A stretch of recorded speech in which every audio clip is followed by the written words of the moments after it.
Tabling of documents.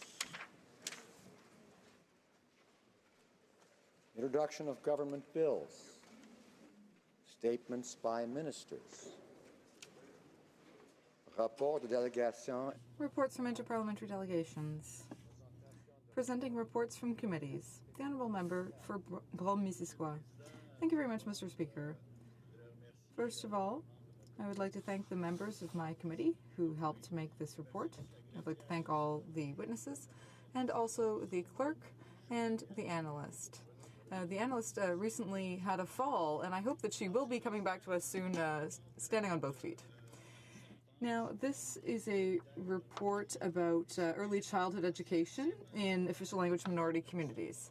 And that's very important because it's very difficult to get a language back after it's lost in early childhood. Now, as the chair of the Official Languages Committee, I have the honor of tabling in both official languages the 10th report of the Standing Committee on Official Languages, entitled Growing Up in French in Western Canada, a review of federal support for early childhood education. Pursuant to Standing Order 109, the committee calls on the government to table an overall response. Thank you very much, Mr. Speaker. Dépôt de projet de loi. Introduction of private members' bills. First reading of Senate public bills. Motions. The Honourable Parliamentary Secretary to the Government House Leader. Yes, thank you, Mr. Speaker. There have been discussions amongst the parties, and if you seek it, I think you will find unanimous consent for the following motion: that notwithstanding any standing order or usual practice of the House, the hours of sitting and the order of business of the House on Thursday, May 10, 2018, shall be those of a Wednesday, and that no quorum calls or dilatory motions shall be received by the Chair. Does the Honourable Parliamentary Secretary have the unanimous consent of the House to propose the motion? Agreed. The House has heard the terms of the motion. Is it the pleasure of the House to adopt the motion? Carried. The Honourable Member... Nope. Okay. All right.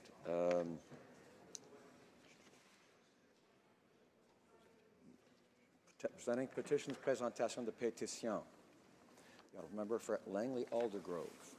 Thank you, Mr. Speaker. An honour to present two petitions today.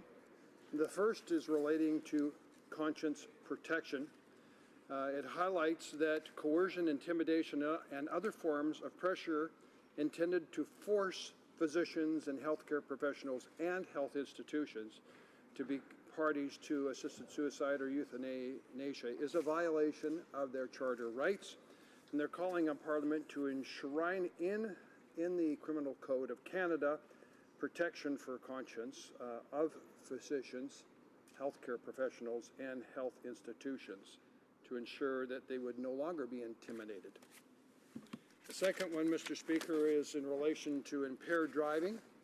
It's a petition from Families for Justice indicating that Canada's laws do not protect. They want actually to have impaired driving causing vehicular death to be called vehicular manslaughter, and they're wanting a mandatory minimum sentencing. Thank you. The Honourable Member for Algoma, Manitoulin, Kapuskasing. Speaker, and I'm pleased to rise to table a petition signed by the good people of Blind River, Echo Bay, Iron Bridge, Bruce Mines, Hilton Beach, as well as Sault Ste. Marie, Sudbury, and Goulet River. Mr. Speaker, the petition is one in many that I have tabled in the House for Algoma passenger train, which has caused a lot of hardship for residents, businesses, communities, and other passengers since it has been taken off the rails. 75% of the properties in proximity to the rail are inaccessible except by rail service. The few industrial roads are only maintained when and if industries need them, and they are not for public use. Mr. Speaker, the Missinaibi Cree First Nation-led Masquautaban Bear Train, Ontario First Nation train, would contribute to reconciliation through First Nation employment and economic opportunities. The passenger train is environmentally responsible transportation and is important for regional health care and post-secondary education. The petitioners ask the government to assist in putting that train back on track. Thank you very much, Mr. Speaker. The Honourable Member for Drummond. Thank you, Mr. Speaker. It's an honor for me to table, once again, petitions about tax havens. These petitions mention that the use of tax havens leads to colossal losses from the public purse, and therefore the government should endeavor to fight against tax havens.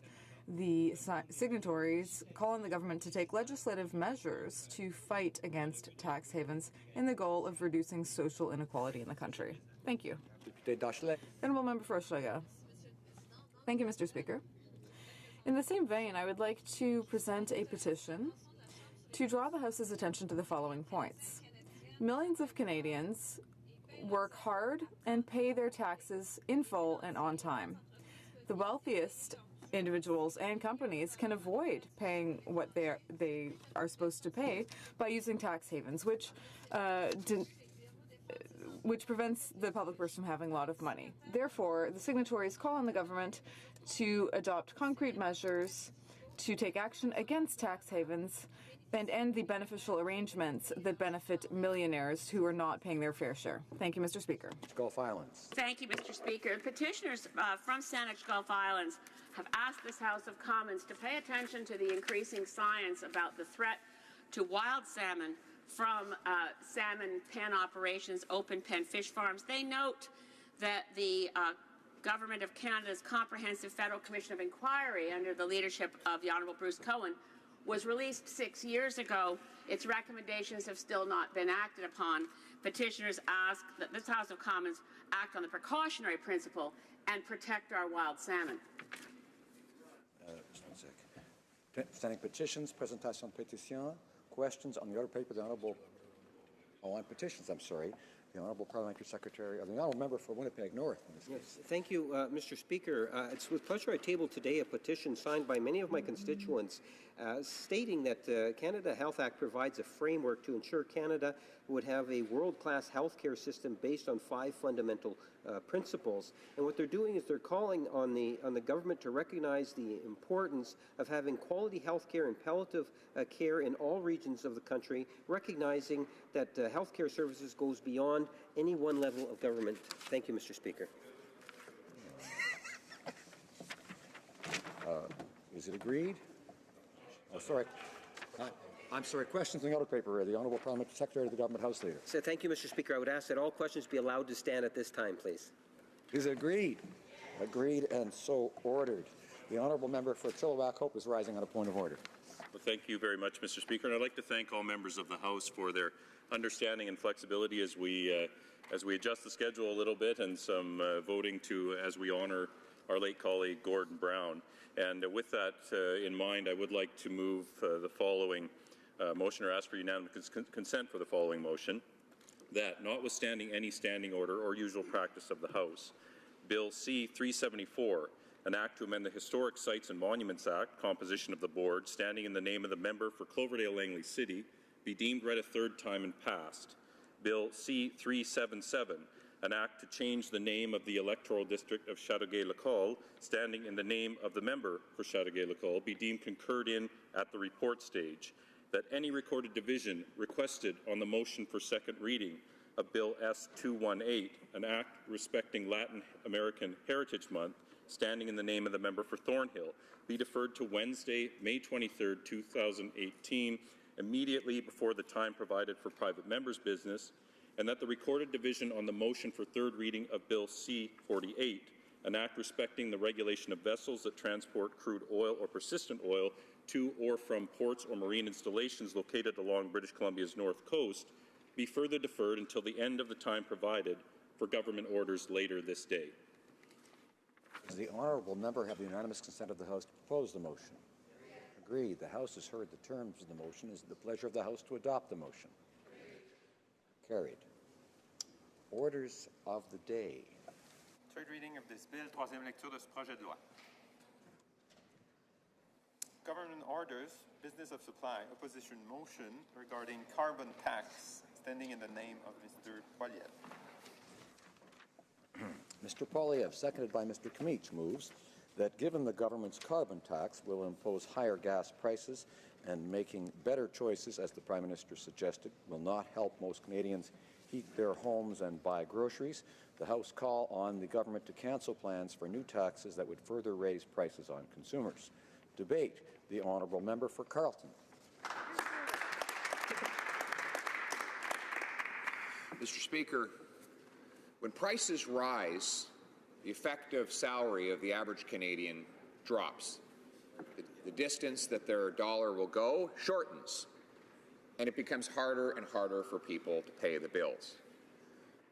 In recent months, we have seen this problem worsen. First, inflation has reached its highest level in a very long time, well over the 2% target rate that's set by the Bank of Canada. That means that the goods and services on which people rely actually become more expensive and more difficult for people to afford at their current salary rates. The honourable member for Calgary Shepherd will be commenting on this as I will be splitting my time with him today. Furthermore, the cost of servicing the very large debt levels that Canadians shoulder is also on the rise. Just last week, RBC and TD significantly raised their posted rates for 5-year fixed mortgages. In the case of RBC, they went up by 45 basis points, or almost 10% of the total interest rate charged to the average mortgage borrower, from 5% to roughly 5.69%. Madam Chair, this is on top of record gas prices that are afflicting motorists, particularly in British Columbia, but starting to affect people right across the country. Now, one of the root causes of increased costs for consumers is most often forgotten, and that is the cost of government. Government represents over 40% of our entire economy. Thus, when the cost of government rises, the cost of everything else rises with it. Absolutely. And thus, that is the focus of my remarks today. Let me dissect how growing government costs cascade down to consumers at all levels. Let me start with the proposed Liberal carbon tax. The government has said it will impose a tax on anything that requires fossil fuels to produce or deliver. So what does this mean to the average Canadian consumer? The government admits that the carbon tax will increase the cost of gasoline by at least 11 cents a litre at the pump. They admit that the average household will pay roughly $200 more per year to heat their homes. That is all they are prepared to admit. They have not calculated how much this tax would increase the cost of groceries, which of course are transported by truck and rail, and therefore when the transportation costs go up, the costs are passed on to consumers at the end of the day. They have not revealed how much the cost will increase for other household expenses like electricity. In many, if not most provinces, electricity is produced by some form of fossil fuels, whether natural gas or coal fire or some other source that will be affected by this carbon tax. Even people taking transit might end up paying more for their transit passes because so many of our buses continue to run on gas, diesel, or natural gas, all of which will become more expensive once this carbon tax is fully imposed. Finance Canada has released documents conceding that the cost of the carbon tax will cascade down to consumers through higher prices. I have obtained documents from Finance Canada estimating how much those costs will be for households depending on their income. Only problem is the government blacked out all of the numbers on those documents. So we know from the evidence that I have obtained that there will be higher prices for Canadian households. We just don't know how much because the government is concealing that information. Shameful. Before the House now is Bill C-74, the budget bill, which will impose a federal carbon tax of $50 a ton of greenhouse gases.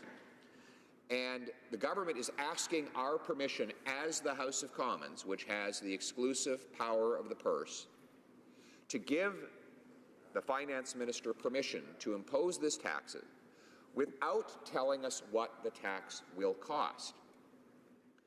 The basic principle of the power of the purse is that the government cannot tax what Parliament has not approved. But, Madam Speaker, Parliament cannot approve what it does not know. And right now, we do not know how much this tax will cost average Canadians. There are a whole series of estimates. Some estimate it will be $1,000 a household. Some estimate more. Some slightly less. But the government will not say, even though it has performed all of the calculations. They know, they just don't want Canadians to know. This is a particularly insidious tax because all of its costs are embedded in other products. So, for example, the price of fresh fruits might become more expensive for a single mother, but she won't know what share of the extra cost of that fruit is the tax. She might assume that it's just that her local grocer has raised prices. In this way, the government is attempting to blame local shopkeepers, grocers, and other small businesses for rising prices that are really imposed by government. People in the north. People up north, my colleague rightly points out, will face even greater costs because of the enormous price of heating their homes in -40 and -45-degree weather, and the enormous cost of transporting oneself across enormous distances. All of these activities will become exponentially more expensive. Now, the government says, don't worry, it's all revenue neutral. Another one of these fancy political terms that politicians like to use that glaze over most eyes, including many of the people who use the terms themselves. I asked the finance minister, does revenue neutral mean free? He couldn't answer the question. Mind you, I'm not sure in his 2 years in Parliament he has answered a single question. That's right. But he could not answer on more than a dozen occasions I have asked him what this carbon tax will cost. He cannot, he will not say. But how can we even know that it's revenue neutral if they won't tell us what the original cost is? How can we know if the average family is getting back what it puts in taxes if we don't know what they put in the first place? The finance minister was in committee the other day and he said, you know what, I'll tell you in September, after you give me the permission to impose it. Wow. It'd be like going to a used car dealer and the dealer says, well, I'll sell you the car, I'll put the price on your credit card, but you can only find out what you paid for the car after you've made the purchase. And oh, by the way, there's no money back if you don't like what you did, what you paid. So in other words, we'll give you, you make the deal now, you agree to make the payment today, and 7 or 8 months down the road, we'll tell you what came out of your bank account. Wow. That is not how business is done in a civilized G8 democracy. Here in Canada, government has the responsibility to tell people what it will cost before people are required to pay it. And that is why we are going to continue to fight against this carbon tax cover-up. The carbon tax is only one area where the government is raising the cost of living. The 80% of middle-class Canadians are paying higher income tax today than when this Prime Minister took office. Right. That number will rise to 92% of middle-class people, and their average cost will, within the next 3 years, be over $2,000 in new payroll taxes, new income taxes, and other taxes, according to the prestigious Fraser Institute, which has conducted this calculation. So Canadians are paying more of all sorts of taxes. They're also paying more for their debt. Their debt levels are being hit with higher interest rates. As I pointed out earlier, major banks are raising the cost of interest on Canadians, and that is largely or partly due to the increased bond yields on government debt. So the more the government borrows, the more it makes it expensive for Canadians to borrow, driving up the cost of living. Madam Speaker, let me conclude by saying on this side of the House, we will always put people before government.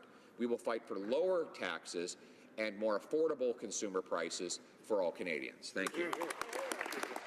Questions and comments? The Honourable Parliamentary Secretary to the Minister of Public Services and Procurement. Merci beaucoup, Madame la Présidente. Thank you very much, Madam Speaker. For 10 years, Canadians wanted more. They were waiting for a plan to fight climate change from the Conservative government, from the Harper government. We see that things have hardly changed since on their side. Carbon tax cover-up. There is indeed a carbon tax cover-up. It is the carbon tax cover-up is the absence for 12 long years from this party of a modicum, a shred, a tiny bit of a plan to fight climate change in this country and to impose a price on carbon pollution. For once and for all, Madam Speaker, for once and for all, will this member stand in his place on behalf of his political party and tell us what is their plan to fight climate change? Sure. The Honourable Member for Carleton. Well, over 10 years, we reduced taxes and greenhouse gas emissions at the same time. We got the results rather than just the rhetoric. And now we set targets to continue to reduce them, targets that his government has now accepted, admitting that our approach to our targets were the right ones.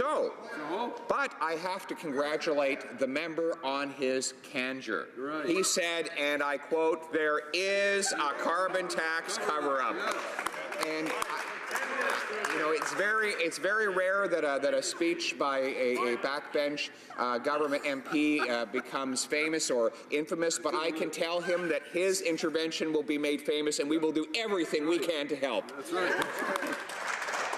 Questions and comments? The Honourable Member for Haute-Mont-la-Petite-Patrie. Thank you, Madam Speaker.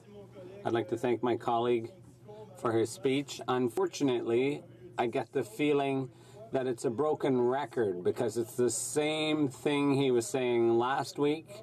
The Conservatives are trying to fearmonger. They're trying to make people fear that the carbon tax will have a negative impact on their personal finances. But that's ridiculous. Quebec has had a carbon tax for a decade. BC, Alberta, Ontario all have carbon pricing. And there has been no disproportionate effect in those provinces. In fact, taking leadership on the biggest problem facing our generation, which is climate change, pays off. And I'd like my colleague to tell us what kind of costs he forecasts if nothing is done to fight climate change. The National Roundtable on the Economy that was set up by the Conservatives said that the cost of natural disasters related to climate change could go from $5 to $43 billion a year. How much is that going to cost families if we do nothing to fight climate change? The Honourable Member for Carleton. Madam Speaker, the Honourable Member accuses me of telling the truth, and that's true because the truth doesn't change, and that's why I repeat myself. He accuses me of repeating myself, and that's precisely what I'm doing because it's the truth. We're calling on the government to stop the secrecy and tell us how much this carbon tax is going to cost Canadians. And the Honourable Member talks about the carbon tax in BC, in Quebec, and in other provinces. And it's interesting. In every example he gave, governments win and taxpayers lose out. Canadians are paying higher taxes because of these schemes, and the government comes out ahead. They're increasing their revenues. So the promises that governments are making about this being tax neutral, revenue neutral, those never bear out in reality. Even in BC, where the then Premier promised that the tax would be revenue neutral. Even in BC, government revenues increased because of the carbon tax, and people ended up paying more. So we are here to protect taxpayers, and that's the role of the Conservative Party, to protect people from their government. Reprise de débat. The honourable member for Calgary-Shepherd. Thank you, Madam Speaker. So I'm pleased to be kicking off this debate with the honourable member for Carleton on the carbon tax and its impact on families. We talk about affordability, and what we mean is the average tax-paying Canadian and their bottom line. At the end of the day, how much are they paying just for living, just for the basic cost of living? And it's going up. And it's not going up because of market forces. It's going up because of government action. The carbon tax is a big driver of it, but it's not the only one.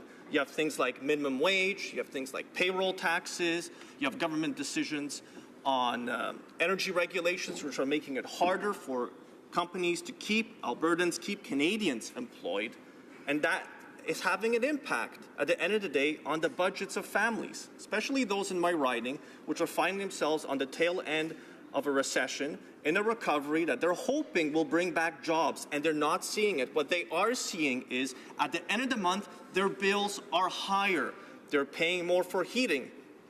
Of course they are. Even the federal government says that they're going to be paying $200 more to heat their homes. They're paying more at the pump, because if they're driving a vehicle, they're paying upwards of 11 cents more. People in British Columbia, in Vancouver, can now see the direct impact on their bills every single month. They're paying more. Life is getting more difficult. It's not getting easier. And I know the government will say, well, we supposedly lower taxes on middle-income Canadians. That's not true. They actually lowered taxes for every single MP in this House, got the full benefit of that middle-income tax cut. It's like they don't even know how the tax system works where they make that claim.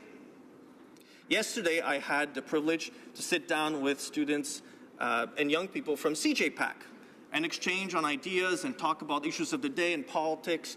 And every single table I was at, they expressed skepticism about the carbon tax. They expressed skepticism of what the government was doing because they recognize it. One young man actually came to me and said, you know what I think of the carbon tax? It's kind of like I go to the dealership, I pick out a car with my parents, we purchase this vehicle, but we don't know the price. They tell us you'll only know the price when you roll it off the lot. That's when you'll know what the price is. And that's how they feel about the carbon tax. Now the other side will say, well, no, nothing of the sort, nothing of the sort. People like the carbon tax. They like doing something for the environment. People do. But this is not the only thing that you can do. There are an entire array of options. The previous government, the previous Conservative government, took advantage of those and through regulation was seeking to reduce GHG emissions. And we know that GHG emissions went down. They went down. We know that families are paying more at the pump, they're paying more to heat their homes, they're paying more for the basic products of life. Transportation has gone up. If you go to the grocery store today, you're paying more for your vegetables and for your fruits and for your meats. I noticed that. I go to the superstore in my riding and I meet constituents and everybody's saying that. That's the number one thing that I see people email me about nowadays is the cost of living and how expensive it's gotten. I always tell them, I'd like to be able to help you. I'd like to be able to tell you how much on average it will cost a family. But Madam Speaker, I can't even tell them that because the government is covering it up. They're covering up the true cost of the carbon tax on the average family. It's interesting. Every single other government program, every single other government initiative is costed out.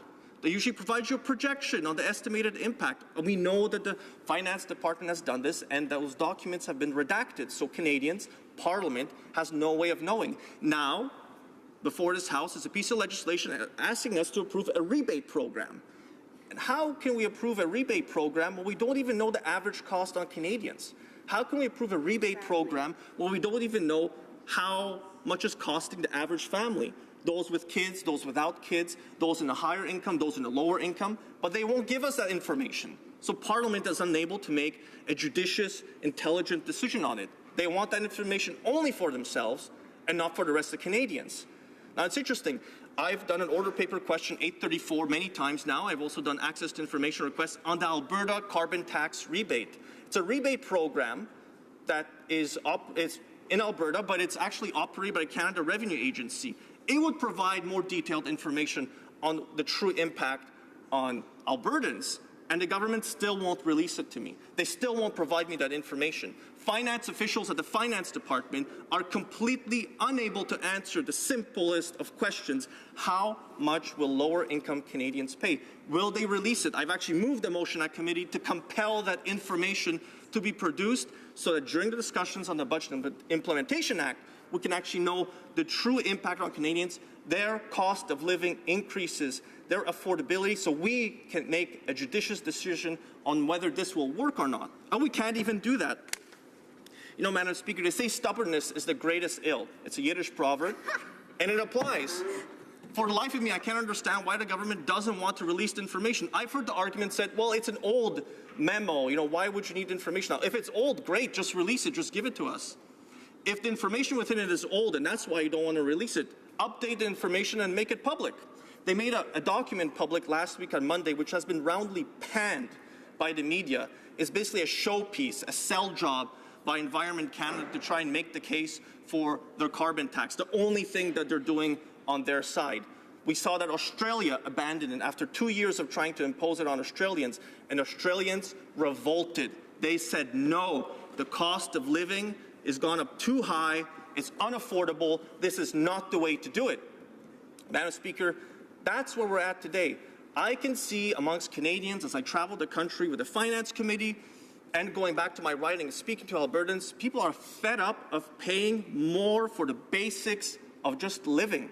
They're not asking to buy, you know, a highly rated Tesla to have it subsidized by a provincial government. They just want to buy the minivan. Exactly. That's the basics. So they can take their kids to a soccer game, to a hockey game. You know, in my writing, I have the Erinwood Arena. The moment the carbon tax was introduced, the arena started paying more. And articles started to appear in the Calgary Herald saying how much arenas were paying more for heating and to keep the ice cool.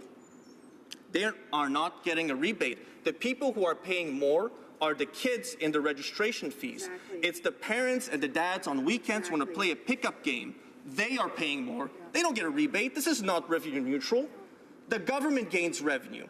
Now, this whole scheme has been exposed in British Columbia that the carbon tax there is not revenue neutral. It's a full-on admission it wasn't.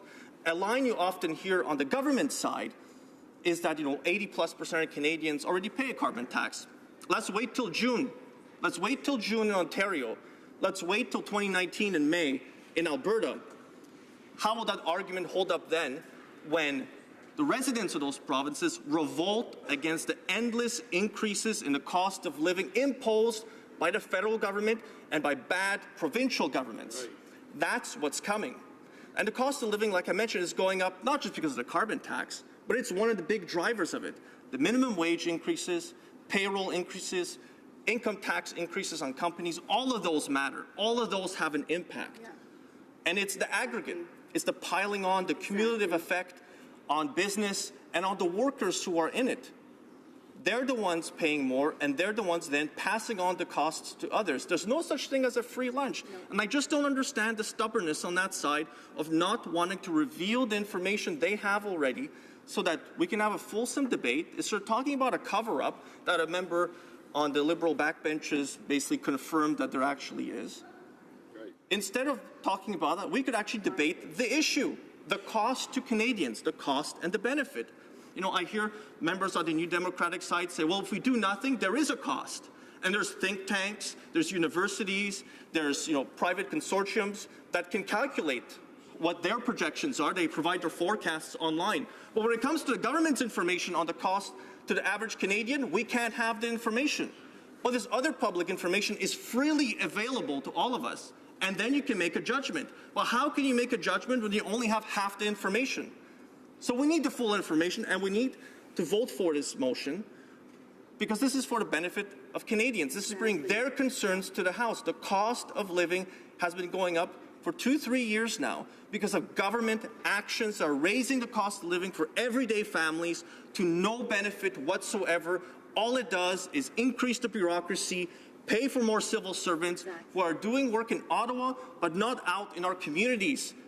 And it's, like the member for Carleton said, it's about people, not government, Madam Speaker.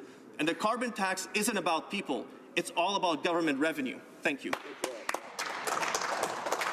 Questions and comments? Questions, commentaires. The Honourable Parliamentary Secretary, the Government House Leader. Yes, thank you, Madam Speaker. Let me give a tangible example, and maybe this might help a few of the Conservatives on the other side who adamantly oppose any idea of doing what's good for the environment. And let me give an example. You know, a number of years ago when I was in the Manitoba legislature, the province said we want to try to get individuals to buy more hybrid cars, electrics and gas cars. So they came up with a program, a $2,000 rebate for those individuals that want to do that. The carbon pricing, the price on pollution that's being universally applied across Canada is ultimately a demonstration of strong national leadership. As the member himself has pointed out, 80% of the provinces already have it today. Now, it's up to the provinces that receive the revenue. They receive 99% plus of all the revenue generated from that, and they can make the determination. So if one province wants to give a rebate to a, let's say, a farmer for fuel, that the province is entitled to do that. My question to the member is, does the member oppose the provinces having that authority to do that? Is he suggesting that Ottawa should not allow the provinces to be able to do that? The Honourable Member for Calgary-Shepherd. Thank you, Madam Speaker. Obviously, the member hasn't read his own budget bill because he would know then that it's going to be imposed on the provinces January 1st, 2019. The question isn't whether you allow a province to do it, is why are you imposing it on the government of a province that doesn't want it? When the residents are saying they don't want the carbon tax, they have introduced a piece of legislation that will force it down their throats, and the cost of living increases with it, Madam Speaker. Obviously, the member should refresh his memory on his own budget bill that he's trying to defend. You know, this imposition also, there's a GST paid on the carbon tax. They're not returning that part of it to the people of the province that are paying it. They're keeping the excess. It's hundreds of millions of dollars that are going straight to the government coffers. This is not revenue neutral in any way. Questions and comments? L'honorable député de Rosemont-la-Petite. The Honourable Member for Rosemont-la-Petite-Patrie. Thank you, Madam Speaker. I'd like to thank my colleague for his remarks. However, I'm a little skeptical. I thought the Conservative government believed in the market. I thought the Conservative Party was in favor of market rules. When you put a price on carbon, you're using market mechanisms to ensure a transition because you're putting pressure on companies and businesses and consumers to change their habits, to change their ways of doing things. And that way, you can end up with an economy that is less dependent on fossil fuels. So I'm a little surprised that the Conservatives are refusing to use market mechanisms for a common good. The Honourable Member for Calgary-Shepherd. Thank you, Madam Speaker, and I'd like to thank the member for his question. This isn't a market system. When a government says that there's one price and you have to pay it. When there are real market conditions, there are people who want to buy a product or a service, and then there are those who want to sell it. And there's negotiation. You decide whether you want to pay for it. If you don't want to pay for a product, then you don't buy it. So this isn't a real market at all. A price, a tax, is being imposed by the government. It's as if you were to say, well, there's going to be a tax on my salary and the salaries of my constituents, and that's a market price, a market tax. But that's not true. This tax is forced on people. It's imposed on people. So this is not a market system. And I'd also like to tell the member that carbon pricing is perhaps a nice word, but it should be called what it is. It's a tax on carbon and a tax on people. Dinah Louvan. Thank you, Madam Speaker. I would like to ask the member for Calgary-Shepherd about the implications of having a carbon price in Canada but not in other countries. A concern is that that discrepancy could prompt carbon-intensive industry to relocate to places with lower environmental standards, which would eliminate Canadian jobs without reducing global emissions. The federal government could solve this problem by extending its carbon price to the carbon content of imports and rebating it on Canadian-made exports. Thank you. The honourable member for Calgary-Shepherd, a brief answer, please. Well, the issue the member brings up is an issue of carbon leakage and carbon substitution, an issue that many academics in Canada have talked about. So he's right to point it out. It is an important issue. I would point out, though, it would be extremely difficult for the federal government to sit down and try to carbon price every single product being imported into Canada. But carbon leakage and carbon substitution is an important public policy issue that we should be worried about. Resuming debate, reprise de débat. The Honourable Parliamentary Secretary to the Minister of Environment and Climate Change. Thank you, Madam Speaker. I rise today to reaffirm the government's commitment to ensuring a healthier environment and a stronger economy for our children and our grandchildren. Canadians know that climate change is real. Every year, thousands of people are impacted by floods, wildfires, and other events. Extreme weather events are occurring more frequently and with increasingly severe consequences, and we are unfortunately seeing this season in several parts of the country. The costs of climate change are as evident as the impacts felt by Canadians. From 1983 to 2004, insurance claims for extreme weather events amounted to $400 million a year. That amount tripled over the past decade and went from $1.2 billion per year, including indescribable damage to homes, businesses, and lives. It is expected that by 2020, climate change will cost $5 billion a year to Canada's economy, and by 2050, $43 billion a year. Procrastination is over. It is time to take the action that's required to address climate change and position Canada for the clean growth economy of the future.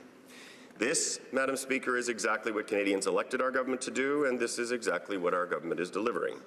We have a plan to reduce pollution and to meet our climate targets while growing our economy and creating good middle-class jobs. Our approach includes historic investments in public transit, green infrastructure, and clean innovation. It includes phasing out coal, improving energy efficiency, and cutting methane emissions from the oil and gas sector. As published in December 2017 in Canada's third biennial report to the United Nations, Canada's GHG emissions are projected to be 232 megatons lower than expected in the report released in early 2016. This decline in projected emissions is the biggest improvement in Canada's emissions outlook since reporting began and is directly a product of the Pan-Canadian framework. Moreover, this improvement is widespread across all economic sectors, reflecting the smart, practical outcomes that can be achieved by a thoughtful, comprehensive approach to protecting the environment and growing the economy. Now let's consider those outcomes to date. Greenhouse gas emissions have started going down. More than 600,000 jobs, most of them full-time jobs, have been created since this government was elected. Unemployment in Canada is at its lowest in almost 40 years. And in 2016, Canada had the highest economic growth in the G7. Finally, the debt to GDP ratio, which is the national debt relative to the economy, is going down and is expected to be at its lowest in almost 40 years. In other words, greenhouse gas emissions in Canada are going down while the economy is growing. Mr. Speaker, we know that this approach, investing in growth that strengthens and grows the middle class and helps those working hard to join it, is exactly the right thing for Canadians. A core element of our approach to lowering emissions and ensuring a healthier environment is the polluter pays principle. When pollution has a price, polluting less saves money. Individuals and companies make cleaner choices. Experts around the world, including the vast majority of Canadian economists, agree that carbon pricing is one of the most cost-effective ways to reduce emissions. It provides companies and individuals the freedom to make their own decisions on how best to cut their emissions. A price on carbon works because it creates a powerful incentive to cut pollution, encouraging people and businesses to make different choices that save them money, like better insulating their homes or upgrading to more energy-efficient equipment. There are also long-term financial benefits of transitioning to a cleaner economy, and many benefits that may flow from new technologies and innovations that are driven by carbon pricing. As some of Canada's largest employers have pointed out, putting a price on carbon pollution is just good business. It is already helping to build a clean growth economy and make Canadian businesses more innovative and more competitive. Canada's 5 major banks, along with many companies in the consumer goods, energy and resource development sectors, support putting a price on carbon, as do members of the Carbon Pricing Leadership Coalition, which includes 32 national and subnational governments, 150 businesses, and 67 strategic partners working to support and accelerate carbon pricing around the world. Canada is creating the business environment that will strengthen the growth of a clean economy. Canada already has many success stories of businesses that are innovating. For example, Carbon Cure is a business that takes carbon dioxide that would otherwise pollute and adds it to concrete. The result is less climate pollution and stronger, greener concrete. It is a win-win. Solar Vision Incorporated is a company based in Quebec that provides solar lighting technologies. Enerchem takes Edmonton's non-recyclable waste and turns it into commonly used fuels and chemicals. And Agrisoma Bioscience is a biotech firm based nearby in Gatineau that is expanding low-carbon options in the biofuel industry, like turning seeds into jet fuel. These and other businesses like them see the opportunity for clean growth. They see that technology can be part of the climate solution and will also be profitable and a source of good jobs. This is an area in which I have a reasonable amount of personal experience. Prior to running for office, I spent 20 years as a chief executive officer and an executive in the clean technology space in British Columbia. In BC, climate action that included a price on pollution has never come at the expense of economic progress. In fact, just the opposite is true. Over the past decade, BC's carbon tax has reduced emissions by between 5 and 15%. Meanwhile, provincial GDP grew by more than 17% in the same period.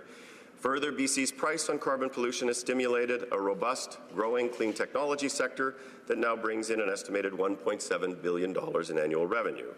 The pricing of carbon pollution that was implemented through the leadership of former Premier Gordon Campbell has resulted in BC having the largest and most robust clean tech hub in the country and one of the most robust worldwide. There are similar results in California, where a cap-and-trade system has reduced greenhouse gas emissions while allowing strong economic growth, which is actually one of the strongest in the United States.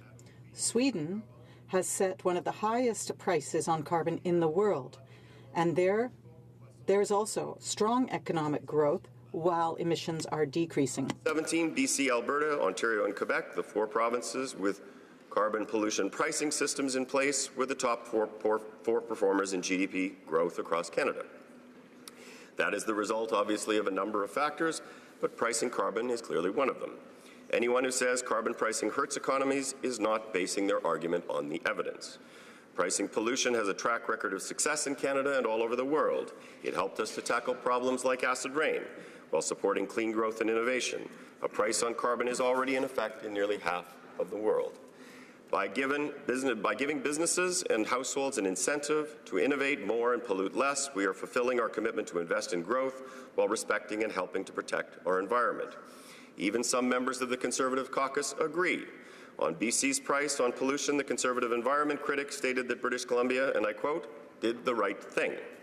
On Manitoba's climate plan, which included a price on pollution, the member for Dauphin, Swan River, Nipawin said, and I quote, I think it is a very, very smart plan. And the member for Wellington Halton Hills said, quote, we have a once-in-a-lifetime opportunity to both lower income taxes and clean up our environment through the pricing of carbon. Last week, Environment and Climate Change Canada released a report that provided further evidence of the economic and environmental opportunities associated with putting a price on carbon. The study found that carbon pricing would reduce carbon pollution by up to 90 million tons across Canada in 2022. That's like shutting down more than 20 coal-fired power plants. Carbon pricing will make a substantial contribution to Canada's 2030 target. Carbon pricing alone won't get us there, and that is why our climate plan was designed to include a variety of other measures that work together with carbon pricing to reduce pollution. Our forecasts show that taken together, these policies are putting us on the right track. The report also found that GDP growth would remain strong with a nationwide price on carbon pollution. Canada's GDP is expected to grow by approximately 2% a year between now and 2022 with or without carbon pricing. And this finding does not include the huge economic opportunity associated with clean innovation. Carbon pricing will help Canadian companies compete successfully in the global shift to cleaner growth, an opportunity the World Bank estimates to be worth $23 trillion globally between now and 2030. Canadian companies that develop new technologies or approaches will be able to tap into that massive opportunity. When it costs more to pollute, fuel switching, energy efficiency, and clean technologies become more desirable and more valuable. Putting a price on carbon tells investors that in Canada that getting serious about climate change is about getting serious about the transition towards a clean growth economy. Given how extensive a challenge climate change poses, as well as the opportunities associated with a price on pollution, we are pleased to see that practically all the provinces have adopted one system or another of carbon pricing. We realize that every province and every territory has its own context, and that is why the Pan-Canadian framework lets provinces and territories choose the pricing systems that are best for them. It's therefore possible to adopt a carbon pricing system in British Columbia, in Alberta, or a price cap system like in Ontario. In order to make sure that a pollution pricing national system is implemented throughout Canada, the government has committed to developing and supporting a federal price on carbon as a minimum. That system will apply to every province and territory that asks for it or that does not develop its own pollution pricing system that meets the federal criteria. Provinces and territories have until September 1st, 2018 to confirm their carbon pricing approach. Wherever the federal carbon pricing system applies, the Government of Canada will return all direct revenue from the carbon price to the jurisdiction of origin. More than 80% of Canadians already live in jurisdictions with carbon pricing in place. Our approach recognizes the actions already taken by BC, Alberta, Ontario, and Quebec. These provinces use the revenues in a variety of ways. They can return money directly to households and businesses, cut taxes, or fund programs that reduce the cost of clean technology. Mr. Speaker, it is no coincidence that those provinces had the strongest economic growth in the country last year. Addressing climate change is the critical issue of our age. It is an environmental imperative from the perspective of ensuring the long-term health and strength of our natural ecosystems. It is an economic imperative from the perspective of creating an economy that can thrive and generate economic prosperity for Canadians as the world transitions to a lower carbon future.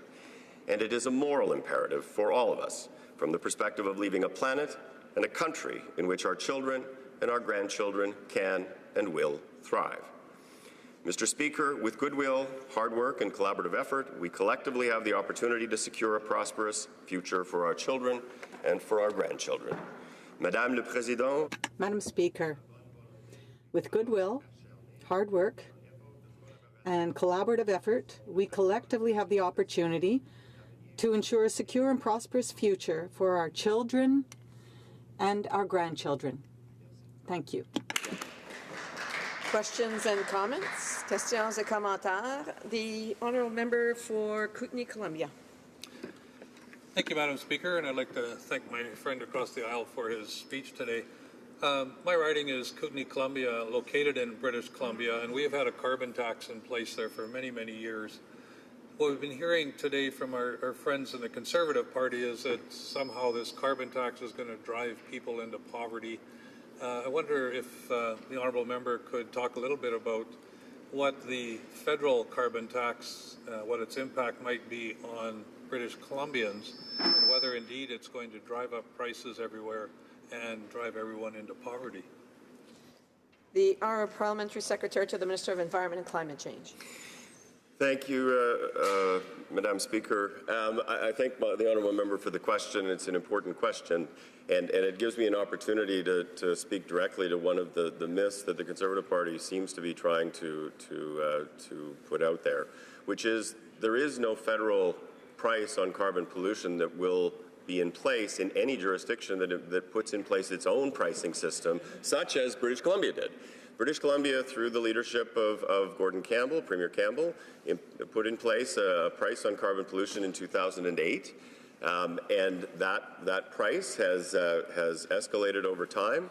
He did that in a manner that redistributed the income through tax cuts and rebates to return the monies that were raised through the carbon tax, and to use the carbon tax to actually incent people to make appropriate choices with respect to efficiency and reducing greenhouse gas emissions, but also to incent the development and the drive for innovative technologies that would do that. And I would tell you, as somebody who lived in the British Columbia clean tech sector for 20 years, it had an enormous impact on generating economic opportunity, in driving the development of a clean tech sector, which is the largest clean tech hub in Canada, employs many Canadians and many British Columbians in high-paying jobs, and is helping BC to actually make that transition towards a clean growth economy. It has done so in a manner that was sensitive to the needs of lower-income Canadians, and it has done so in a manner that led the world and continues to be an important leader in Canada on this important issue. Questions and comments? The honourable member for Langley-Aldergrove. Thank you, Madam Speaker. The member and his government has said that British Canadians should be applauding these high gas prices. But he knows very well, if he's listening to constituents, that British Columbians are groaning with these high prices of gasoline. It's been $1.62 and $9, and there's talk about it going to $2, $3, $4 a litre. And the higher it goes, the more they applaud.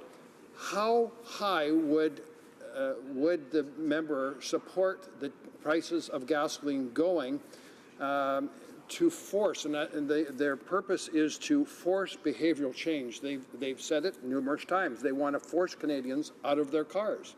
So how high does he want the price of gasoline to go to force people out of their cars? The Honourable Parliamentary Secretary. Good question. Thank you, Madam Speaker. I mean, sometimes some of the comments are made, with all due respect to the honourable colleague, just have no basis in fact. And I would encourage him to actually dig into what's happening with respect to gas prices in British Columbia if he hasn't done so. The increase in the price on carbon pollution that came in with the new government in British Columbia was 1 cent on a litre. The increase in gas prices that we've seen in the Lower Mainland, and I live in the Lower Mainland, had much more to do with maintenance associated with a refinery shutdown. So he should actually make sure that he gets his facts straight before he does that. I would say that if you look at the record of the price on carbon pollution in BC, which led the country, emissions between 2008 and 2015 were reduced as a result directly of the price on carbon pollution by 5 to 15%, while the economy grew by, the GDP of British Columbia grew by 17%. The record is clear. The price on carbon pollution does reduce emissions, and it actually stimulates economic growth. Questions and comments? The honourable member for Kingston and the Islands. Madam Speaker, and I thank the Parliamentary Secretary for his comments today. I know that he's extremely passionate about this particular file. One of the things that we've seen time and time again from the opposition, from the Conservatives, Madam Speaker, is their insistence on talking about a price on carbon as though it's a price on consumption, and rather than what it really is, a price on pollution. And I'm wondering if the Parliamentary Secretary can comment on that and what he really sees as the end goal here, and what the objective of having a price on pollution really is. The Honourable Parliamentary Secretary. Thank you to my honourable colleague for the question. So absolutely, the focus of the pricing of carbon pollution is to actually incent choices that actually drive people towards more efficient use of hydrocarbon resources, so that we actually will reduce our GHG emissions over time. It is an important piece of a broader approach to addressing climate change and to achieving our Paris targets. Carbon pricing, as you would have seen in the document that we released last week, will reduce GHG emissions by 2030 by between 80 and 90 megatons. That's out of approximately 250 megaton reductions that we need to meet in order to achieve our Paris targets. It is therefore a very important metric and is part of actually getting there, in addition to the phase out of coal and methane regulations and low carbon fuel standards and building efficiency, et cetera. I would say to the Conservative Party that, you know, if they reject the market mechanism, which is carbon pricing, as part of an overall approach to this, there are big emissions reductions associated with this. How the heck are they actually going to achieve the Paris targets that they say they're committed to in the absence of doing this? Honourable member for Rosemont-la-Petite-Patrie. Thank you, Madam Speaker. I thank my colleague for his speech. Obviously, here at the NDP, we are in favor of pricing carbon and putting a price on pollution. It can be a very effective tool to change people's behaviors. But I don't understand the Liberal government's argument, because they say this, but at the same time, they continue to subsidize the fossil fuel industry. And it's $1.6 billion a year that they give them. Now, the government had promised to end those subsidies. How can they do both? Honourable Parliamentary Secretary. Thank you very much for the question, and I'm aware that the New Democratic Party has been long and a consistent supporter of the pricing of carbon pollution and an active advocate of Canada actually making a significant contribution to this issue on the international stage. With respect to fossil fuel subsidies, Canada has committed as part of the G20 to phase out direct fossil fuel subsidies. There were a number of measures that were taken in the last two budgets to do that. I would be more than happy to actually sit with my honourable colleague to talk about exactly his definition of fossil fuel subsidies, but certainly direct fossil fuel subsidies that are specific to the oil and gas sector, whether they are tax-related or non-tax related. There is a commitment on the part of us, as well as on the part of all of the G20, to phase those out.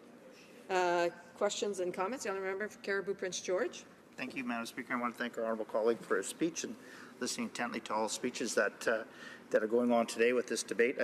You know, one thing that I know that we've touched on a little bit on this side of the House, but I would like through you to ask our honourable colleague. He said that the carbon tax is one tool to incent Canadians to make better decisions and choices. One of the things that we should talk about, because there are over 300 off-grid communities in Canada. We have colleagues here that are from the north.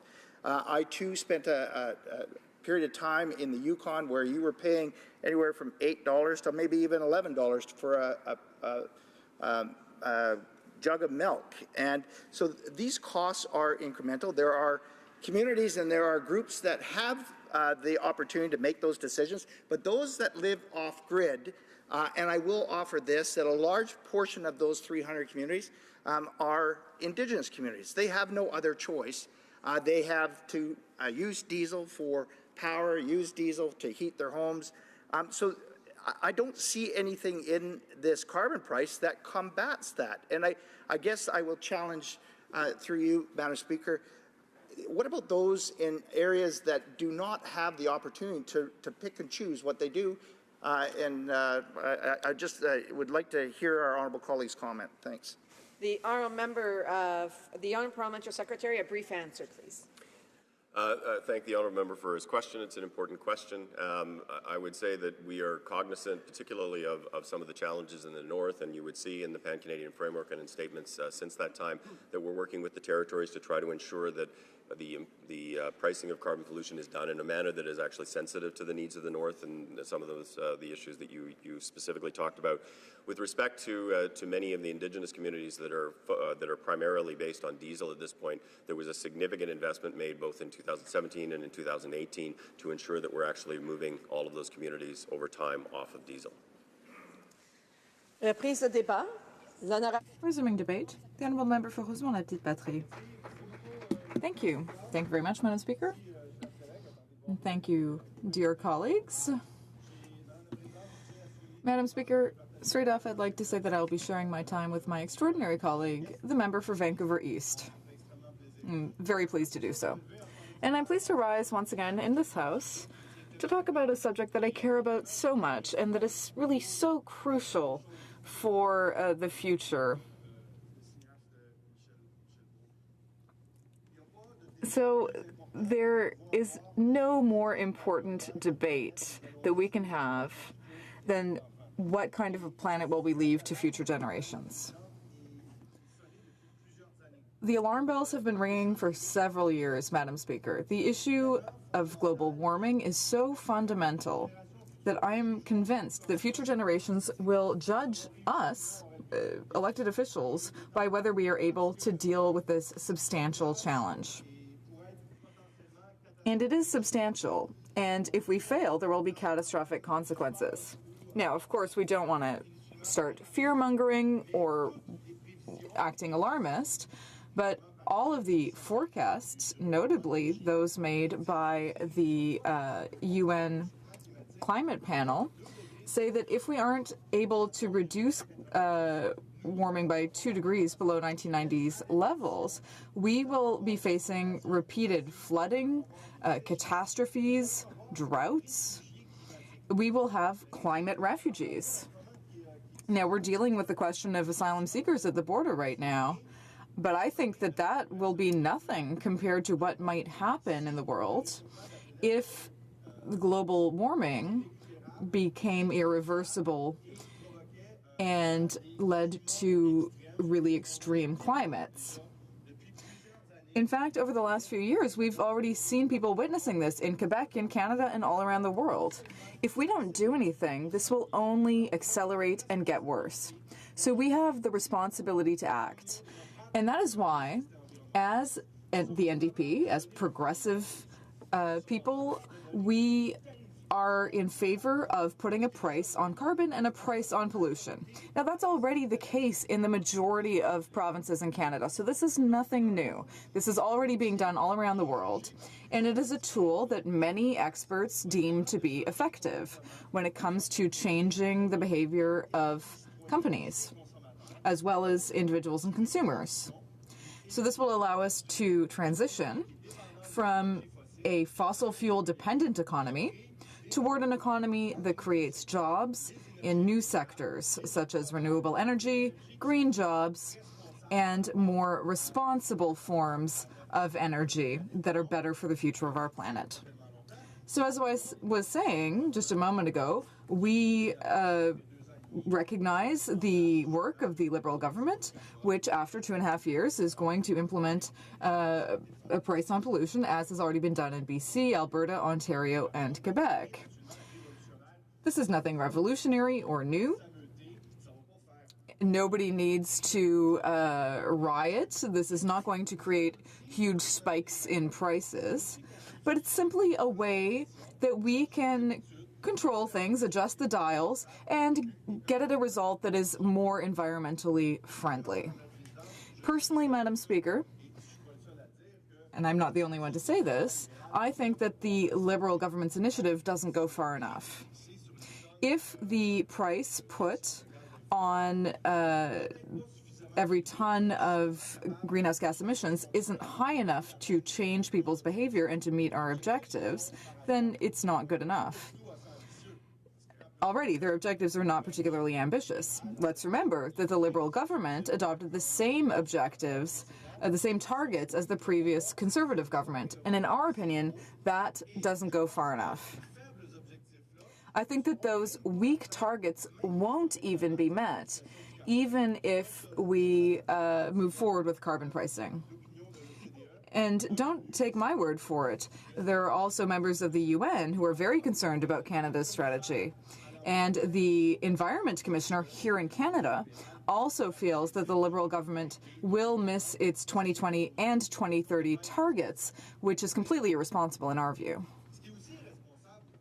What is also irresponsible is the fear-mongering that the Conservatives are trying to foster with this motion. They apparently want us to do absolutely nothing. As I said last week, and as I will say again today, doing nothing has a cost. Failing to take action against climate change has a cost for individuals, for families, and for society. Now, the National Roundtable on the Environment and the economy is an advisory panel set up by the Conservative government, yes. And in 2011, they said that the consequences of natural disasters, so the cost of those natural disasters, would go from $5 billion a year to $43 billion a year by 2050. That is significant. That's much more than, chump change here or there. That's much more than individual products or individual price increases on products that individuals buy. So if we do nothing, there will be a cost. And we can already see in recent years there has been an increase of what we could call extreme climate events. Now, I'd rather refer to them as climate events than global warming. People always say, well, the climate has always been changing. But here, we're seeing great acceleration, and we're seeing an increasing number of extreme climate events. In fact, they have doubled in Canada over the last 30 years, and there is a cost associated with that. In 1983 and 2004, the losses from natural disasters averaged $360 million a year. But in recent years, annual losses more than tripled. And they were worth $1.2 billion per year. And we are the ones who pay for that, Madam Speaker. We, the taxpayers, we, the citizens. The federal government helps provinces and territories deal with natural disasters. For example, the fires in Fort McMurray a couple of years ago, because we have an agreement for financial assistance for natural disasters. The federal government used to spend $54 million in the 70s. Those figures went up in the 80s and 90s, and after 2005, it was $410 million a year. So we've gone all the way up to $410 million a year. That's just what the federal government pays to the provinces and territories that are facing extreme climate events. So saying that we can continue to do nothing is not only irresponsible for future generations, it's also irresponsible on a tax and budgetary level. In the last 6 years, the same federal fund provided more money than it provided in the previous 40 years. Over the last 20 years, the money dispersed there is directly attributable to an increase in the number and intensity of natural disasters. Of course, there have always been forest fires and floods and that sort of thing. But there are more of them now. They are more frequent and they are more intense. I'd like to refer to a document from a Quebec environmental group called Équiterre. They've done a lot of work on this file, and they've provided a lot of information that's very, very relevant. They say, you regularly hear that the fight against climate change is expensive, and yet many studies demonstrate the opposite. Insurance companies, the World Bank, the National Energy Board, and others have shown that the fight against climate change is necessary and urgent and also economically justified. So what are the consequences of this? Yes, there are more extreme climate events, but that leads to a loss of agricultural production, an increase in health costs.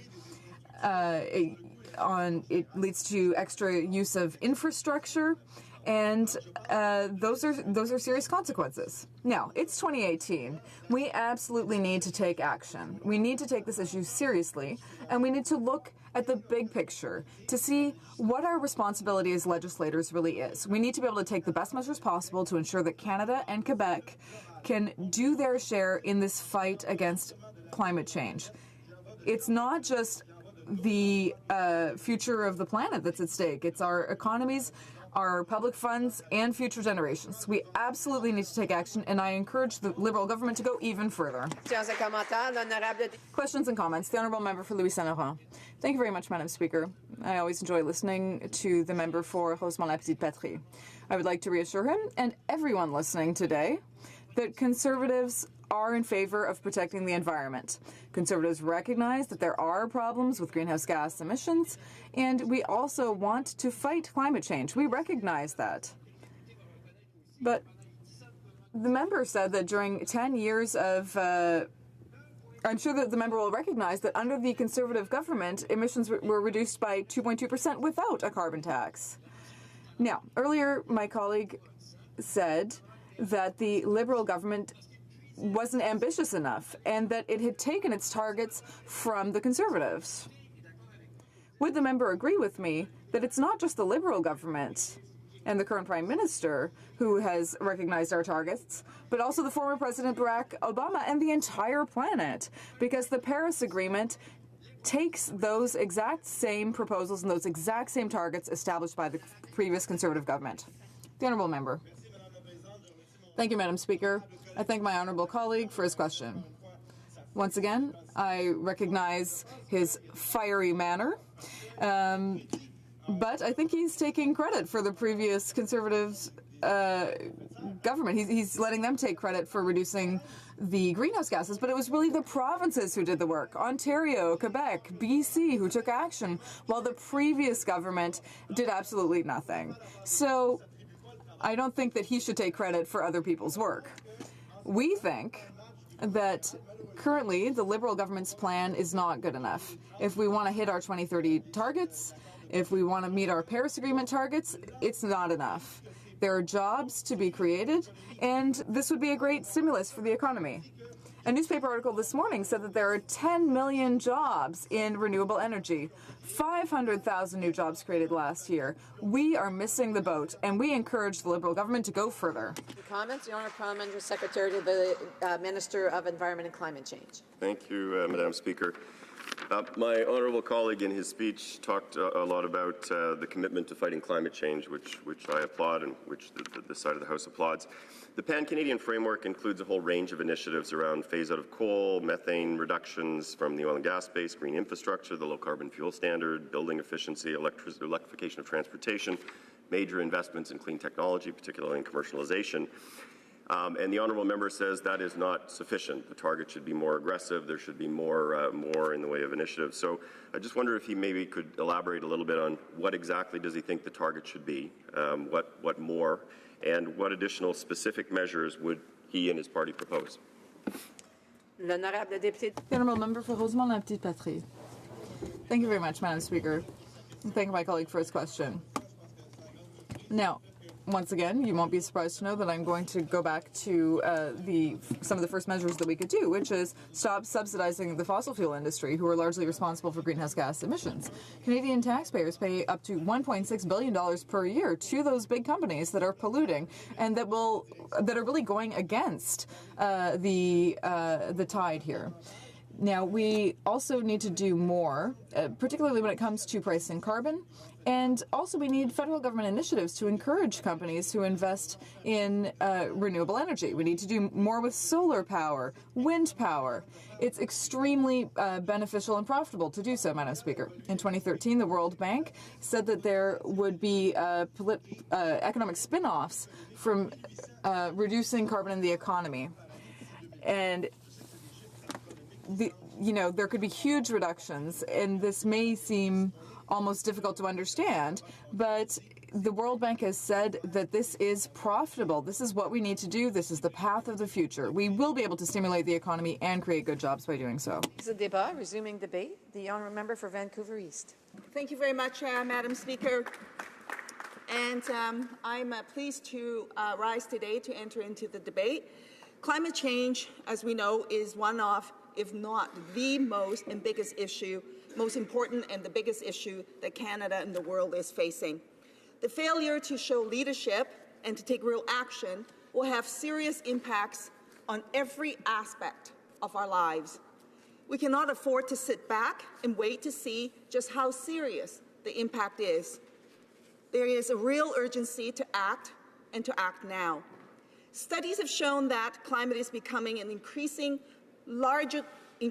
larger driver of human migration, and this trend will only increase as climate change impacts become more significant.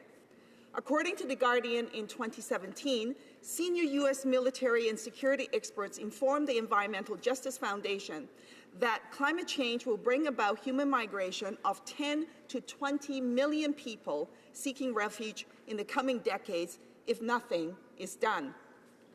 This figure represents people expected to be driven out of Africa and doesn't include people driven out from other parts of the globe. That is just one global impact we could expect to see from inaction.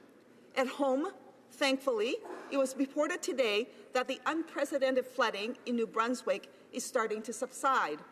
Water levels have dropped from 8 meters to 7.75 meters in Fredericton as of this morning.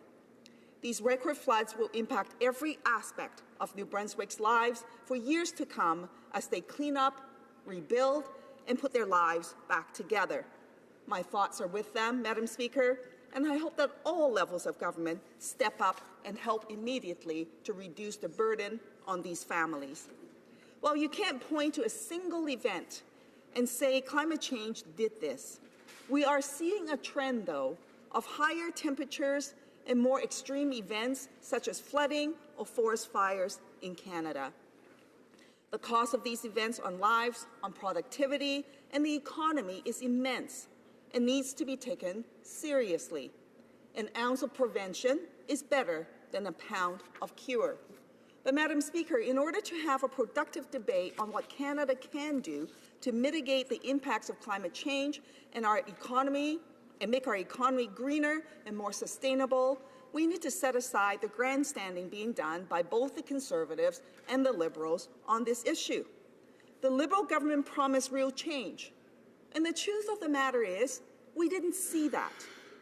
The Prime Minister stood on the global stage and said Canada's back.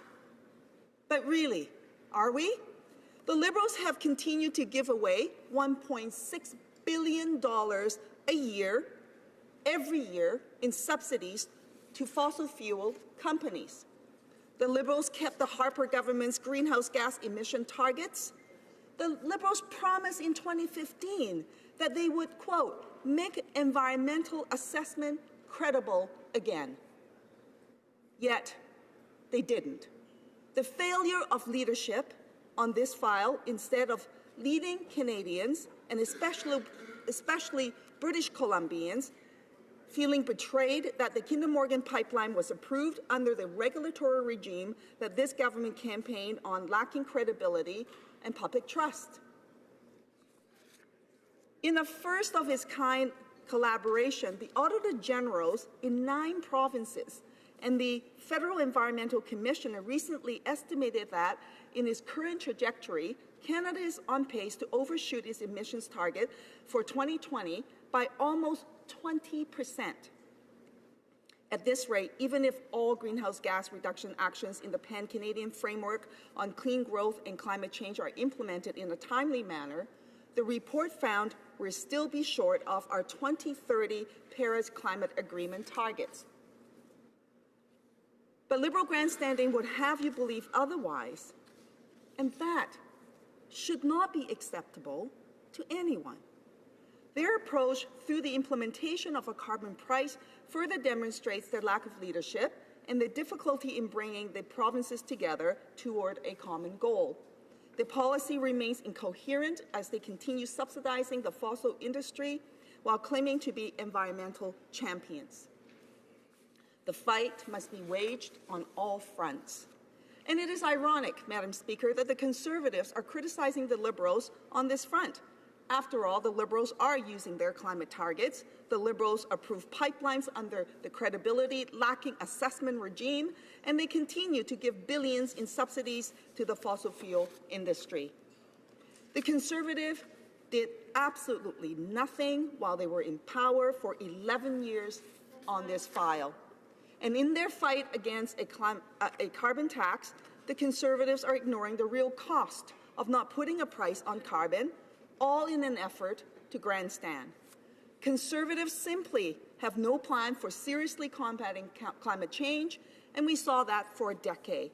Perhaps in the minds of Conservatives, climate change is something that can be dealt with later. Maybe it's an issue that, like some of their failed economic policies, the Conservatives believe that should be left for Stephen Harper's, grandchildren to solve. Fortunately for Canadians and our future generations, New Democrats don't share that view. And I think many Canadians don't share that view, particularly younger Canadians who are very, very in tune and aware of the issues, who are taking this issue up, who are rallying Canadians from coast to coast to coast to stand up and to fight for climate action. We welcome the announcement, of course, of a carbon tax in Canada. The experience of BC and Quebec show that carbon taxes have a positive impact on the environment and do not harm the economy. We see in BC and Alberta that there are ways to help low-income households handle any undue cost increases. But a carbon tax on its own is not enough. If this measure is not combined with other actions, Canada will not be able to meet its international commitment to the Paris Accord. The government must ensure that revenue generated from a carbon tax is used to fund initiatives to make our country greener, more sustainable, and less reliant on fossil fuels. It certainly can't just be set aside and be used to continue fighting subsidies to the fossil fuel industry. We need real leadership on this file to ensure Canada can meet its 2020 and 2030 climate targets. In September of 2015, Madam Speaker, Canada and 192 other UN member states adopted the 2030 Agenda for Sustainable Development. The 2030 Agenda is a 15-year global framework centered on an ambitious set of 17 sustainable development goals, 169 targets, and over 230 indicators. The BC Council for International Cooperation, BCCIC, just held a press conference this morning. And in response to the Auditor General's report on Canada's preparedness to implement the United Nations Sustainable Development Goals, and what was reported in that report, in short, was that the Attorney General concluded that Canada is not prepared to meet the targets, coming from a completely independent source on the evaluation. The 5 government departments identified to lead the implementation of the Sustainable Development Goals agenda are Employment and Social Development Canada, Environment and Climate Change Canada, Global Affairs Canada, Indigenous and Northern Affairs Canada, Status of Women Canada, and the Privy Council Office. And the conclusion from the Auditor General's report states, and I quote, "Overall, we found that the Government of Canada had not developed a formal approach to implement the 2030 Agenda and the Sustainable Development Goals. The 5 federal organizations identified to lead the 2030 Agenda preparations worked together with the Privy Council after the adoption of the 2030 Agenda to begin preparing a national approach. However, despite some specific action at the departmental level, there was still no federal governance structure based on clearly articulated departmental roles and responsibilities by November of 2017. We found no communication plan, no engagement strategy on how to include other levels of government and Canadians in a national dialogue on the 2030 Agenda. We also found no implementation plan or system to measure, monitor, and report on the goals' progress in achieving the goals. So in short, we have no plan, we have no strategy, and now we're falling short. And the failure of that impact, sadly, would be for Canadians to bear. So let's quit the grandstanding, let's get on with it, let's address this issue locally and globally. And comments. The honourable member for Sherwood Park, Fort Saskatchewan. Thank you very much, Madam Speaker. To the member, the NDP, I know, professes to have a real concern for those who are living in poverty.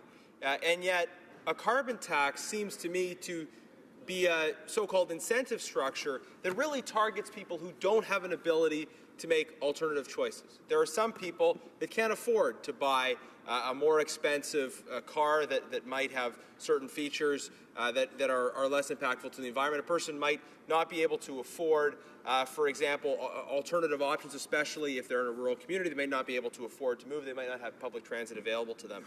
And it seems to me that a carbon tax is a punitive approach that hurts those who cannot make different choices most. And it's not an approach like the one pursued by the previous government that had binding sector-by-sector regulations that impacted major emitters but also offered things like a home renovation tax credit to actually allow people to make more environmentally friendly choices, but ensuring that they had the resources and the benefit in order to do that. Does the member not think that, especially with an eye to those who are struggling economically, we shouldn't take a punitive approach, we should actually take a supportive approach to helping people be involved in meeting our environmental commitments? The honourable member for Vancouver East. Thank you very much, Madam Speaker. And just to be clear, so take, for example, in British Columbia, the carbon tax that the Conservatives are complaining about, there is a program, by the way, in which the BC government has put in place to provide a return back to lower-income residents. But more importantly, the carbon tax itself amounts to a 1 cent increase at the gas pumps. Just to be clear, so that we have that on the record. Now, if the Conservatives really want to do something in addressing the individuals who are low income, who are struggling, and who are vulnerable in our communities because of poverty, then they would have supported the NDP's proposal for a national strategy to reduce poverty. They would have supported, for example, the call for action in a national strategy for housing, to make that as a basic human right, to which, by the way, they did not. They would have supported, for example, the NDP's call for a national farmer care program to begin that discussion with provinces and territories. They did not support that. Why? Because they say we can't afford it. But yet, according to the Conservatives, we can continue to subsidize fossil fuel companies. So how does that square up? Can't talk out of both sides of your mouth and pretend that you really care about low-income people. Questions and comments? Questions et commentaires?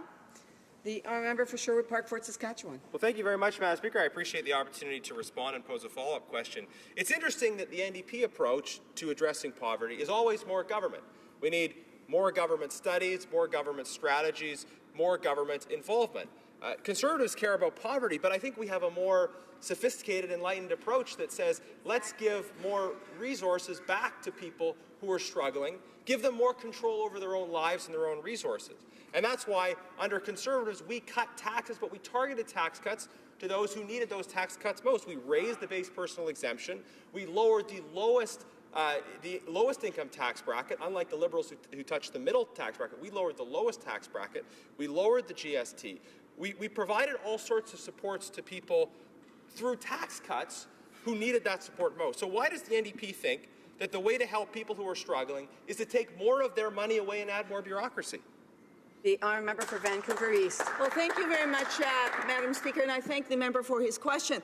My question to the Conservatives is this: what does the Conservative think by actually allowing for fossil fuel companies to get subsidies, by the way, from Canadian tax dollars, and that somehow is okay? Why do they actually think, for example, tax havens, allowing for the ultra-rich to actually take money out of Canada to put it into an offshore account and not pay taxes on it, their fair share amount of taxes on it, so that we, Canadians, can benefit from those taxes in programs that are necessary for all Canadians? Why do they always seem to think that it is okay for the big companies to walk away from their responsibility in that context? Because that's their model of how they think they can resolve the poverty question. The poverty question is, of course, is not about giving tax giveaways to the wealthy and the top 1%, Madam Speaker.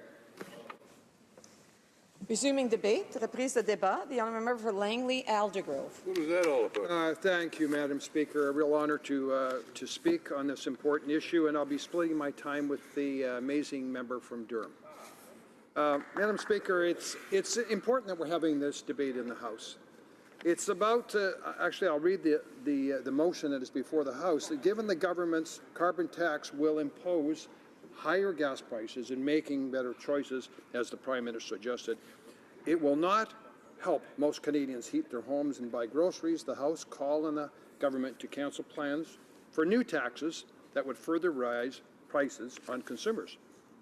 The focus of the motion today is Canadians are complaining about the high new taxes that have been imposed by the Liberal government. And part of those are carbon taxes. Madam Speaker, the carbon taxes and new taxes that the government have imposed on Canadians, the introduction of that have been very carefully crafted, wordsmithed, to make it sound like what they're presenting to Canadians is good. it's like a snake oil salesman saying that what we're offering you will heal all your ills. And I've carefully made note of how the government and actually the NDP today are presenting putting a price on carbon. They say it's important to have a market mechanism that will improve the environment, that will help business, that will build a new economy, that it will be revenue neutral.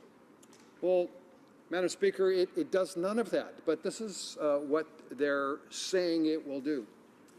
And before I elaborate on that, I reflect on my 14 years before. I've been honored to represent Langley Aldergrove in this House for the last 14 years. Before that, I was on City Council. I was a councillor for 14 years. And every year we'd have our balanced budget. We were required by law to balance our budgets. And there was often opportunities to provide tax-exempt status for different community groups. And as this was discussed with the community, we would say, do you think this group should be tax-exempt? And of course, everybody would say, yes, it's a good group. Let's give them tax-exempt status. And then the next question would be, well, would you then therefore support your taxes going up a little, because those $30,000 or $10,000 that was collected in tax from that group would now be exempt? The money has to come from somewhere. And so, Madam Speaker, well, Canadians, British Columbians, constituents would say, well, I support the tax-exempt status, but I'm already paying enough taxes. And so if it meant my taxes going up, no, I don't support that. And from that paradigm, this is what we find ourselves now in Canada, where if you ask Canadians, do you support providing a good, clean environment for our children and our grandchildren and for this generation? Absolutely. Canadians are willing to pay their fair share of taxes and do what is good for the environment. We all do. It's how do we get there? And is it putting a price on carbon? Will it achieve that? Well, Madam Speaker, what is putting a price on carbon? What does that mean? And it means that you put the price of energy fuel, gas at the to refill your car, you make it higher and higher and higher and more expensive to the point where you force a behavioral change. It's called, also known as social engineering, where you force behavior change. And so, changing to what? To a new economy, a new energy-efficient economy. Well, the previous government did make that their priority to create energy efficiency. And they did a lot to, in that way. Vehicles, the standards for motor vehicles were greatly improved as of 2011. All the vehicles came under totally new standards. Fridges and stoves and appliances, homes were improved, and there was grants that were provided for home improvement grants. And the amount of energy that we use as Canadians was greatly reduced because of investing into Canadians to do a better job and use our energy more efficiently. But that is not what a carbon tax will do. Carbon tax will put the price of natural gas to heat our homes way more, so that people, instead of using natural gas, they would use electricity. And that is a possibility, Madam Speaker, but it's a different challenge. In British Columbia, it is hydroelectric. We create hydroelectric, and the same that are calling for a transformation to new economies would then oppose hydroelectric. But you need to create that new electricity into a new economy. You can't have it both ways. And so, Madam Speaker, it's ironic that those that are saying we need to have a new economy were also opposing electricity, which is a blessing to British Columbia and Ontario and Quebec and other provinces to have that hydroelectricity. So, Madam Speaker, if you put a price on carbon, how high does it have to go to force that change of behavior? And, Madam Speaker, when you ask Canadians then, how high would you support your gasoline prices going? Canadians are saying prices are high enough now. How much to heat your home? Canadians are saying they're high enough now. That is not what the government is supporting, and that's not what the NDP are supporting. They want the energy prices to continue to rise until people will stop using oil and gas. Fact is, Madam Speaker, they're using the taxes that they collect from Canadians to actually oppose, Madam Speaker, to their funding protesters to oppose pipelines to move energy within Canada. So, Madam Speaker, their wordsmithing where they say carbon pricing will improve the environment are not true. Madam Speaker, they say that carbon pricing will help new business. That's not true, Madam Speaker. It actually makes Canadian business less competitive when it costs more to manufacture in Canada. And that's why, unfortunately, we're seeing some of our jobs in Canada move to the United States where they don't have the carbon pricing. The Liberals have said that carbon pricing will build a new economy.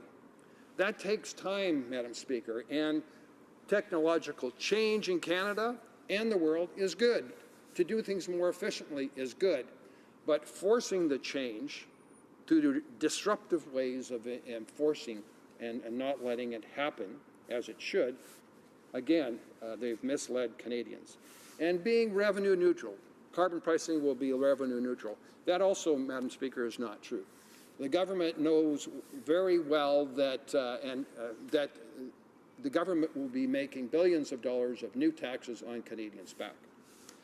When the parliamentary secretary for the Minister of the Environment, and that used to be my honor to be in that position, he's given talking points to speak. Sadly, Madam Speaker, the talking points are misleading.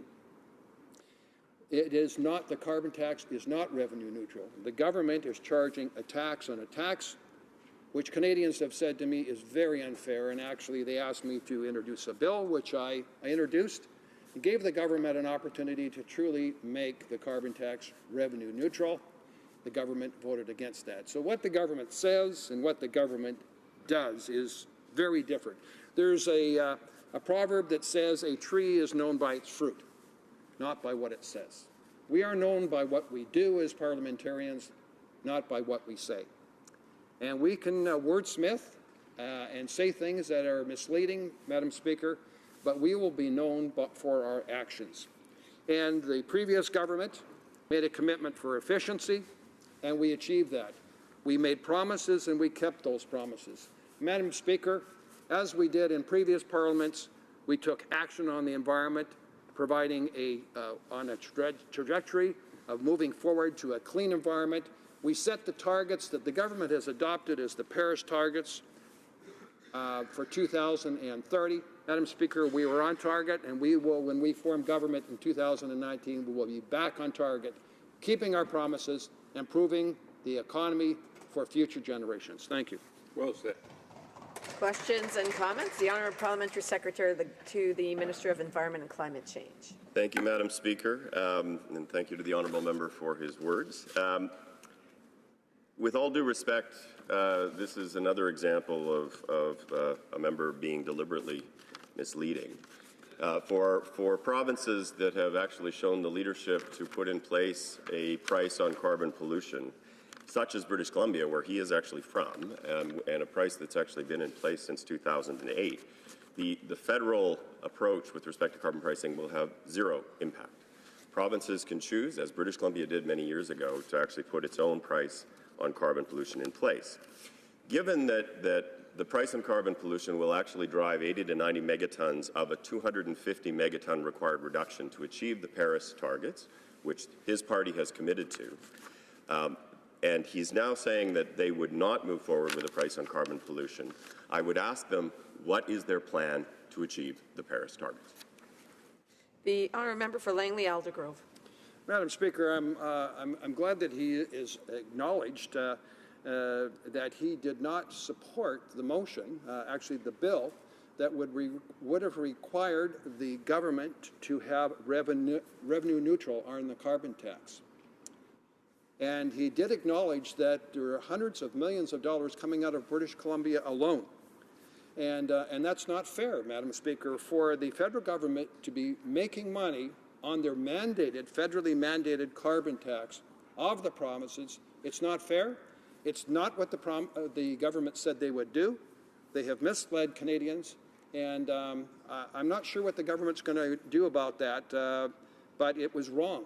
They should have kept their promises. It should be revenue neutral. They should not be forcing the provinces, including Saskatchewan, to accept a carbon tax when it will hurt a province. Questions et commentaires. L'honorable député de Trois-Rivières. The honourable member for Trois-Rivières. Thank you, Madam Speaker, and I'd like to thank my colleague for his remarks. I have to admit that this morning I've been listening to the debate closely, and I have the impression that we're going back in time, that we're debating an issue that's already the subject of a broad consensus within the population. In Quebec, we are already participating in the carbon market. We already have a green fund. And in 7 years, I have never received a single complaint from my constituents. I've never heard someone say that putting a price on carbon is not a good idea. On the contrary, and perhaps the public is moving ahead faster than MPs, because there is a broad consensus out there on the means that we need to use collectively to tackle climate change. So I'm having a hard time following the Conservative logic this morning when the public is aware and is actually supportive of concrete measures that will tackle greenhouse gas emissions and climate change. Member for Langley, Aldergrove. Well, Madam Speaker, I would agree with the member that the public is on side of protecting the environment and moving forward on good environmental practices. What the public is not supportive of the carbon tax cover-up, where prices are going up to heat our homes, to drive our cars, that are actually hurting fixed low-income Canadians, particularly seniors, Madam Speaker. And that is what is happening. I am hearing from my constituents that the price of gasoline approaching $2 a litre, this is what's being discussed, is not what they want, Madam Speaker. They want a carbon tax to be effective but not increasing the price of what it costs to heat your home and drive your cars. If the government's intent is to force people out of their cars, which is what we heard over this last week, Madam Speaker, to force behavioral change, Madam Speaker, this is not what Canadians want. This is not what Canadians support. They want fair taxation, and Canadians are already paying way higher taxes than what they should. Under this Liberal government, Madam Speaker, Canadians are groaning. They do not support what the government's doing. Reprise de débat. Resuming the member for Durham.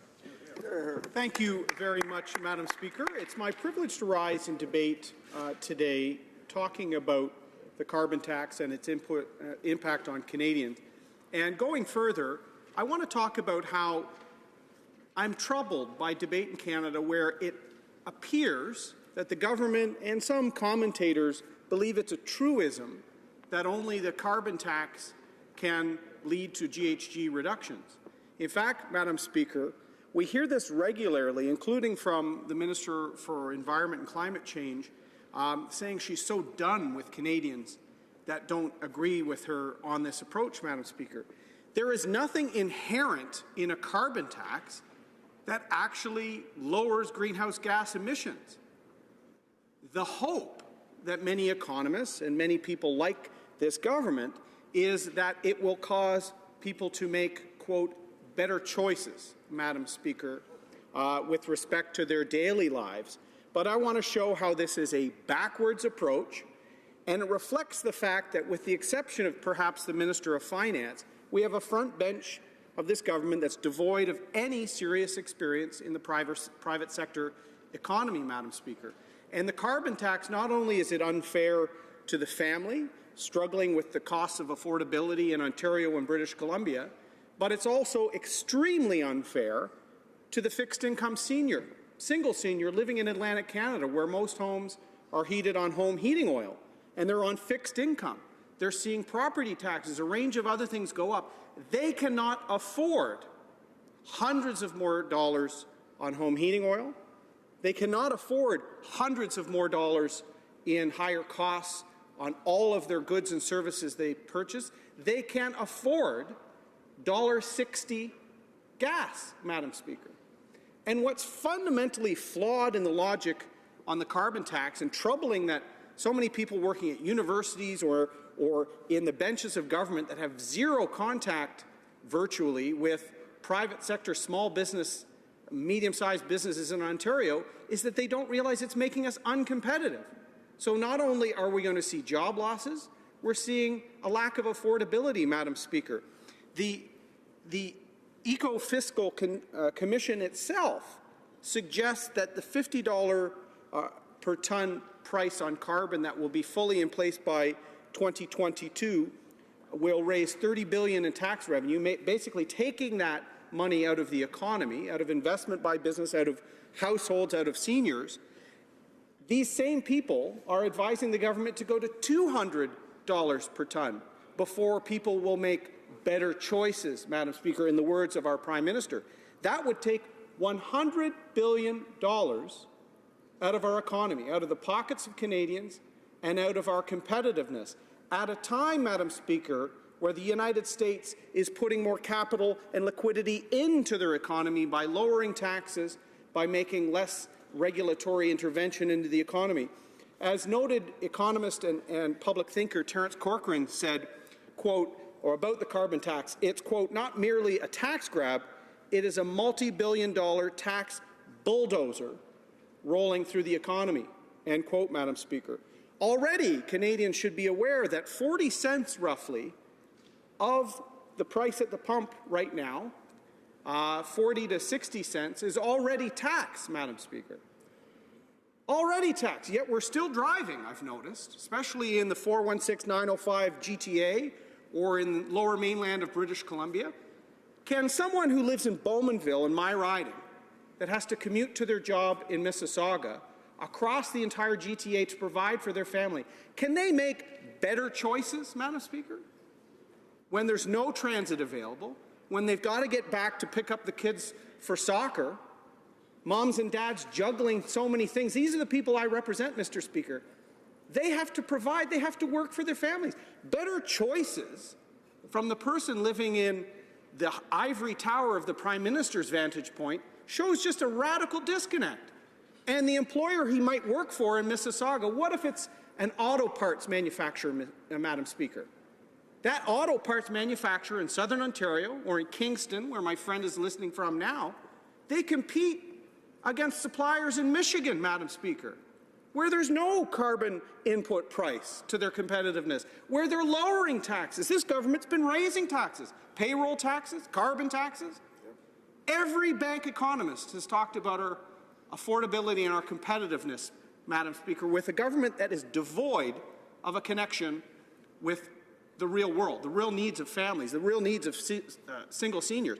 And I'm going to show you why their false debate, their creation of this truism that only the carbon tax can help our economy, is a failure of public policy leadership. And the minister, instead of standing up and citing her platitudes time after time again, should go out and meet with the real economy. I'll use an example, Madam Speaker. Statistics from their government. 2016 was the latest I could get for all of these.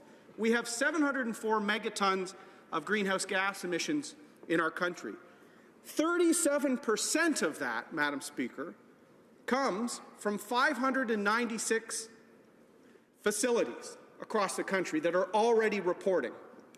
Let's compare that. We have reports for 596 facilities that produce over a third of Canada's total emission.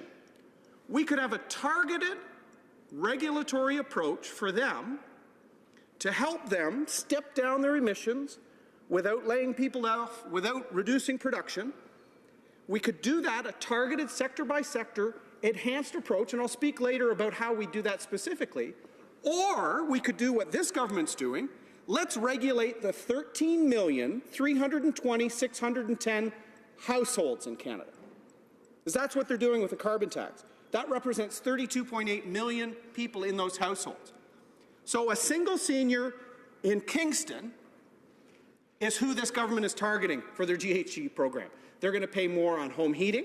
They're going to pay more on fuel. They're going to pay more for all the goods in their house, Madam Speaker, at a time where property taxes, perhaps when that member was mayor, he lowered them, I don't know, but property taxes are going up and affordability is going up. They are not the problem, Madam Speaker. The government's own documents show us that less than 600 facilities account for over a third of the GHG emissions. Even more so, Madam Speaker, 50% of Canada's greenhouse gas emissions come from two sectors, the oil and gas and the transportation sector. And I'll tell you right now, Madam Speaker, a program that is far better than every ridiculous time I hear the minister say the environment and the economy go together. She should understand the economy. She is so detached from the real world and creating it, calling people that have a different plan for greenhouse gas emission, calling us climate change deniers. I have been working on climate change and the environment likely longer than she has, Madam Speaker. But I've also been in the real economy and know how we have to tackle these things. So look, 50% of our emissions as a country, over 350 megatons, are addressed in these two sectors. With the oil and gas sector, we can have two public policy goals to lower emissions. First, capital cost allowance acceleration for any investment that goes to a resource company or a company in the oil sands, one of our largest single contributors to the gross domestic product of Canada. Let's incentivize them to lower their emission using the tax system. Write off investments. I said during my leadership run, Madam Speaker, you could actually extend this to water usage too. Any investments they're going to make, we're going to let them depreciate at a faster rate. Then you work with those emitters. There's 596, Madam Speaker. We know where the large emissions are coming from. We lower their tax rate over a 10, 15, 20-year timeline if their emissions are reduced. With transportation sector included, Madam Speaker, remember, almost 50% comes from transport and from oil and gas. The government has not lobbied for cabotage with our NAFTA modernization, Madam Speaker. So right now we make something in Oshawa, Ontario, and we ship it to a state in the United States. Let's say California now, Mr. Speaker. Because of trucking regulations, that truck has to come back empty. Just think of the wasted efficiency, the wasted GHG emissions. If we're modernizing NAFTA, we should work with President Trump and the U.S. to say, let's eliminate this archaic system where we have empty transports. In fact, there's hundreds of megatons just with wasted inefficiencies in transport, Mr. Speaker. So cabotage, which David Emerson, a former Liberal cabinet minister, agreed with me at the Transportation Committee, would be the single largest move to reduce our greenhouse gas emissions as a country. Cabotage for the transportation sector and a targeted, tailor-made approach using our tax system for the oil and gas and resource sector. This is about using our tax system as a carrot to incentivize better choices, in the words of the Prime Minister, as opposed to a stick punishing the single senior, punishing the families, punishing the small businesses trying to compete. So it's about time we have fresh thinking from this government. Questions and comments. The honourable member for Kingston and the Islands. Thank you very much, Mr. Speaker, and I appreciate my colleague's intervention today. And in particular, I want to thank him for bringing up my hometown of Kingston and when I was mayor. You know, speaking of which, Mr. Speaker, when I was mayor of Kingston, we had the opportunity to do some pretty creative things and in terms of leading in climate change and protecting our economy. We built LEED buildings. We installed solar panels on tops of roofs throughout the city. We installed LED lighting throughout the city. And you know what? To his point that he talked about taxes in Kingston, all the while we were able to keep the taxes below the rate of inflation. And that's because, Mr. Speaker, we chose to make decisions that would impact us both environmentally and economically in a positive way. But yet at the same time that the Conservatives, Mr. Speaker, are talking about pollution and talking about how they believe that there is a solution out there, they refuse to put forward an actual plan. What is your plan, would be my question to them through you, Mr. Speaker. The honourable member for Durham. Well, thank you very much, Mr. Speaker. I'd like to congratulate the member and hope he returns after the next election to his municipal level of government, Madam Speaker, where he can continue his good work on LEED buildings. In fact, Mr. Speaker, just this morning I met with Adam Melnick from Bowmanville on behalf of the Mechanical Insulators of Canada. He reminded me of the fact that the federal government, much like Kingston, but on a larger scale, has 38,000 buildings. Yep. Mr. Speaker, better insulation, better efficiencies of boilers, of pipes, they have estimated through studies would account for a 30% GHG reduction for facilities of the federal government. Where's the leadership on that? This government's going after the single senior and the working family. They're not taking care of their own. And I remind the member, I provided a plan. There's 596 reporting facilities right now that account for well over a third of Canada's emissions. The oil and gas and transportation sector are 50% of our national emissions.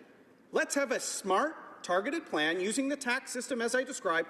That's a real plan that understands the economy, not the rhetoric, not the platitudes of this minister and prime minister. Questions and comments. The Honourable Member for Salaberry-sur-Loire. Thank you, Mr. Speaker. I'd like to ask my colleague if he wouldn't agree with the verdict of the National Roundtable on the Economy and the Environment, which the Conservatives set up in 2011. And they published a report saying that the government's inaction on climate change could be catastrophic, and that if Canada doesn't focus on adapting to climate change, the consequences could cost the country $5 billion a year between now and 2020, and then between $21 and $43 million between now and 2050. So we need to take action. Many scientists who worked together at the request of the Conservative government said so.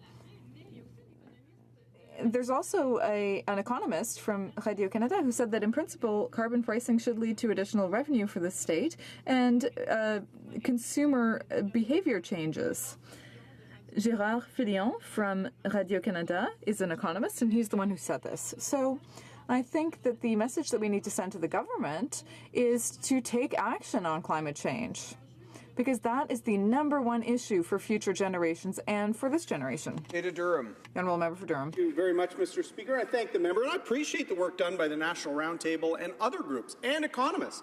I just worry about this growing sense that it's a truism that the carbon tax is the only solution. It's not. It's actually a solution that doesn't recognize we've got an integrated economy in North America. If we do something, it will harm our economy if we don't have our integrated partner alongside. This Prime Minister and his bromance with President Obama couldn't get Mr. Obama to agree to a North American carbon tax.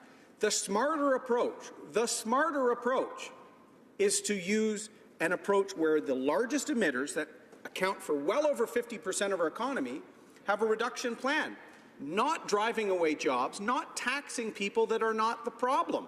Mr. Speaker, the carbon tax is lazy public policy, and as she said in her remarks, everyone knows they want this to be a revenue source. The government's own estimates show that between $30 and $100 billion, if their plan is implemented, is going to flow into government. Not a single dollar of that is reducing greenhouse gas emissions. The false logic is that they hope by taxing they will change behavior. Commuters in the Greater Montreal area, Greater Toronto area, going to work, unless they have transit now, they can't make better choices. This is a tax grab. Let's concentrate on the large emitters. Let's have a realistic long-term plan to get their emissions down without large-scale unemployment, without reduced productivity.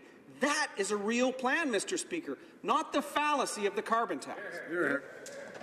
Resuming debate, the Honourable Member for St. John's East. Thank you very much, Mr. Speaker. I'll be sharing my time with the Honourable Member from... Bear with me for 1 second. I have my chart upside down here. Honourable Member from Vaughan Woodbridge. Mr. Speaker, thank you to the Honourable Member for Carleton for bringing his motion. I welcome this opportunity to speak to an issue that is a key part of our government's plan to make Canada a leader in the clean growth economy. Mr. Speaker, listening to the Conservatives talk about pricing carbon reminds me of those old Maytag commercials. You remember the ones, some poor Maytag repairman would be sitting, looking bored, waiting for the phone to ring. He's lonely. Nobody's calling him. The world is marching on without him, and he can't seem to figure out what to do, Mr. Speaker. Mr. Speaker, the world is moving on, and it's time for the Conservatives to catch up, to take their heads out of the sand, to recognize that acting as they did for 10 years under the previous government is simply not good enough. It is time to realize that 1, scare tactics are wrong. 2, that climate change is real. 3, that the science is settled. And 4, that around the globe, countries are taking important steps to address it. An appeal to fear is a fallacy that underpins the entire motion before us today. In fact, the Conservatives find themselves in an increasingly shrinking island of denial. While they spend their days yelling the sky is falling over carbon pricing, the world is moving decisively and optimistically towards action.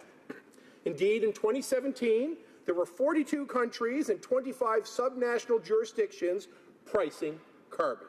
In fact, the number of carbon pricing initiatives implemented or scheduled has almost doubled over just the past 5 years.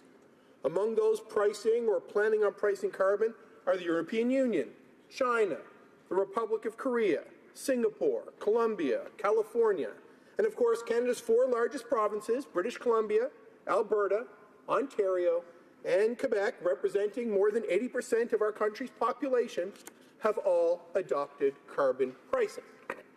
I mentioned that China is one of the countries pricing carbon. It's already tested a cap-and-trade system in 9 of its provinces, 7 since 2014, and 2 more added in the past 2 years. The plan will soon go national there, effectively doubling the world's priced carbon. When that happens, Mr. Speaker, fully 1/4 of the world's carbon pollution will be priced at one level or another. 1/4. Now, why is it, Mr. Speaker? The leaders of those jurisdictions care about jobs. They read the debates on both sides. They know how devastating business as usual would be, and they are taking market-based approaches to effect meaningful change. Mr. Speaker, governments around the world understand something that the Conservatives don't seem to grasp: basic economics. Let me explain for the benefit of my friends in Her Majesty's loyal opposition. In economics, the law of supply and demand dictates the relationship between supply, price, and demand. If you want to encourage a certain type of activity, you can provide a financial incentive for doing so, and if you want to discourage a certain type of activity, such as polluting, you can create a financial disincentive. It's really not that hard, Mr. Speaker. It's how free markets work. It's good public policy, and it takes economics into account. By sending clear market signals, the genius of the private sector is unleashed to find creative and innovative ways to meet market needs for things like home heating and groceries at the lowest price, while at the same time pricing pollution. Unless we price pollution, the laws of demand cannot be unleashed to reduce it. That's exactly what our government is doing with carbon pricing. We're harnessing the power of market forces to tackle greenhouse gas emissions. This will spur innovation and improve our competitiveness. It encourages companies to look for better ways of doing things, including using different sources of energy, using less energy overall, or converting the pollution into useful or sequestered forms. Mr. Speaker, using less energy overall is critical. According to the International Energy Agency, we could get half the way to our Paris commitments just by being more energy efficient. That's why, together with most provinces and territories, as well as Indigenous groups, we adopted the Pan-Canadian Framework on Clean Growth and Climate Change, which includes carbon pricing. The private sector understands the benefits of pricing carbon. In fact, they've been asking governments to put a price on carbon for years because they want certainty about the ground rules. They want to know what will be expected of them, and they want a level playing field during the transition to a low-carbon economy. They also know that carbon pricing is the best, most efficient way of achieving the desired public policy objective of reducing greenhouse gas emissions and saving our planet. And that's why the companies themselves are adopting carbon pricing. In fact, as of November 2017, 1,389 companies had disclosed implementing or that they were implementing or planning to implement internal carbon pricing to the Climate Disclosure Project. 1,389, up from just 154 years ago. So the Conservatives better add multinational corporations to the list of folks who just won't get behind their politics of fear. Quite simply, Mr. Speaker, global momentum for carbon pricing is building in national governments, states and provinces, in the private sector, and Canada will move with them. We're also seeing in international organizations such as the United Nations. Its Global Compact calls on companies to set internal price at a minimum of $100 per metric ton over time and invites companies to become carbon pricing champions by aligning with the business leadership criteria on carbon pricing. That criteria is designed, and I quote, to inspire companies to reach the next level of climate performance and to advocate for a price on carbon as a necessary and effective measure to tackle the climate change challenge. Under this initiative, companies set an internal carbon price, advocate for responsible policy, and report on their progress. And there's yet another group calling for carbon pricing, the Carbon Pricing Leadership Coalition, which has joined with the World Bank to bring together leaders from across government, the private sector, and civil society to share experience working with carbon pricing and to expand the evidence base. So you can see, Mr. Speaker, that the opposition finds itself increasingly out of step, increasingly out of touch, increasingly alone. The fact is that when Canadians give climate change serious thought, it is obvious to them that pricing carbon has to be part of the solution. That consensus has been in place for quite a while. Our government is part of that consensus. We know that pricing carbon sends the right signals to the markets, that companies respond by becoming more innovative and energy efficient, and that by doing both, they become more competitive. Mr. Speaker, it was the French novelist Victor Hugo who wrote, "You can resist an invading army, you cannot resist an idea whose time has come." Carbon pricing's time has come. It is time for the Conservatives to help Canadians join the international effort to fight climate change. Her Majesty's loyal opposition undoubtedly has constructive suggestions. I wait for them to pull their heads out of the sand to share them with us. And on this point, I will say that carbon pricing is only one part of the solution. Government has to take a varied approach and come at this problem from different angles. We're not proposing that the entire reduction in CO2 emissions will come from the price and the market effects of the price. We're proposing things like a greening government solution. We are opposing efforts to reduce methane gas emissions from the oil sands. We're working with the provinces to improve infrastructure that will drive the green economy. We're investing in innovation across the country in different superclusters and whatnot to ensure that there's an opportunity for Canadian companies to generate the technology, the patents, the know-how to engage in the clean climate future. It's not merely about defending the status quo. It's about moving forward and being part of a global solution to tackle a global problem. Canada has the intelligence, the ability, the infrastructure, the smart, young, driven people who want to be part of positive change, to be part of the solution. And I appreciate members opposite in their previous remarks who may have said that we can't move without the United States, but in fact, the United States is moving. The 1,389 companies I mentioned include American companies. And Americans are taking steps to reduce their overall carbon demand with companies like Tesla and Solar City and others who make their patents freely available to the world so that the world can reduce its carbon footprint. This doesn't happen alone. The Government of Canada is not suggesting that it will. But we are suggesting that if we're going to make change, we should do it right. We should do it in a way that includes market forces, and we should not just leave it to the 50% of top emitters, as the previous member mentioned. We should include all Canadians by adopting a price on carbon. Thank you, Mr. Speaker. Questions and comments. The honourable member for Sherwood Park, Fort Saskatchewan. Thank you very much, Mr. Speaker. I thank my friend for his remarks. I had the pleasure of being in St. John quite recently, and great to see strong opposition to the carbon tax, even despite, I know, the member's best efforts to solve the policy. His speech, with all due respect, was embedded in this sort of bad metaphor and presumption that, well, an idea's time has come, therefore it has come. Of course, there are many instances in history when we could point to a situation where people may have thought that an idea's time had come when it turned out to not be such a good idea, and there was a better idea in the offing. In particular, when it comes to the carbon tax, I'll say to my friend, because I know, and the member for St. John Rothsay as well has spoken about issues of poverty that exist within his community, and indeed certainly they exist across the country. Why is the government intent on using the stick instead of the carrot when it comes to responding to climate change? Why do they want to hit people with the stick of higher taxes who in many cases can't afford to make different kinds of choices? They're simply not able to go through the process of replacement, substitution. Why don't they instead do things like we did, like the home renovation tax credit, policies we undertook like regulatory changes affecting heavy emitters? We can do this a different way that doesn't hurt struggling people in his riding and elsewhere. Is he not open to alternatives to the all stick, no carrot approach? That's a good question.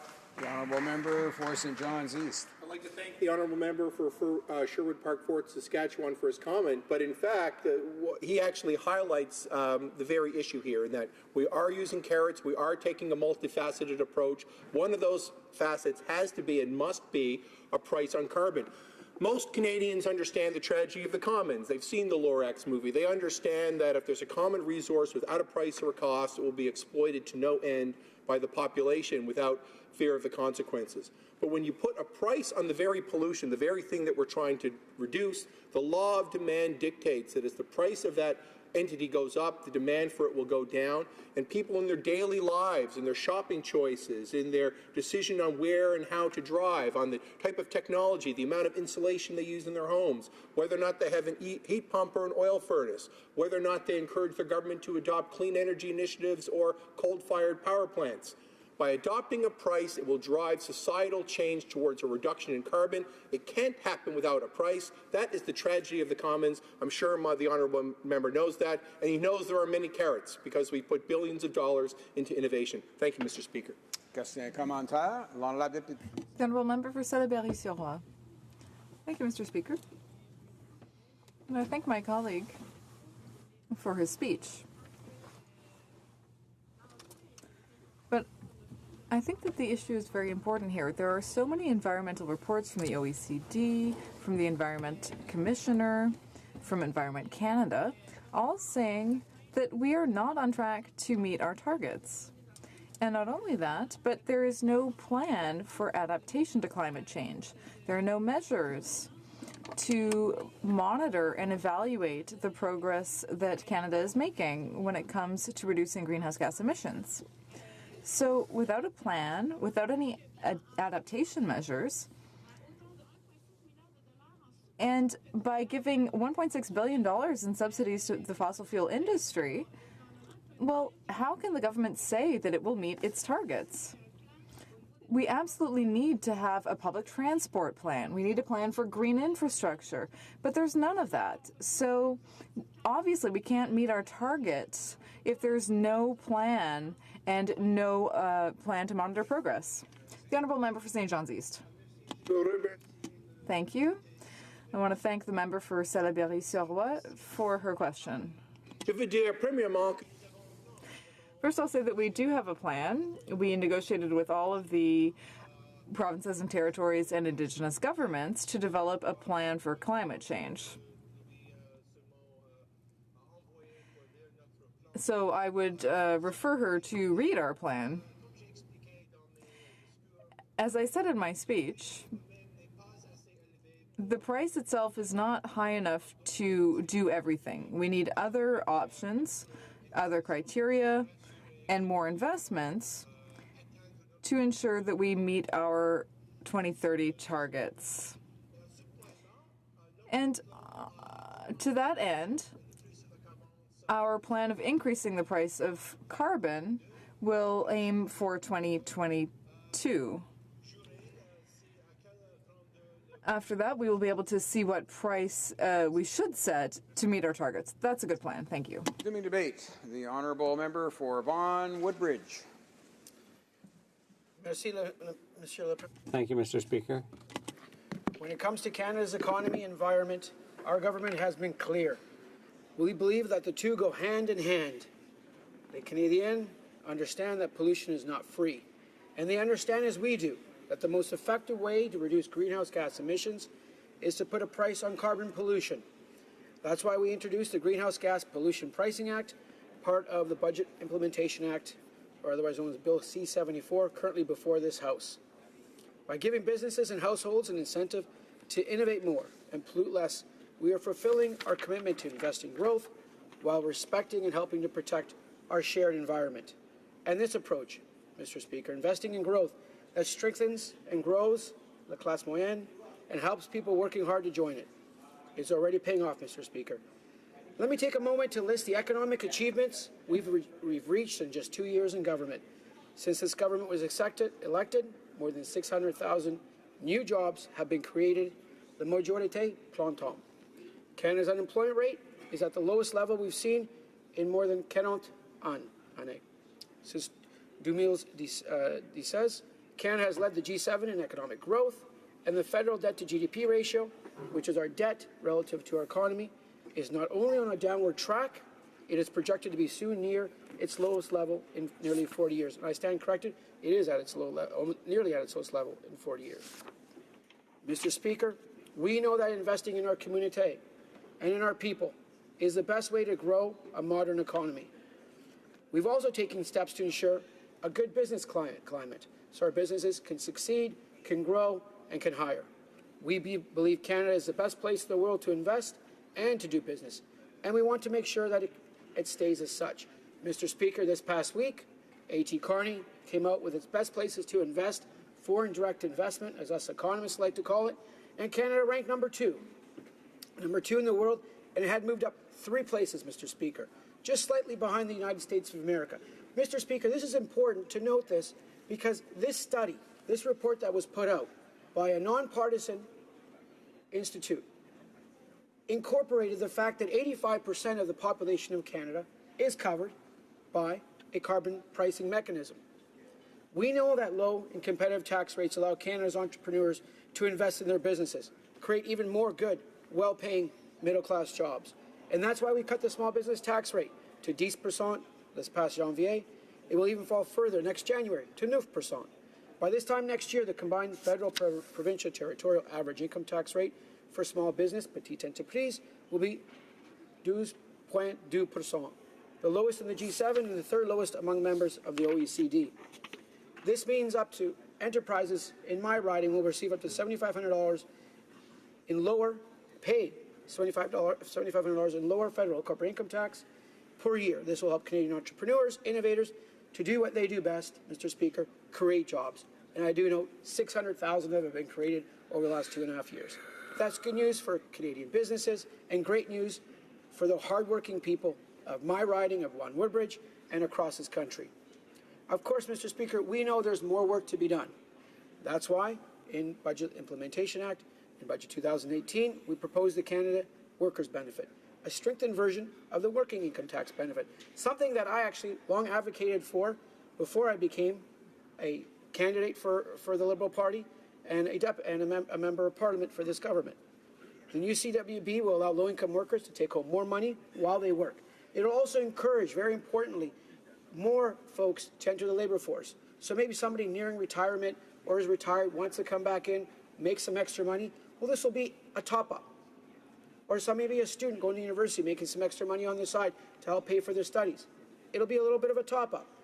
That's so important in the face of the demographic challenges that Canada and many of the Western countries are facing these days. For example, a low-income worker earning $15,000 could receive up to $500 more from the CWB in 2019 than they would have received this year under the current system. And with automatic enrollment, literally hundreds of thousands of more individuals across Canada, low-income, hard-working Canadians, will receive the benefit. It's estimated that 70,000 personnes, the Canadiens, 70,000 more Canadians will be lifted out of poverty by 2020. Since 2016, the government has also been providing additional support to Canadian families through the Canada Child Benefit. Compared to the old system of child benefits, which sent checks to millionaires, the CCB gives low and middle-income parents more money each month, tax-free, to help with the high cost of raising kids. I know this for a fact. I have 2 very precocious young daughters. who are the love of my life, but it takes a few bucks to put them in some of their activities. The CCB is simpler, more generous, and better targeted to give more help to people who need it most. Since its introduction in 2016, the CCB has lifted literally hundreds of thousands of kids out of poverty, and that's something we need to applaud and a proud achievement of our government.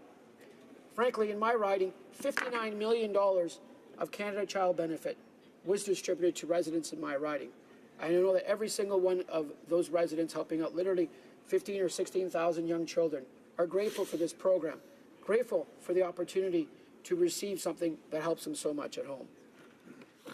Mr. Speaker, these investments and others our government is making in infrastructure, science, innovation, and skills and training are all designed to achieve one goal: to ensure the benefits of a growing economy are felt by more and more people with good, well-paying middle-class jobs and people working very hard to join the classe moyenne. We want Canadians to feel confident about the future and better prepare for what lies ahead. Part of achieving this, Mr. Speaker, entails making investments and taking action to protect Canada's air, water, and natural areas for our children and grandchildren while creating a world-leading clean economy. And that's just not aspirational, Mr. Speaker, because that's happening today. There are literally hundreds of companies all over the world that are utilizing testing technology for producing a cleaner environment. Yesterday during finance, I referenced how companies in Germany are already turning, like for example, Daimler Trucks, are already turning trucks away from diesel and putting electric vehicles on the road. That is something very important. These opportunities we must grasp. That is why our government has put a focus on innovation, a focus on research and development, to make sure a focus on supergrappe, as they're called in French, the 5 clusters that we've identified, to ensure that Canadian companies are able to utilize, are incentivized to create those world-leading technologies, and they're made right here in Canada, Mr. Speaker. That is something that we need to do, and we are doing. Climate change is one of the most pressing challenges of our time, and unlike the party opposite, for which 10 years did not do anything, we've known from the beginning that inaction is not an option.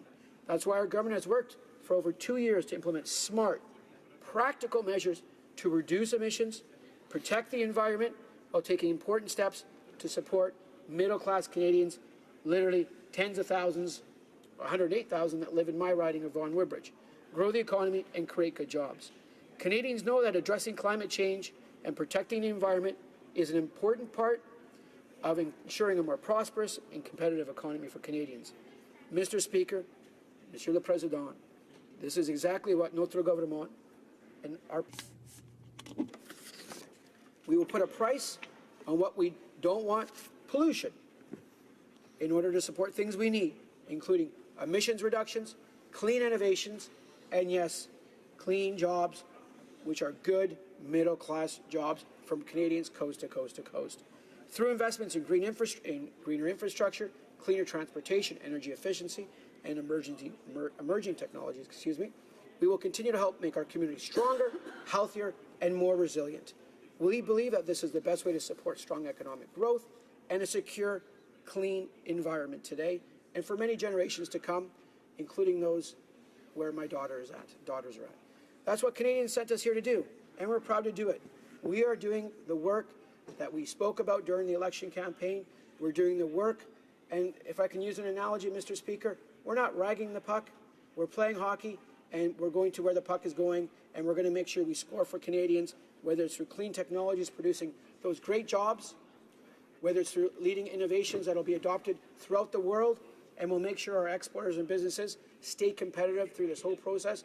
And 600,000 new jobs over the last 2.5 years is not too bad at all, frankly. Thank you, Mr. Speaker. Let me repeat, Monsieur le Président, that a clean environment and a strong economy go firmly hand in hand, and we can have it no other way. This benefits all Canadians pour aujourd'hui et aussi for today and for tomorrow. Merci beaucoup, Monsieur le Président. Thank you very much, Mr. Speaker. Questions and comments. The Honourable Member for Kamloops, Thompson-Caribou. Thank you, Mr. Speaker. And as I look at Bill C-74 and you look at the implications for something like a mining initiative in Nunavut, the way they've calculated things is there will be extraordinary impact. It's estimated that it'll be $20 million a year. There has been no accommodation for mining projects in the north. I think people from the north are very concerned about this government moving forward. And quite frankly, capital will simply flow. They cannot be competitive with that $20 million increase. They will go where their money is welcome. So what has the member got to say to those people in Nunavut when an employer who is probably half the population's workforce is very concerned, and this government has done nothing to even consider the unique circumstances of the north? The honourable member for Vaughan Woodbridge. I thank my honourable colleague from the lovely province of British Columbia and Kamloops area for that comment. What I would say this, you know, if I look back this last weekend, where A.T. Kearney is ranked Canada for foreign direct investment, number 2 in the world, a very attractive place to invest. I know in the north there have been many mining projects that actually, a few of them have been recently approved. I remember having a discussion on one of my flights with one of the government relations folks from a large mine that's going forward. And we approved that, and it's going forward, and we're great. And last year during Finance Committee, I was able to visit Yellowknife and talk about the unique circumstances that the North has, and we're listening, and we're ensuring that the North's competitive environment for attracting investment, or if it's Alberta's industrial heartline, which I visited in January, or whether it's in the interior of British Columbia, remains strong and robust, and those companies are investing funds in our country, and it's paying out by the number of jobs that are being created coast to coast to coast. Questions and comments? The honourable member for Hochelaga. Thank you, Mr. Speaker. I'm glad to see that the government, the federal government, is finally putting a price on carbon and pollution. It was about time.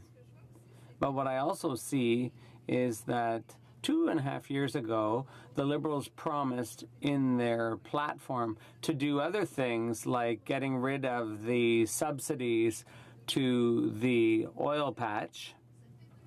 So it's been 2.5 years since that was promised, and in the latest budget, you see nothing except for peanuts. So when will that promise be kept? The honourable member for Vaughan Woodbridge. Thank you, Mr. Speaker. Thank you for that question, my honourable colleague from Hochelaga. What I will say this is we need to have balance between supporting the environment and doing the right thing for the environment, i.e. ensuring there's a pan-Canadian framework for the pricing of carbon, which we're doing. But we also need to grow the environment, grow the economy, and we need to ensure policies are in place where we can have robust capital investments, like my colleague from Kamloops alluded to. So we've approved pipelines to go. We are supporting our middle-class workers, and those middle-class workers may be construction workers in my riding, but they can be oil rig workers in Alberta or British Columbia or in Fort St. James or in Saskatchewan, and we need to make sure we have balance. And our government is striking that balance, where, yes, we're putting forward a pan-Canadian framework for pricing carbon. In those areas, 85% of Canada is actually covered by a system for pricing carbon.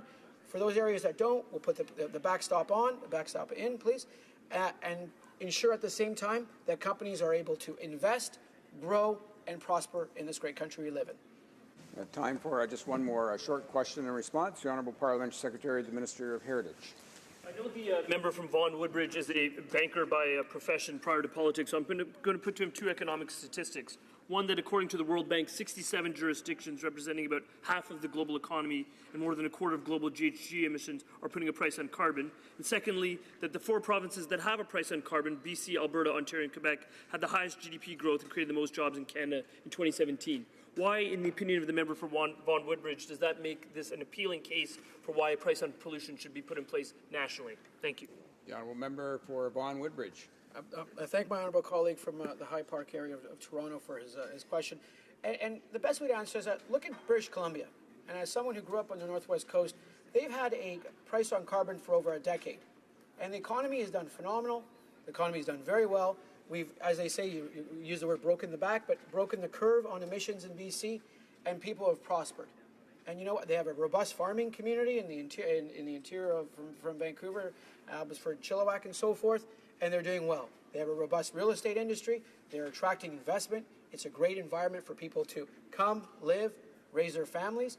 And if you just look at the province of British Columbia, and it's also, in my view, very important, they have a revenue-neutral carbon tax. When it was brought in by the Premier Gordon Campbell at the time, I supported it fully. A revenue-neutral carbon tax where funds that are carbon price, where funds that are collected are given back in personal and corporate tax reductions. Thank you. Resuming debate, the honourable member for Kamloops, Thompson Caribou. Thank you, Mr. Speaker, and I'd like to note I will be sharing my time with the member for Belchès-les-Chemins-Lévis. And certainly, you know, it has been suggested that an effective response to climate change needs to be scientifically sound, environmentally sustainable, financially realistic, as well as global, comprehensive, and holistic. Now, maybe that's a little bit optimistic and you wouldn't be able to get all the components in a planned approach in a response to climate change, but I would like to suggest that the Liberals are failing on probably each and every one of these measures as they approach their climate change plan, and really are failing to meet most of these criteria. You know, as the people in this House are aware, the government has introduced C-74, which is the Greenhouse Gas Pollution Pricing Act, and really talk about how it's designed to impact behavioral change. So my remarks are going to focus not only on those specific issues I mentioned earlier, but you know, how they will be ineffective, but also how many people with the least options are going to be unduly penalized.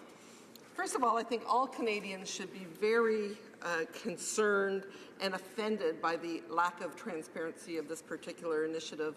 As the Shadow Minister for Finance has pointed out regularly, the carbon tax cover-up. And the Finance Department knows the numbers. The Finance Department has calculated the numbers in terms of the cost for individuals and families.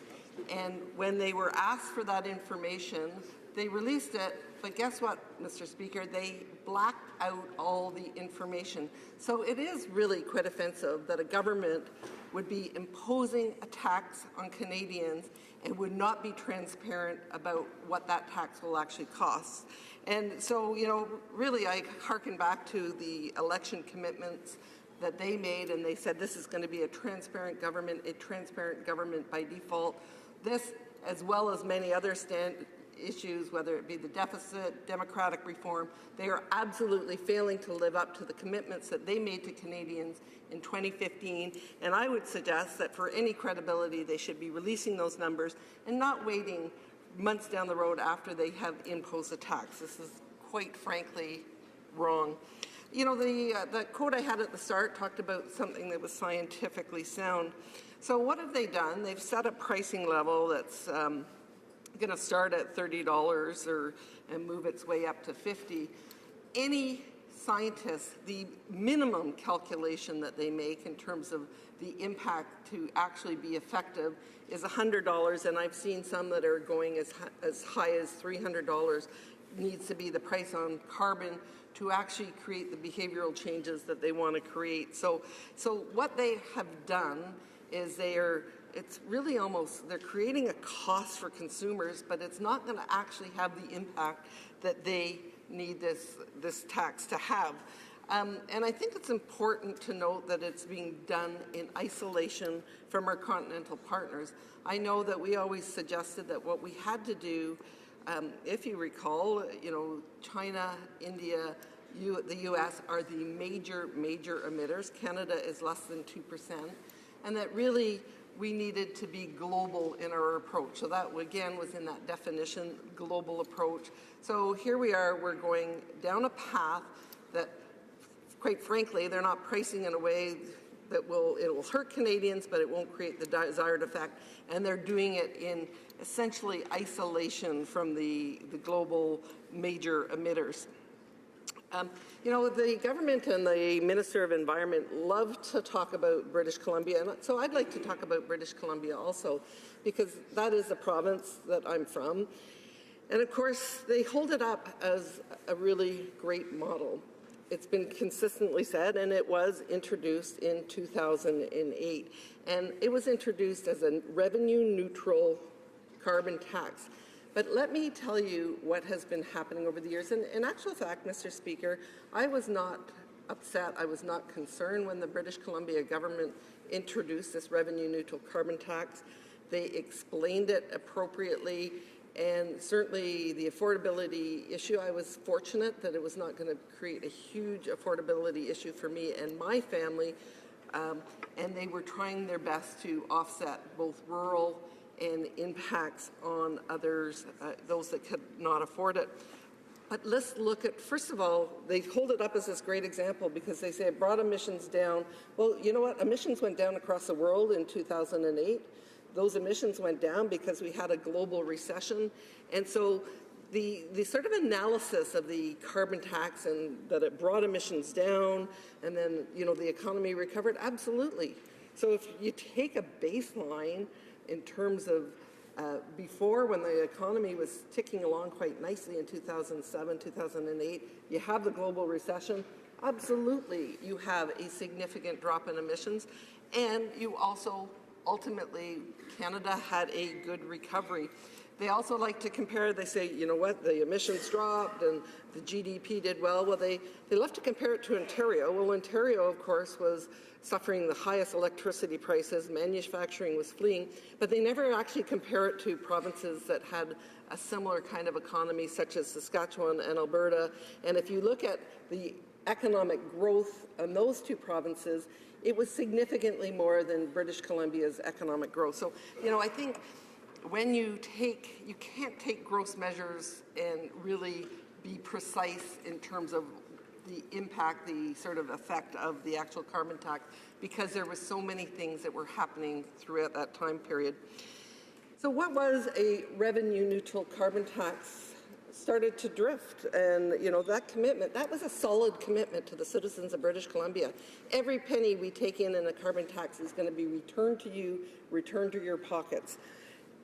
What happened in 2013-14 is the Auditor General started to review, and what was initially revenue neutral was turning into, you know, other things that the government did. If they did a measure, they started to include many things that really were inappropriately included, and so they suggested that it's revenue neutral, but in actual fact, we were drifting quite significantly from revenue neutrality. The NDP, I have to talk about the NDP in British Columbia because, of course, the first thing they did was they campaigned on axe the tax. So that was their campaign. We got to axe the tax. It's got to be gone. They finally became government, of course, in 2017. What's the first thing that they do? They take away the revenue neutrality from that tax. They actually legislated away revenue neutrality.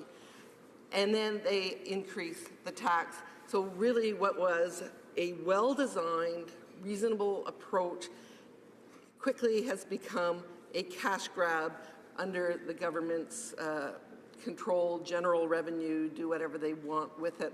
And so if you can forgive me for being a little bit cynical in terms of anyone that lauds the British Columbia tax as this great revenue neutral model, I know that across this country the same thing can happen in every other single province as they implement this imposed federal tax. So really, it just demonstrates how a commitment of revenue neutrality can quickly be reneged on, and there's nothing that'll stop the federal government from doing the same thing. Mr. Speaker, the North is going to be the most impacted by these changes. They have very limited density. They rely on, in many cases, diesel fuel. They have extra costs associated with their mining, and they are going to be significantly impacted. They signed on, the Northern Premier signed on in good faith with the understanding that the government would look at their particular and unique circumstances. And what has happened? What does this bill that they've introduced do? It has done nothing for the North. They actually looked at mining, they looked at a baseline for mining emissions, and they based it on a southern model. So what's going to happen is mines in the North are going to be more significantly impacted than anyone else. So, Mr. Speaker, you know, I think what we have here is they've introduced a measure that's going to be ineffective in meeting their goal. They have provided no accommodation in terms of people that live in the north, people that live in rural communities. We need to, really, I think it's important that the Liberal government, they need to get into their own areas of jurisdiction. They have policy levers that they can use in terms of meeting reduction targets, meeting our Paris targets, but simply, quite simply put, what they're doing is going to be a fail on way too many measures. Thank you, Mr. Speaker. Questions and comments. The honourable member for Calgary Centre. Thank you, Mr. Speaker, and I listened with great interest to the honourable member's comments, and in particular, in her speech, where she stated that when her party was in power, they were worried about competitiveness, Continental Wild, and wanted to match up a carbon pricing scheme with the Americans. And yet, I do note that over 67 jurisdictions around the world have now implemented carbon pricing, and this is not even including China. Noting that the world is heading to this place, is it not imperative that we get ahead of the curve, match our economies, and this will provide some efficiencies and some effectiveness, as well as get us on track to doing our part to reduce emissions? Member for Kamloops, Thompson Caribou. Mr. Speaker, what we can note, and I've always found this very interesting, that one of the calculations, we talk about carbon emissions, but we actually never talk about the whole carbon sink issue. And one of the things that I think Canada needs to look at and be very proud of is the fact that there are some people that calculate that we are actually a net carbon sink. So, you know, I think as we look at how we're actually going to impact carbon across the world, and we look at these highly populated, highly densified countries who actually don't have any farmland, who have very minimal trees and other things, we need to also say, okay, you know what, by having a northern type community, we have a carbon sink, but we also have, you know, more challenges with our emissions per capita. So I think we need to really kind of look at that big picture and also not forget about that whole carbon sink side of the issue, of which Canada does certainly a very significant role. Questions and comments? The honourable member for Drummond. Thank you, Mr. Speaker. I'd like to remind my honourable Conservative colleagues that the roundtable on the environment, about the roundtable on environment and economy, it was the only round table really that brought the environment and the economy together. And it was eliminated in 2011 under the majority Conservative government. That organization showed that the cost of doing nothing is much higher than the cost of doing something. So, if we put a price on carbon, yes, there are some consequences to that, but those consequences are more positive than they are negative. And if we do nothing to tackle climate change, with all the extreme weather events that will be happening, it will cost us by 2020 billions of dollars on a yearly basis. And that could go up to $43 billion in 2050. What would my colleague answer to that? Thank you, Mr. Speaker. Kamloops, Thompson Caribou. Thank you, Mr. Speaker. And I think one thing we have to recognize is that what this government is doing is actually not going to create the change that they want to create. It has been estimated that they would have to take what is a $30 per ton and move it to anywhere from $100 to $300. The impact of people in this country would be absolutely significant. So to do that, first of all, they're not at an effective level, but to do it in isolation of everyone taking part is absolutely doesn't make any sense. So we're not going to create the outcome that we want to create, and we're certainly right now not doing pricing it in a way that's going to affect change. Some comments. The honourable member for Parkdale High Park. Mr. Speaker, I'd like to ask this question through you to the member for Kamloops, Thompson Caribou. We understand that Environment and Climate Change Canada last week produced a report indicating that by pricing pollution, we'll reduce emissions by up to 90 million tons, a huge part of meeting our Paris commitments. But, Mr. Speaker, in a puzzling interview last week, the leader of the opposition party, the leader of the official opposition, claimed he knows how to meet our Paris targets without actually putting a price on pollution, without putting forward anything resembling a plan to tackle climate change. So which is it, Mr. Speaker? Does the member opposite's party not understand what real action on climate change looks like, or do they just not care about climate action? Well, member for Kamloops, Thompson Caribou. Mr. Speaker, from what I gather, there were certainly a lot of very significant flaws in the report that was tabled, but certainly we are going to be delightfully waiting for the campaign of 2019, where we're going to present a plan to Canadians that is going to do just what we've said it's going to do and present a good, positive alternative in terms of how we're going to move forward on this important issue. Resuming debate, the honourable member for Bellechasse les Etchemins-Lévis. Thank you very much, Mr. Speaker. And I'm so pleased today to be able to speak to the opposition motion, a motion that really just simply makes sense. Mr. Speaker, the Liberals have lost control. They've lost control over the debt, they've lost control over taxes, and now they've lost control over our greenhouse gas emissions. And what is their solution? A tax. This time it's being called a carbon tax, but it's still a tax. A tax is a tax is a tax, Mr. Speaker. But this is a costly tax and an inefficient one. And that's what I am going to show over the next few minutes. It's very easy to do, actually. I could do it very quickly. Why? Well, because as my colleague from British Columbia said, it doesn't work. Greenhouse gas emissions have still continued to go up in British Columbia, and more money is being taken out of the pockets of taxpayers. This time, the Liberals are really taking advantage of Canadians' wish to make a real change with climate change. And we've put the question to them, how much is your tax going to cost Canadians? And they don't know. And by how much will your tax reduce greenhouse gas emissions? That's the answer. That's the answer of the Liberals, Mr. Speaker. No answer. So we don't know how much the tax will cost, and we don't know by how much it will reduce greenhouse gas emissions. So they're asking us for a blank check. And this is a government that has already lost control. The Parliamentary Budget Officer spoke about the deficit of the government. He said the deficit had gone up to $4 billion. And Jean-Denis Fréchet's team said that would be $22.1 million by the end of 2018.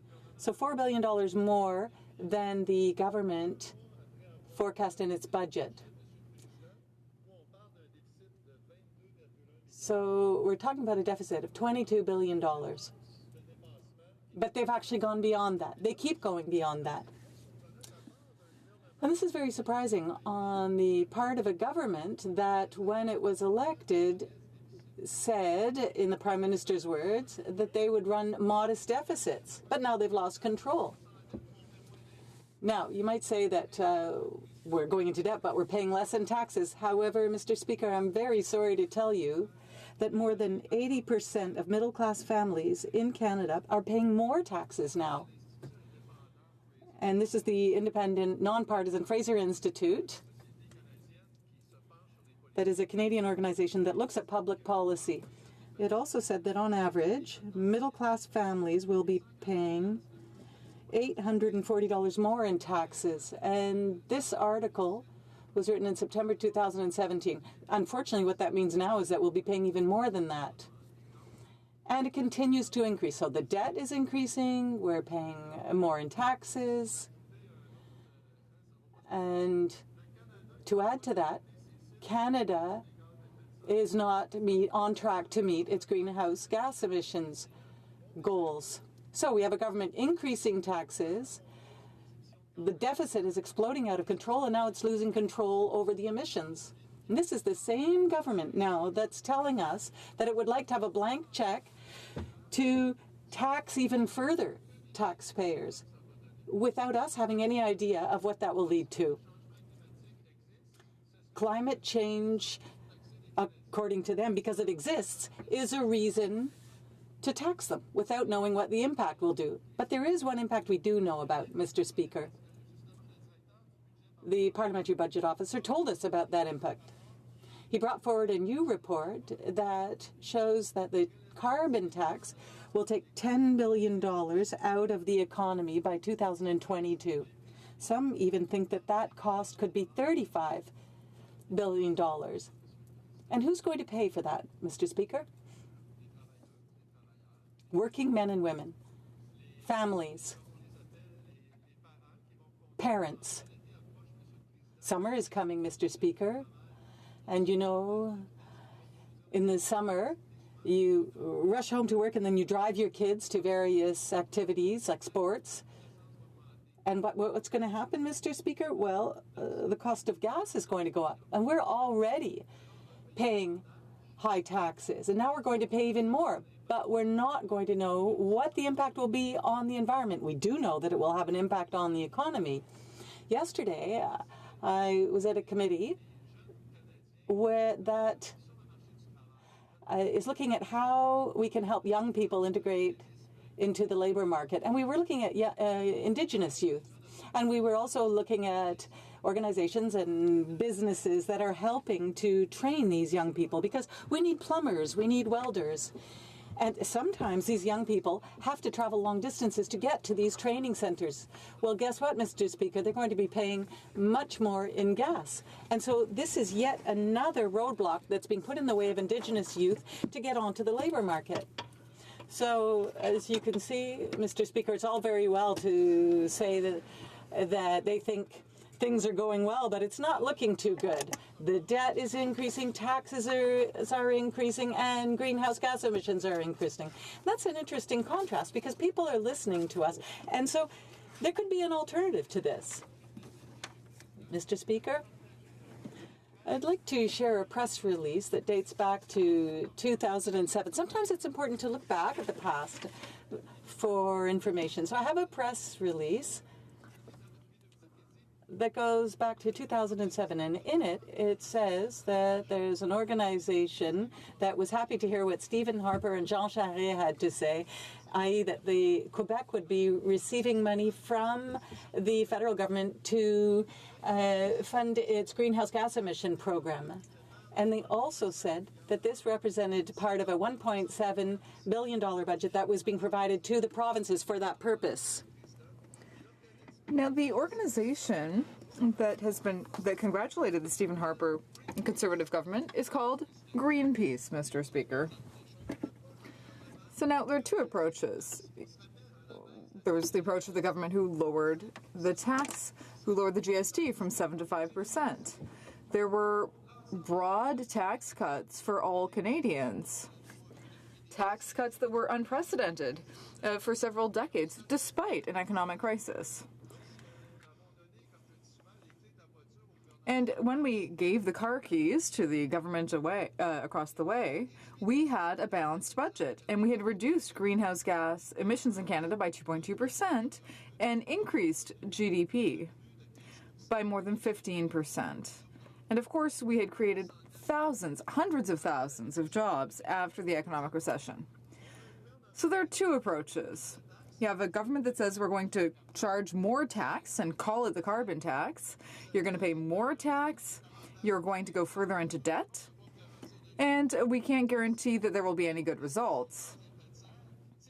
Because when it comes to greenhouse gases, the Environment Commission said if nothing is done, the government is going to miss the targets set by the previous Conservative government.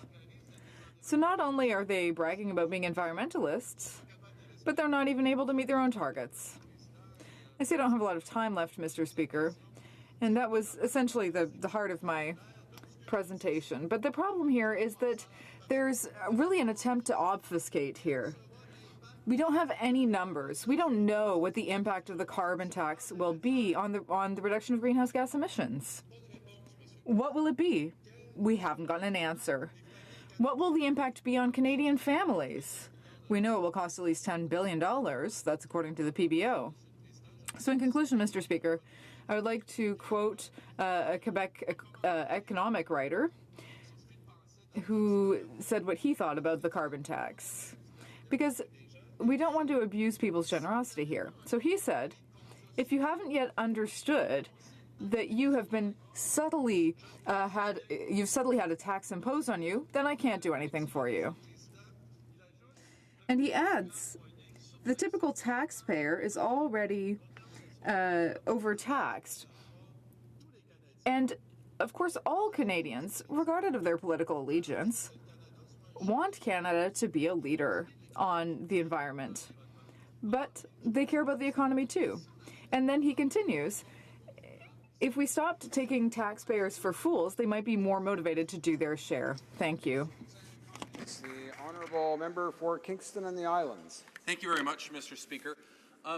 You know, Mr. Speaker, we saw last week when the leader of the opposition basically said that he had a plan to address greenhouse gas emissions, but wouldn't tell what those were, what that plan was. And we're continuing to hear that today from the opposition. Meanwhile, Mr. Speaker, the opposition spent a decade failing to do anything. They try to take credit, as they have this morning, for a lot that was done by the provinces during that time. But why should we trust them now? They spent a decade and did nothing. The leader of the opposition says he has a plan but won't tell what it is. Why should we suddenly decide, yeah, okay, you're right, we'll just take your word for it? Why should the Canadian public do that? La députée de Bellechasse. Honourable member for Bellechasse is Chemin-Lévis. Mr. Speaker, I thank my colleague. Now, his last question was, why should we trust the member at his word? Well, I think that I clearly explained that there is no reason to trust the current government. They misled the population on the deficit, on their loss of control over greenhouse gas emissions, and on taxes, which have increased while the deficit has also increased. So I have a question for the Minister of Finance and the Minister of the Environment. What will the impact of the carbon tax be on reducing greenhouse gas emissions? Questions and comments. The Honourable Member for Trois-Rivières. Thank you, Mr. Speaker, and I thank my colleague for his speech. It's always a pleasure to listen to him, and he does have some very interesting, colorful language.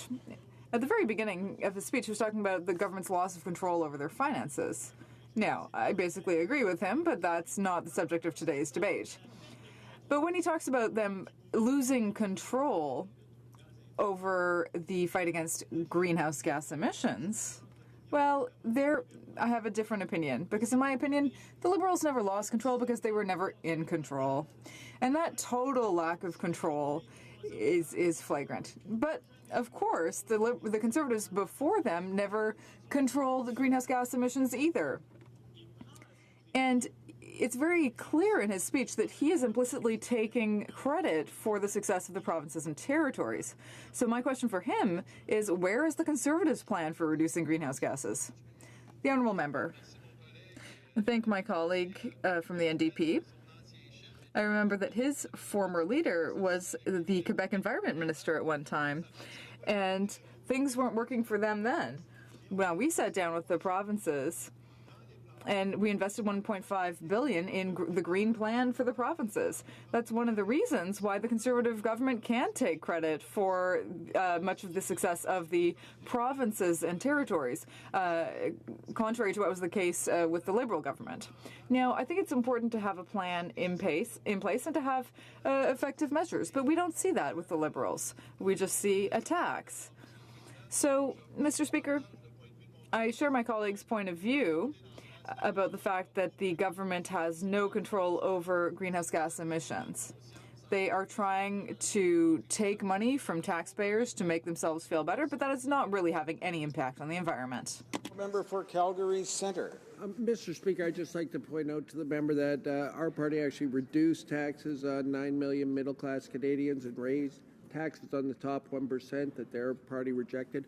I also note that he referenced a Fraser Institute study, and that study did not reference our Canada Child Benefit, which benefits 9 out of 10 families, so therefore it's out of date. The question I have for the member, he states that the carbon tax is inefficient, and I will point out that the vast majority, economists, even Preston Manning himself, if you want to do something about climate change, the most efficient means is through a carbon price. So given that that's the evidence, why don't you accept that this is the best way to deal with emissions?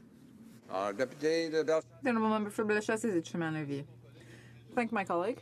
And I just want to correct him on one point, which is that the Fraser Institute said that Canadian families pay more tax, and they did take into account your tax credit for families. But what you gave with one hand, you took back with the other. And of course, that's the public transport tax credit, the sports and cultural activities tax credit, and also income splitting.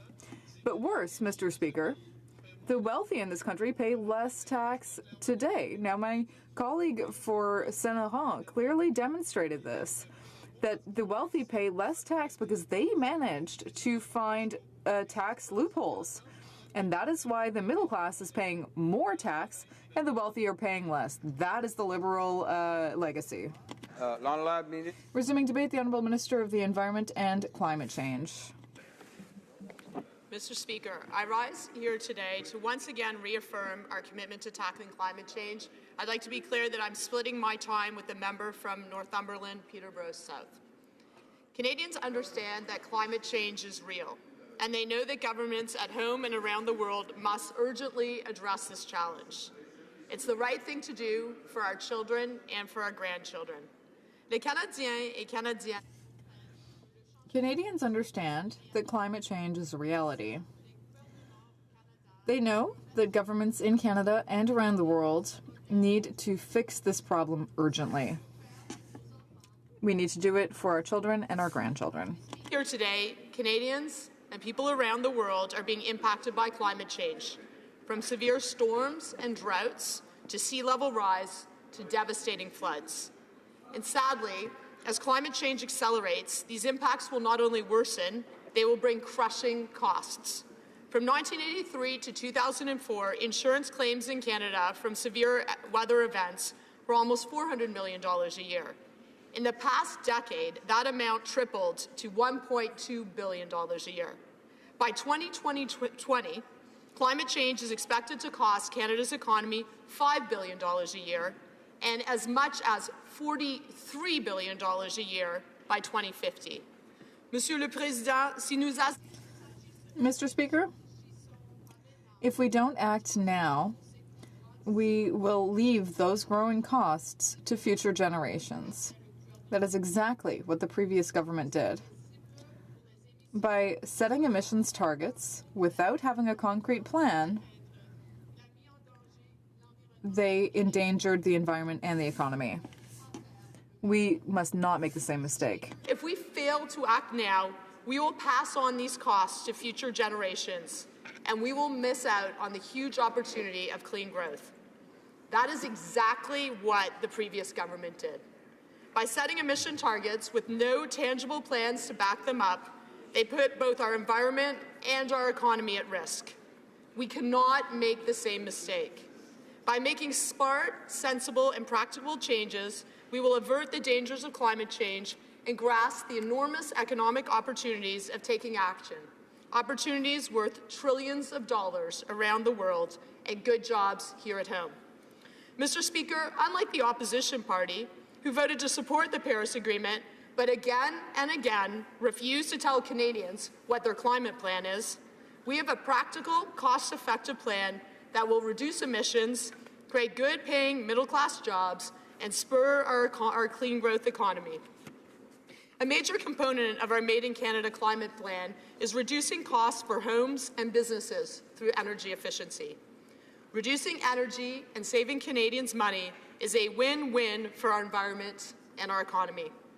We know that families that invest in energy efficiency can cut their home heating bills in half. And we know that energy-efficient homes and buildings have higher resale values. Bien sûr, ces changements n'ont pas. Of course, these changes don't need to be complicated.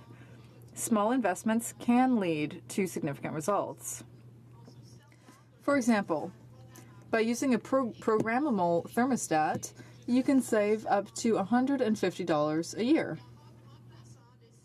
And by replacing 5 of the most frequently used light bulbs at home by energy-efficient light bulbs, you can save over $65 a year. Landmark Homes makes net zero homes through better insulation, heating, and lighting, and many produce more energy than they consume. Today, we see homes like this being built across the country. In Edmonton, where Landmark Homes is based, the city has the highest number of net zero homes in the country. And now, for provinces that have signed on to our climate plan, we're making it easier for people to reduce their energy use and save money through our Low Carbon Economy Leadership Fund. A few weeks ago, I announced our government was investing $100 million to help the people of Ontario make energy-efficient retrofits to their businesses and homes, including apartments, townhouses, and low-income housing. By teaming up with the provincial government, the Green On rebates will help property owners make energy-efficient changes like installing better insulation, high-efficiency ventilation systems, and other devices to save energy and reduce costs. We are launching programs like this across the country. Last year, through the Green Municipal Fund, we also invested $72 million to support energy efficiency projects in 48 communities. La municipalité de Saint-Hubert. The municipality of Saint-Hubert in Quebec received part of this funding to set up an urban heating system for several buildings. The project, which created energy by transforming biomass residue, allowed the municipality to eliminate 218 tons of emissions and to reduce their heating costs by 40% in buildings using this system. He also creates good-paying middle-class jobs. Jobs in construction, jobs in services, jobs in research, and jobs in manufacturing. That's why we're investing $21.9 billion in green infrastructure to build energy-efficient homes and offices, helping families save money on their energy bills and creating new jobs for Canadians. In fact, over 100,000 Canadians were employed in energy efficiency jobs in 2013. And a report just last year found that shifting to net zero emission buildings could create just short of 2 million jobs over 33 years through construction from retrofitting and building new green buildings. We know that every dollar spent on energy efficiency programs generates between $4 and $8 of GDP. In other words, this is about reducing energy and saving money. And it's equally about creating good jobs for Canadians across the country. The opposition party wants Canadians to think that tackling climate change is a cost. But by failing to take action, we see huge economic costs, and Canadians miss out on good jobs and major economic opportunities. According to the World Bank, the Paris Agreement will help open up nearly $23 trillion in new opportunities for climate-smart investments in emerging markets around the world between now and 2030.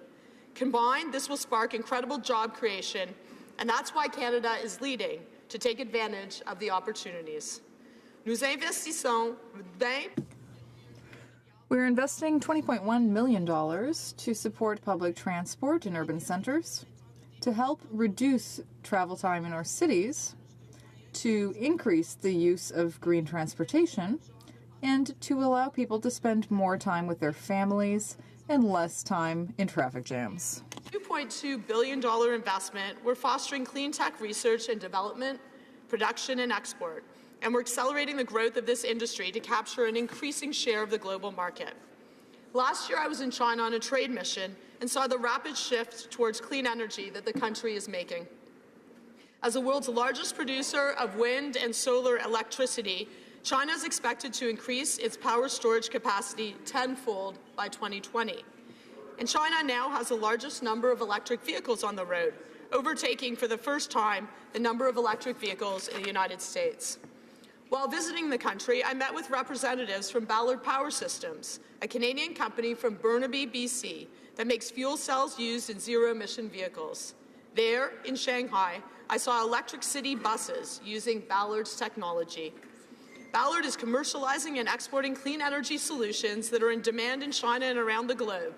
And this is just one example of a Canadian company that is innovating, creating jobs, and selling its clean technologies.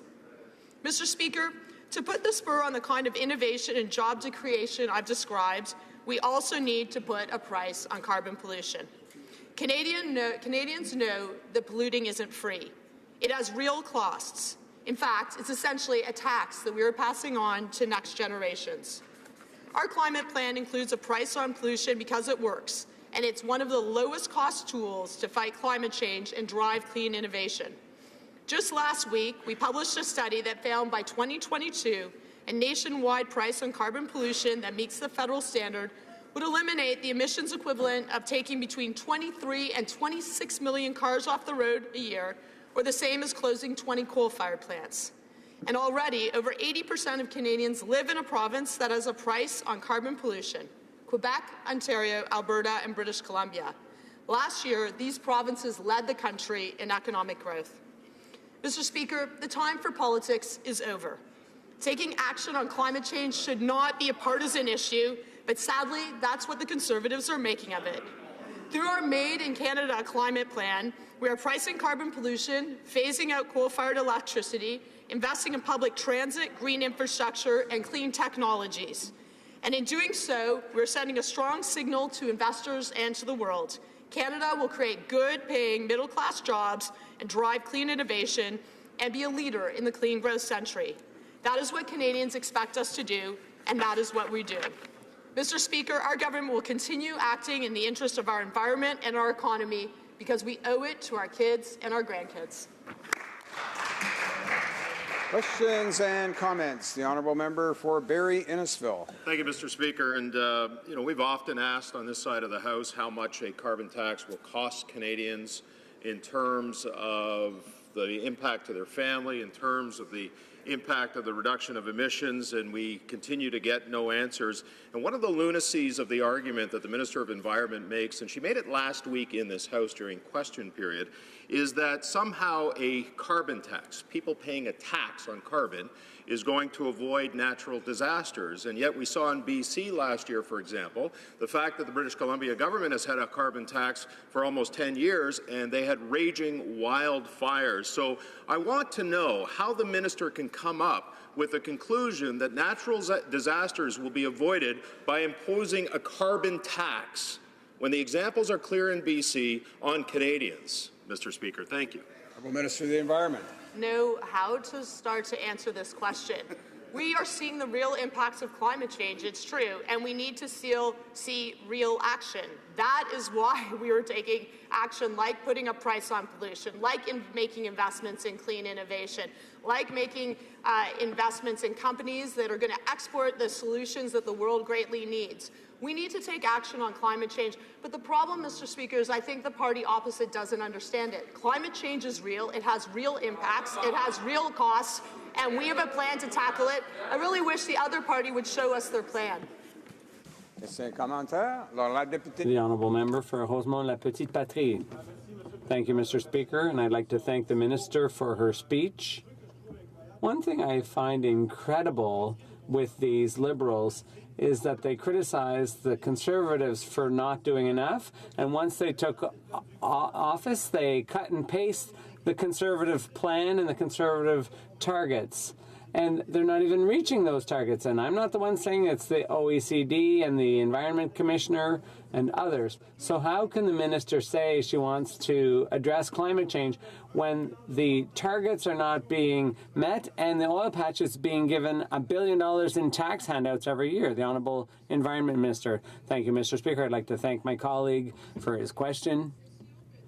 Clearly, we have a plan to address climate change. We've said we need to do our share. We need to have a plan to meet our targets, and that's precisely what we have. We said we were going to put a price on pollution Canada-wide. We've made historic investments in public transit. We've made historic investments in green infrastructure. We're supporting companies with clean solutions to eliminate greenhouse gas emissions. We will continue But on the one side, we have a party that doesn't understand that something has to be done about the environment, and on the other hand, we have another party that doesn't understand that we have to be careful about the economy. We understand that we can do both at the same time, and that's what we're doing. Questions and comments? Thank you, Mr. Speaker. With all due respect to the minister, she seems to see incredulity as a replacement for substantive argument. I have a very specific question for the minister, and that is, if she thinks that the government's policy is a good one, is a defensible one, and that she can make that case to Canadians, then why can't Canadians see the numbers? Because if, as she seems to believe, the truth of her position is self-evident, then why can't she remove the blackouts on the carbon tax information and what we've called the carbon tax cover-up? Why can't she show people the evidence that she finds so compelling? Why does she need to resort to incredulity and pejoratives instead of simply showing the information and making the argument? Honourable Minister of the Environment. We released a report last week that was very clear. Putting a price on pollution works. It reduces emissions at low cost. It also does that while still growing the economy. You can see in provinces like British Columbia that has a price on pollution, they've been able to reduce emissions and also grow their economy. That's exactly what we want to do. Just yesterday in the Finance Committee, we had every single presenter, except for a former minister under the Harper government, actually understand that carbon pricing is the most effective tool to reduce emissions.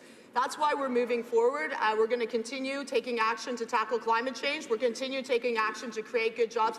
The incredulity that I have is that the party opposite doesn't understand that climate change is real, it's having a real impact, and we need a serious plan because that is what Canadians expect, and that's what we owe to our kids and grandkids. Resuming debate, the Honourable Parliamentary Secretary to the Minister of Natural Resources. Thank you very much, Mr. Speaker, and thank you to the Honourable Member from Carleton for this motion. Unfortunately, Mr. Speaker, this motion is another example of never missing an opportunity to miss an opportunity. After years of denying climate change, after years of being singled out for fossil fuel awards at international climate meetings, after years of feet dragging, one would hope that perhaps, just perhaps, a light would shine through to inform motions like this. Sadly, that appears not to be the case.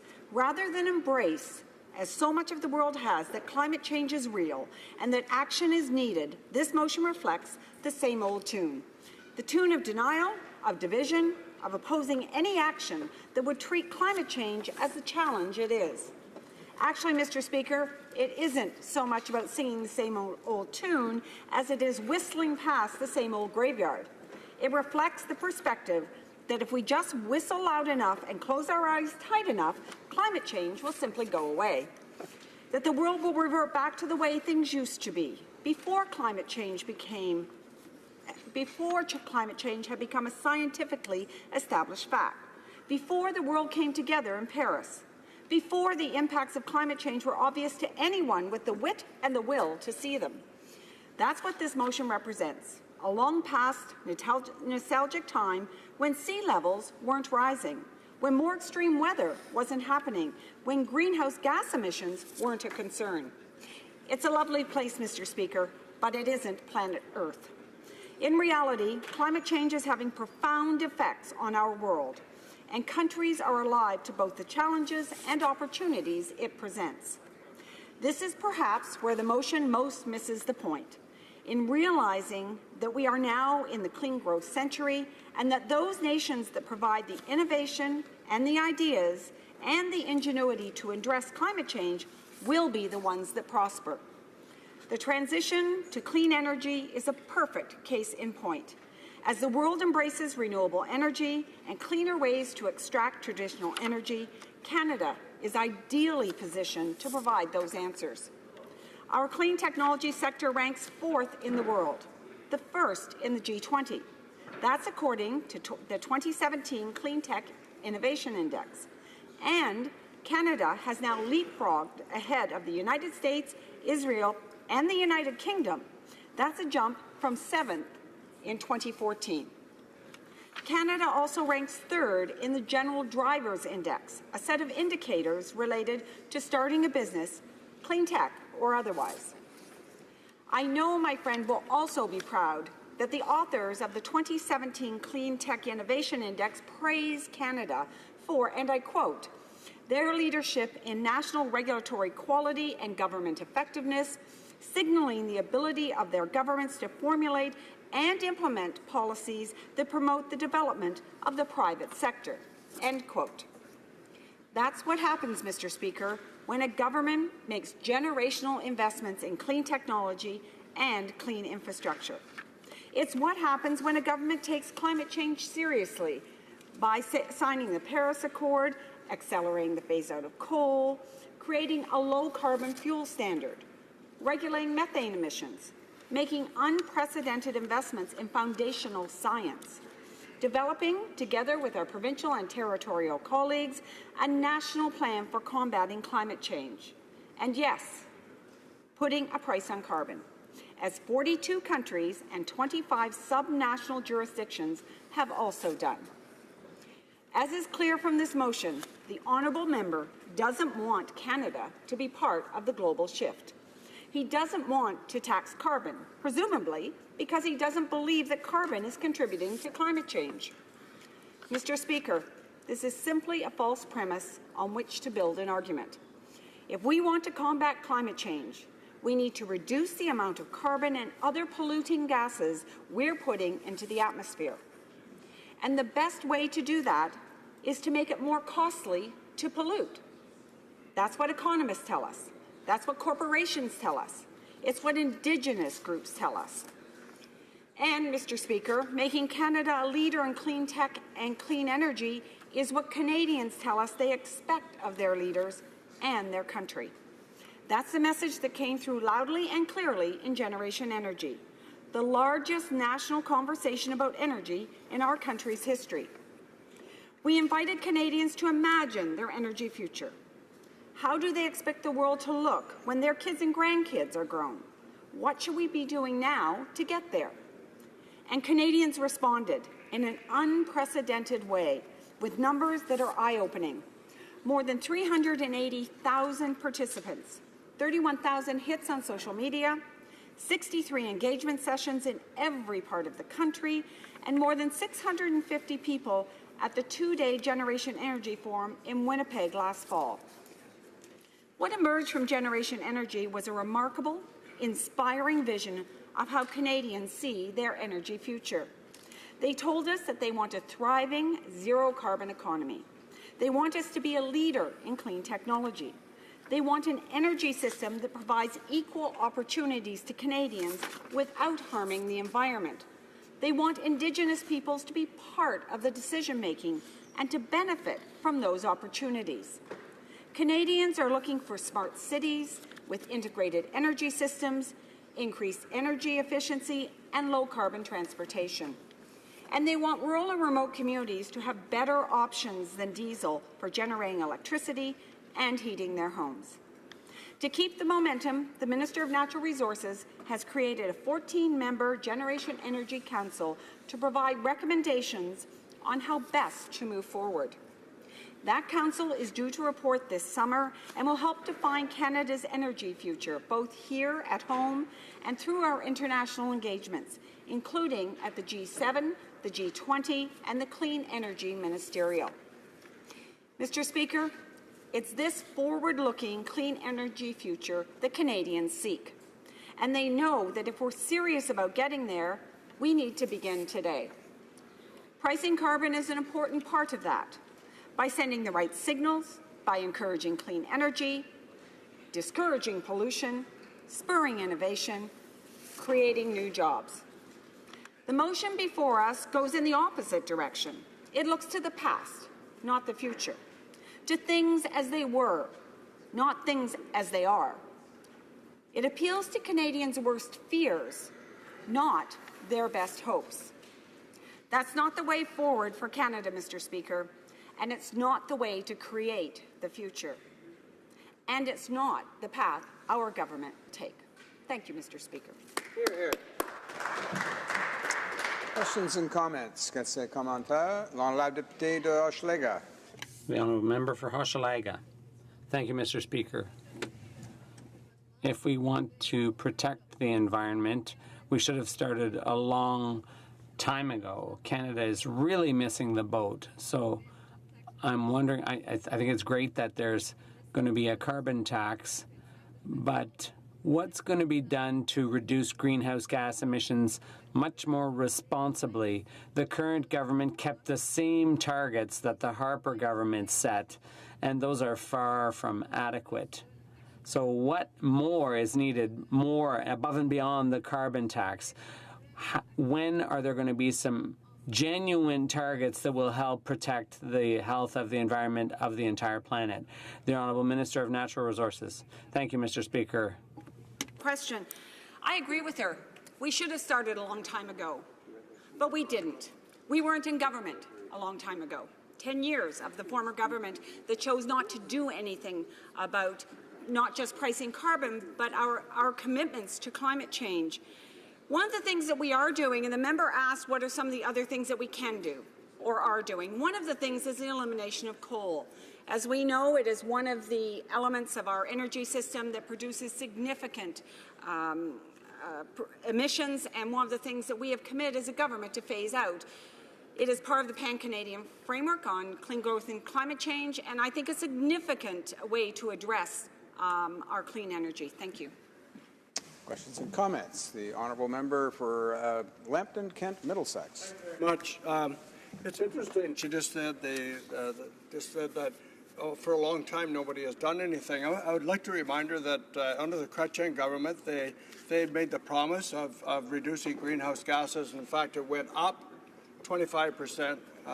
Our government formed for 10 years, and actually the only time when greenhouse gas emissions dropped and while the economy went up without a carbon tax, because we gave incentives to businesses that actually didn't penalize them, give them opportunity. So, Mr. Chair, I'm just sort of wondering if she would tell us what the cost of the carbon tax is going to be to Canadians, because you have the report, you've blacked it out so Canadians can't see it. Would you finally tell us what the cost to Canadians is? Honourable Parliamentary Secretary. Thank you, Mr. Speaker, and I'm glad my honourable member brought up what happened a few years ago when emissions went down. It amazes me that the member opposite and his party are trying to take credit for something that happened in Ontario with the phase-out of coal-fired plants. Nuclear power represents over 60% of the electricity generation in Ontario. The elimination of the coal-fired plants has seen a reduction of visits for asthma with children at the Ontario hospitals. It has seen respiratory problems go down. There are a number of benefits to the path that we are on, and none to the path that the member opposite is suggesting. Thank you. Questions and comments. The honourable member for Regina Leuven. Thank you, Mr. Speaker. I'd like to ask the government member about the challenge of applying a carbon price in Canada while no such price on emissions exists in many other countries.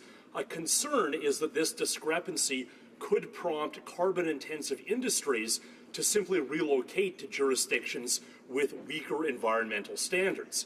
That would eliminate Canadian jobs without doing anything to reduce global emissions. On the contrary, it emits about 5 times as much carbon to produce a ton of steel in China and ship it here than to produce it at the Everest plant in Regina.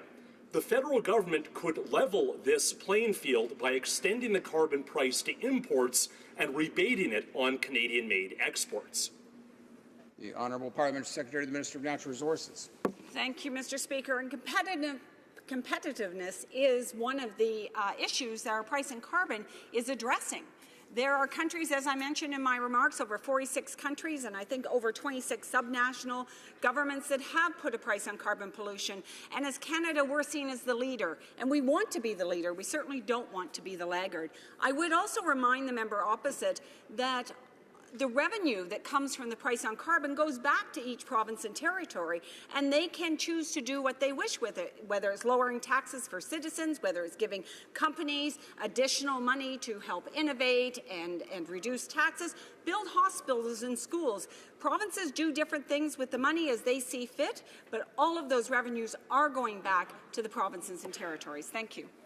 Resuming debate, the honourable member for Central Okanagan, Similkameen Nicola. Mr. Speaker, it's a pleasure to be here to rise and join the debate today. I would like to inform you I'll be sharing my time with the excellent member of Parliament from Red Deer Lacombe, who I look forward to his speech greatly. Now, I'm from British Columbia, where we've had Canada's first true carbon tax that has now been in use for a decade. At the time, the BC carbon tax was proposed to be revenue neutral. Now, taxes raised from a carbon tax would be used to lower other taxes, such as BC's personal, small business, and corporate tax rates. And indeed, for much of the last decade, BC has, as a result, had some of the lowest personal income tax rates in most income brackets in Canada. But that was then, and this is now. Because now there is a BC NDP government who has changed the rules, so to speak, that a revenue-neutral carbon tax has instead become an NDP tax grab. But more importantly, Mr. Speaker, we are now seeing the obvious. Let me quote a headline from the Vancouver Sun that occurred earlier this year, and I quote, "Latest figures show BC's carbon emissions continue to increase." The article goes on to point out that the latest data shows BC's carbon emissions at 63.3 million tons of carbon equivalent are an increase of 1.6% over the previous year. So to be clear, Mr. Speaker, that is an increase and not a decrease. But that is not the only place where the carbon tax is not working. You see, right next door is Washington State. Now, as we all know, the United States had no national carbon tax. In 2016, Washington State looked at a carbon tax, but it was voted down. So what happens when one of your largest trading partners, who is also one of your biggest competitors, or where most of them are located, does not have a carbon tax? Well, let's look at an example of the BC British Columbia cement industry as an example. In 2008, at the time the BC carbon tax was introduced, basically 100% of all cement used in British Columbia was manufactured in British Columbia. And why not? Concrete is not exactly a lightweight, inexpensive product to import and then transport from other jurisdictions. What happened when BC produced concrete started to become subject to a carbon tax in 2008, Mr. Speaker? That's a great question. It became more expensive. By 2014, BC produced concrete only accounted for roughly 65% of all concrete used in BC because cheaper concrete was being imported from jurisdictions with no carbon tax. That is a 35% loss of market share within your own market. As a result of this, the BC government is now providing financial subsidies to the BC concrete industry. They actually have a term for this now, and it's called carbon leakage. Here's how carbon leakage is defined in the BC NDP 2018 budget document, and I quote, "Industries that compete with industry in countries that may have low or no carbon price. If industry loses market share to more polluting competitors, known as carbon leakage, it affects our economy and does not reduce global greenhouse gas emissions," end quote. This is a flat-out admission that a carbon tax is not all it's made out to be, Mr. Speaker, because it creates carbon leakage. And why do you think, and I say carbon leakage, is found in this budget document? Because subsidies and exemptions cost everyday taxpayers money. You see, for the average hardworking Canadian family, there is no carbon tax exemption or relief for them. Costs for everyday items will skyrocket, taxes will rise, and life will simply become unaffordable for everyday Canadians. Instead, when this Prime Minister is confronted with the fact that carbon taxes have helped create some of the highest gasoline and diesel prices in North America, he says, and I quote, "That's exactly what we want," end quote. Is it really?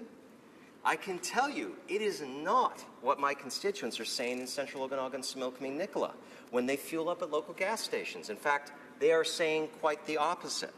I have places in my riding that are not accessible by public transport. Even private transport providers like Greyhound are abandoning some rural communities. Many of these same communities do not have access to renewable energy or even cleaner burning non-renewables like liquefied natural gas. These people get hit the hardest by a carbon tax. One gentleman actually showed me his natural gas bill from last month. Now, if you believe it, Mr. Speaker, with the latest carbon tax increase, he actually paid more in carbon taxes than he did in actual natural gas he used last month. Seriously, think about that. Paying more in a tax on a commodity than what the commodity actually costs. And this Prime Minister says that's exactly what he wants. What is more insulting is this Liberal government has an environment minister that likes to say pollution isn't free. And on this side of the House, we say, okay, tell us what it will cost Canadians. This transparent government, Liberal government, refuses to say, Mr. Speaker. The information is actually redacted. It is being hidden from Canadians who deserve to know. Basically, this Liberal government demands you pay this Liberal carbon tax, but they refuse to tell you how much you'll have to pay. Now, I am hopeful that the Office of the Information Commissioner, who has now launched an investigation to determine why the data about financial costs of a carbon tax per household is not being released to Canadians. We'll find out the reason why. Last week, I asked my constituents why they thought this Liberal government was refusing to release this carbon tax information. Now, I can tell you the reason they shared with me do not inspire confidence in this Liberal government. In closing, we have a carbon tax that after 10 years in BC has still failed to reduce greenhouse gas emissions. We have a carbon tax that has helped to create the most expensive gasoline prices in North America, and living costs continue to rise. Now, Mr. Speaker, we do have two problems here. First, we have a carbon tax that has proven that many industries cannot compete with countries that do not have a carbon tax. Now, despite this Prime Minister's insistence on his progressive trade agenda, it has been a total failure. And how often do we hear about carbon leakage, Mr. Speaker? We don't, because those who promote carbon taxes refuse to talk about carbon leakage because it's an acknowledgement that carbon taxes can harm your economy without reducing pollution.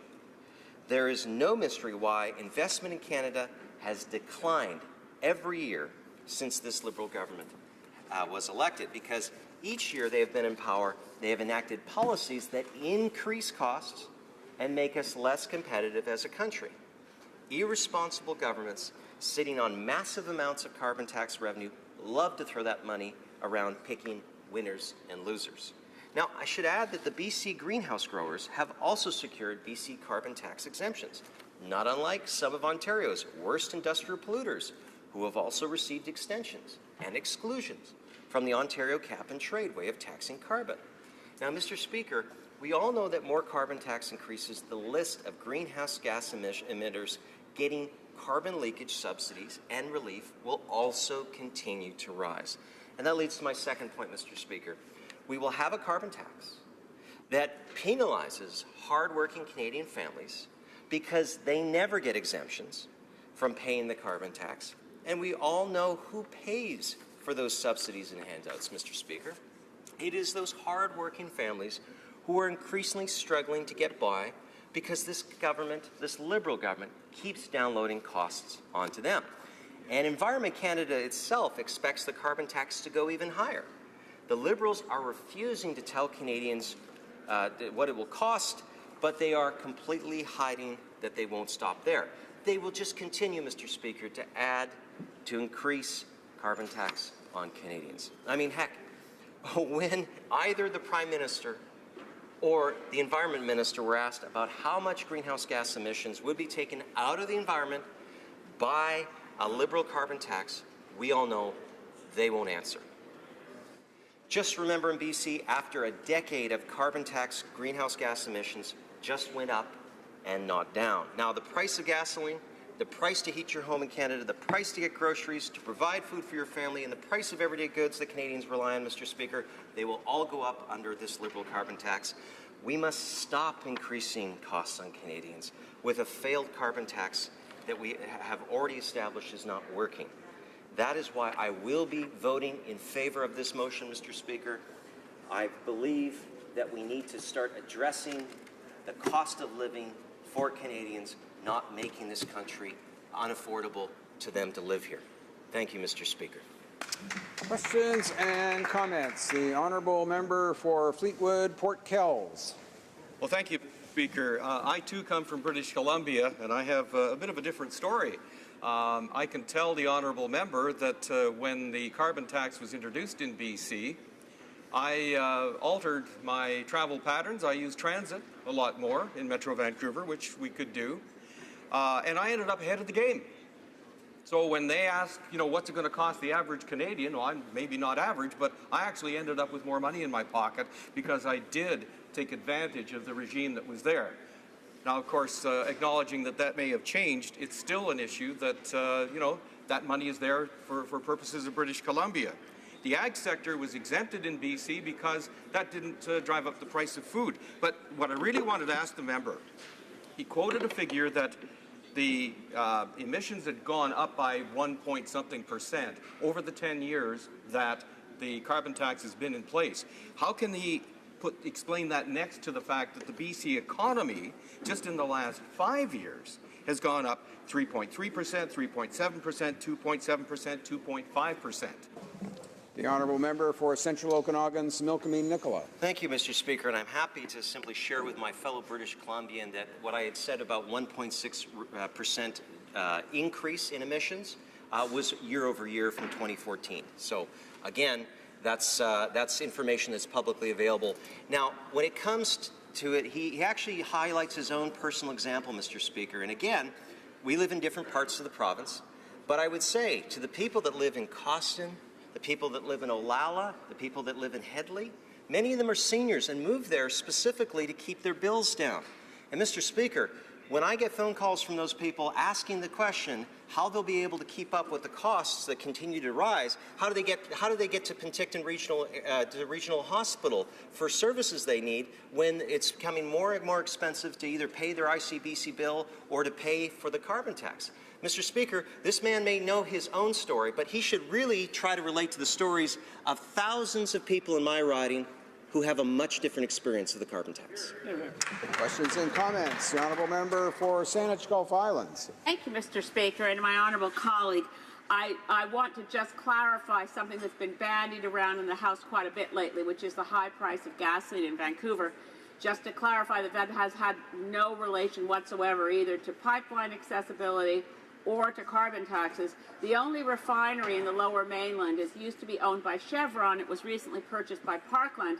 And for the first quarter of this year, I'm sure he's aware that they were doing massive upgrades and renovations, so there was less locally refined gas available, more purchased from the U.S. That's the only reason that Vancouver now has such high gas prices.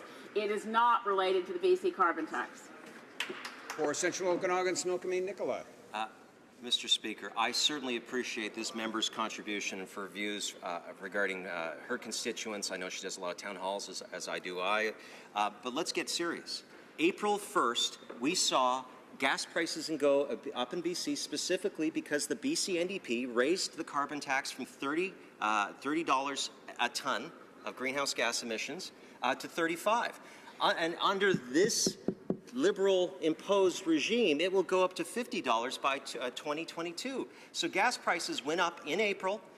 It was specifically because of this. In fact, the Premier tried to say to the federal government, can you give us some tax relief for gasoline or some relief from gasoline in British Columbia? Mr. Speaker, what hypocrisy, because it's both of these two governments that have agreed to a schedule that will cost people in British Columbia more and more every year. Questions and comments. Honourable Parliamentary Secretary to the Minister of Natural Heritage. Mr. Speaker, we know that according to the World Bank, 67 jurisdictions and counting around the planet now have a price on carbon. So my question to the member opposite is that why are Conservatives so keen to miss out on where the global economy is headed with respect to clean growth? Are they out of touch, or are they simply going to get on the right side of history in about a decade, the same way that it took them about a decade after the Supreme Court decision on same-sex marriage to change their official definition of marriage at a party convention? Honourable member for Central Okanagan, Similkameen Nicola. There was so much going on in that question, Mr. Speaker, that it makes it laughable, but it's not laughable to people in British Columbia that are facing higher costs of living. And, Mr. Speaker, we are part of an integrated economy here. The member knows that NAFTA is right now for renegotiation. We are integrated with the Americans. The Americans do not have a price on carbon, which will, again, as I said, that even the BC NDP government has said that carbon leakage is a growing concern. Why? Paper and pulp mills, Mr. Speaker, will become less competitive at $50, and the NDP are starting to set the stage for increased subsidies. Mr. Speaker, Jean Tirole, who is a Nobel Prize economist, has said that carbon leakage exists, and it can actually have the worst of both worlds, where we have high carbon tax in one jurisdiction that forces a lower price of gas that gets consumed in the other. That is a real possibility for North America, and this member's out of touch if he thinks that that's not going to be part of it. Before we go to resuming debate and the honourable member for Red Deer Lacombe, I'll let him know that we'll have to interrupt him just for within his 10 minutes. He'll have the rest, of course, when the House gets back to debate on the question. But we'll have about 6 minutes or so before we have to break away for statements by members. Resuming debate, the honourable member for Red Deer Lacombe. Thank you, Mr. Speaker. It's truly a privilege for me to stand in the House and represent the fine folks in the constituency of Red Deer Lacombe, some of the hardest working people you ever find, many of them out of work or underemployed now as a direct result of policies both provincially and federally when it comes to the energy sector. One only needs to take a drive through my constituency, Mr. Speaker, past the pipeline companies, past the Edgar Industrial Park in Red Deer, and see that if there's not a for sale or for lease sign on some of these buildings, all the iron that used to be there is either still parked in the yard or gone. And where has it gone, Mr. Speaker? It's gone to the United States. And we're selling rigs at the pace of one a day out of the jurisdictions here, or one a week out of Canada and into the United States. But to stand here and talk about the carbon tax cover-up is what this is all about. Mr. Speaker, the Liberal government will not actually reveal the documents that actually the finance officials have and that others have that actually underlie what the actual cost will be to Canadians. This is because bad news is not good news for the government, so they're not going to release that information because they know that it will be a damning set of information that will likely haunt them into the next election. But we're not going to let up, Mr. Speaker. We on this side of the House, we appreciate clean air, clean water, clean land, and we're going to make the responsible choices that allow us to get there. And may I just say, Mr. Speaker, notwithstanding all of the graphics that certain organizations and certain interests like to produce and show around the world, Alberta is one of the most clean places you'll ever find. Beautiful mountains, beautiful clear, crystal clear blue rivers flowing out of our Rockies, pristine wilderness in our national parks, in our provincial parks, and in our forested areas all over northern Alberta, central Alberta. It's one of the most beautiful places on the planet. Anybody who says otherwise obviously hasn't been there, Mr. Speaker. But the Liberals won't say how much the cost of this carbon tax actually is. As a matter of fact, when we ask for the documents, we get these massive documents that are given to us, and every page is virtually blacked right out, otherwise known as redacted, which means that the information that's on there is too sensitive for the government to actually give us. So it leads us to having an opposition day where we actually have to ask the government to reveal this information, which is being known as the carbon tax cover-up. So if we're not going to know what the cost of the actual carbon tax is going to be, then we should actually know what the cost is to Canadians. And I'll talk about this. I'll talk about the boots on the ground. Over 100,000 jobs in the energy sector alone, Mr. Speaker. Many of those jobs in my constituency of Red Deer Lacombe, as I've alluded to earlier. These are not entry-level salary jobs. These are some of the best paying jobs that you will find in Alberta. As a matter of fact, these jobs are so desirable and so high paying that the taxes that come from Alberta over the last series of decades, Mr. Speaker, has left Alberta in a situation where it contributes approximately $20 billion more a year to the coffers and the revenues of the Government of Canada than the province of Alberta gets back in transfer payments for health and education and so on. This means that it's a $20 billion a year sector that is, and this is just for the people who live and work in Alberta, Mr. Speaker. This doesn't even include the thousands of people across this country who travel all of the time, or used to travel all of the time, to Alberta. And I mentioned this in a speech earlier, last week actually, Mr. Speaker. I've been a member of Parliament here for 12 years. When I get on a flight on Thursday to go back to Alberta, which is the best part of my job, when I used to get on those flights, the flights would originate out of either Montreal or Halifax. And when I would get on that airplane in Ottawa, Mr. Speaker, they would be filled up by the time it got there with oil sands workers coming from either the Atlantic Canada or the Maritimes or from Quebec. These folks were all wearing their Shell Firebag jackets, they were wearing their Curl Lake Project jackets, they were wearing all of the paraphernalia, had their work boots on, and were ready to go all the way to Alberta. It was actually cost effective enough for them. These jobs were so well paying, it was cost effective enough for them to actually book a flight and go work in the oil sands for several weeks at a time and go back to their families. And that paycheck would actually improve the quality of life of these Canadians. People from all over the world would actually come. Over 4,000 businesses in Canada alone actually have a direct line to the oil sands because they provide goods or services or products to the oil sands development.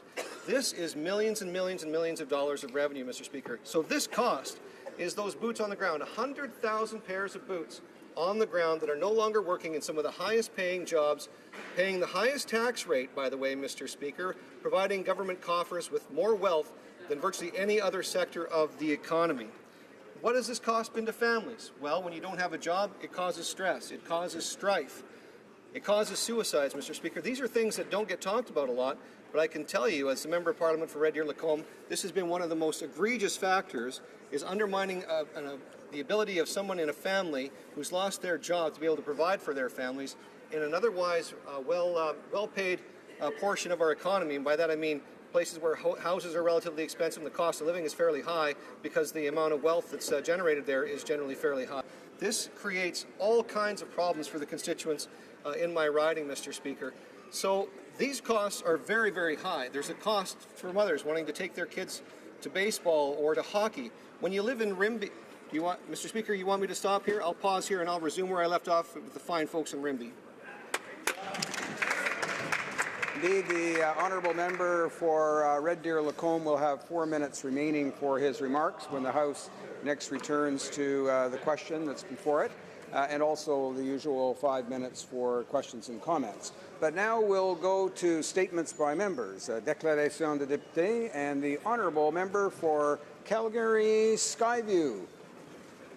Thank you, Mr. Speaker. As we all know, the government has approved the Trans Mountain Pipeline, but we find ourselves in a difficult situation. In an era of economic uncertainty, the pipeline represents both job creation and crucial trade opportunities for Canada. It is expected to not only inject billions of dollars into Canada's economy through project spending and exports, but also generate thousands of jobs. Yes, the pipeline brings concerns of environmental damage, but the merits of this project are clear. The pipeline is the safest, most cost-effective way of transporting oil. My constituents have expressed concerns over the ongoing delays in building the pipeline. Many of them will rely on the jobs that it will create in the province of Alberta. It is clear that there are many passionate people on both sides of this issue. The Trans Mountain Pipeline is greater than one or two individuals. It is about Canada's domestic and international growth. Instead of bickering, fighting, placing blame, we should be truly listening to each other and communicate a strategy that finds us on common ground. Let's be Canadians first and... The honourable member for Bona Vista, Buren Trinity. Mr. Speaker, I rise today to honour and congratulate Chisley W. Patton, who was born and raised in Grand Bank in my riding.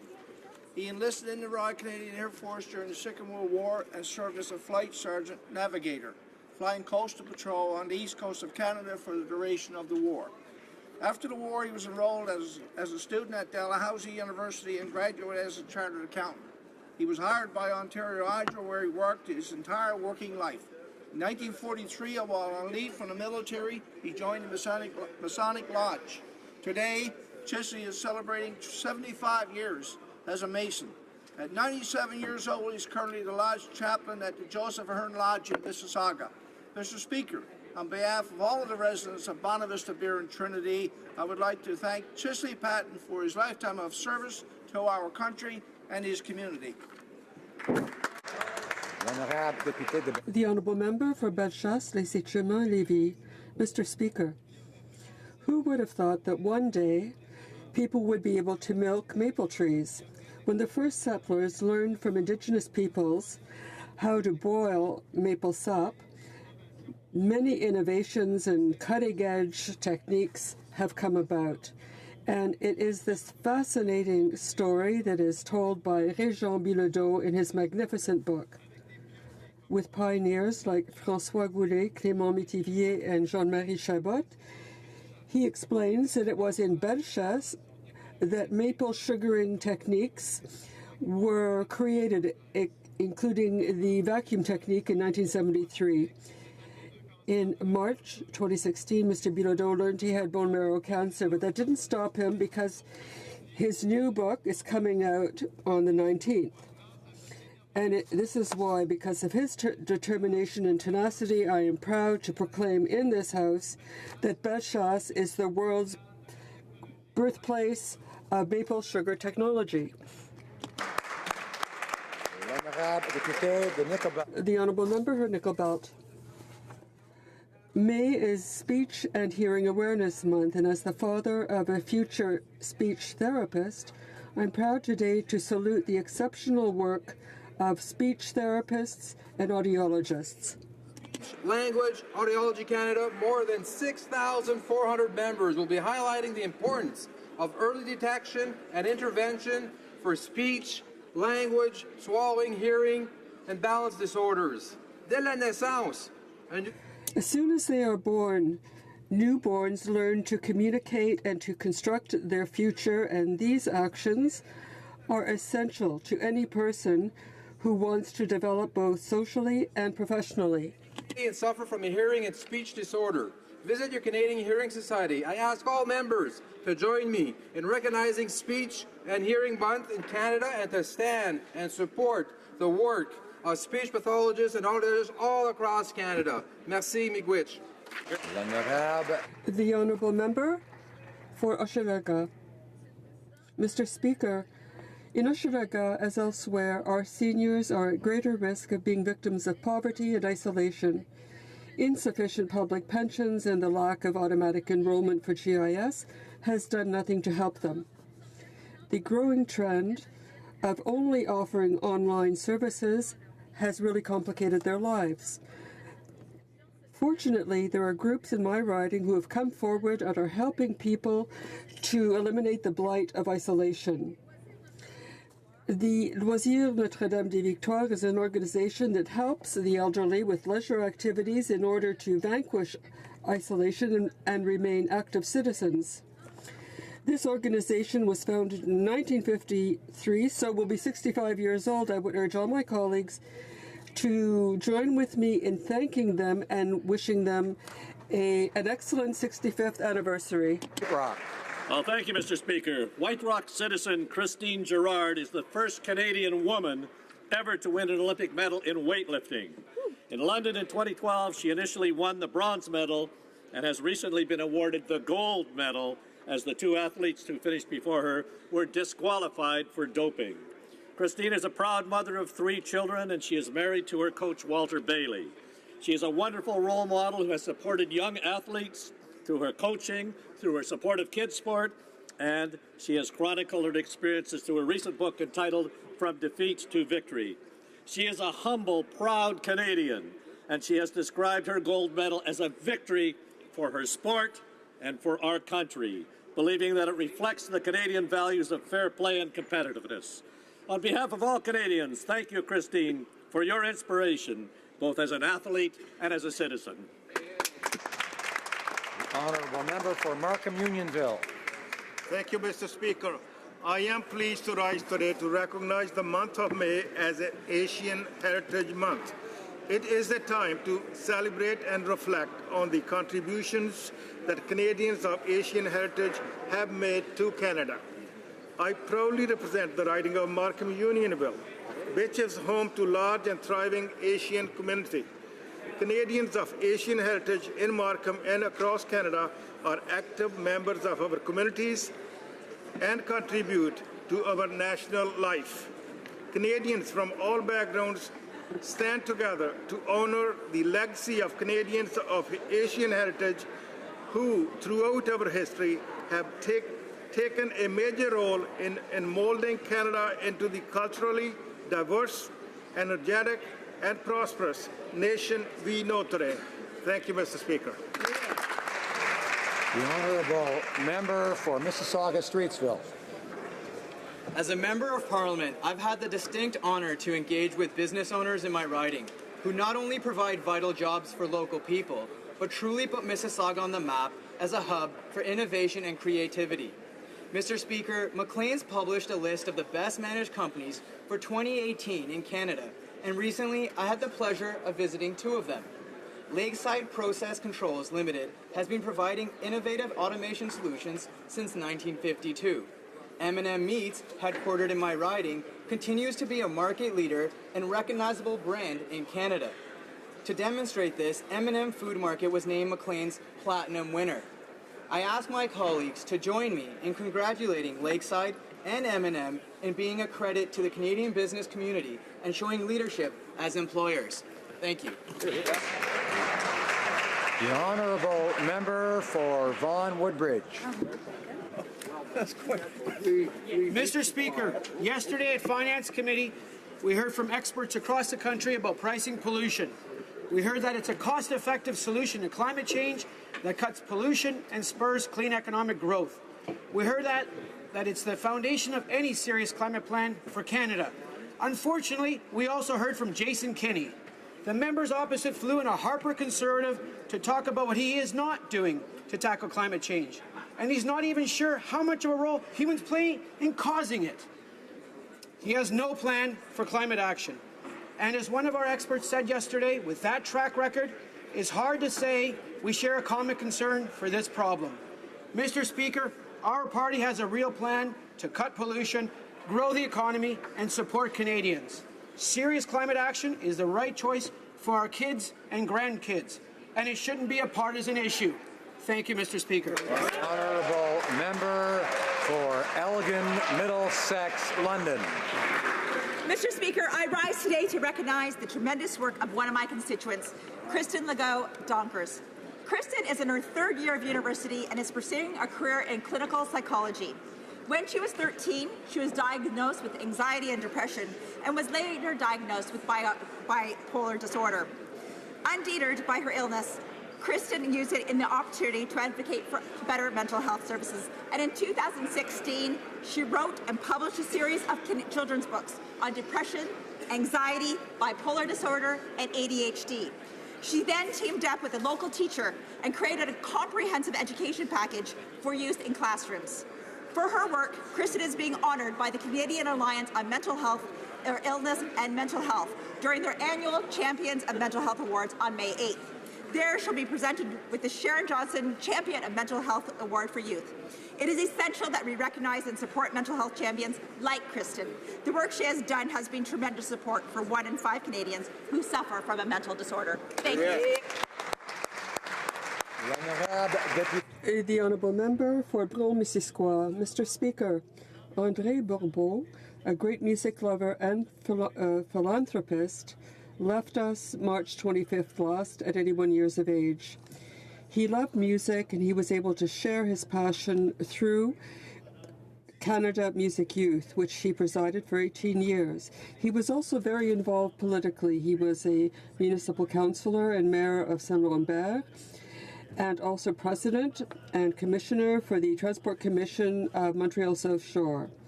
He sat in the National Assembly, was Minister of Municipal Affairs, Revenue Security, and Finance in Robert Bourassa's government. He received many honours, including the Chevalier de l'Ordre National du Québec, and also the Businessperson Artsperson Award in 2015.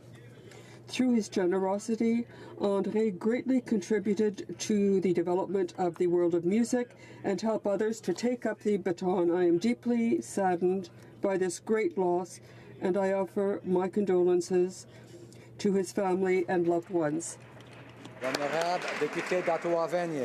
honourable member for Ottawa-Vanier. Mr. Speaker, Status of Women Canada is now accepting nominations for the Governor-General's Prize, commemorating the Persons case. This prize pays tribute to Canadians who have fought for their identity and shown an unfailing commitment to gender equality in Canada. It is the Me Too and Time's Up movements have forced us to confront just how much work still remains to be done, it is especially important to recognize and honor the legacy of feminist leaders on which we continue to build. Mr. Speaker, we all know of trailblazers, advocates, or community organizers who have made outstanding contributions to gender equality in Canada and could be nominated for 2018 awards. Let's spread the word about the Governor General's Awards in commemoration of the person's case, so the achievements of exceptional individuals who are advancing gender equality may inspire others to make a difference too. Thank you, Mr. The honourable member for Banff Airdrie. A month ago, our entire country grieved when tragedy struck the Humboldt Broncos. And among the injured was 19-year-old Ryan Strasnitsky from Airdrie. Ryan was left paralyzed and faces a long recovery, but his determination never wavered. After the accident, Ryan stated that he had a commitment to play for Canada on the Olympic sledge hockey team.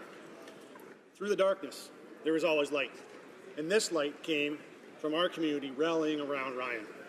Cody Thompson, friend and trainer of Ryan's, supported by the Airdrie Dads Facebook group, helped start the Straz Strong Committee and sold hats to help with medical costs. The kids of Airdrie, Random Acts of City Kindness, hosted a bake sale led by brothers Aidan and Nolan Pohl. And Phil Dell, dad of local NHL goalie Aaron Dell, and many others, offered their time as tradesmen to help refit Ryan's home. Mackenzie Murphy set up a vigil to help support Ryan and to commemorate the Broncos. Mr. Speaker, these are just a few examples of how our community was able to shine some light onto a tragedy. Ryan, our entire country is behind you. Hear, hear. Hear, hear.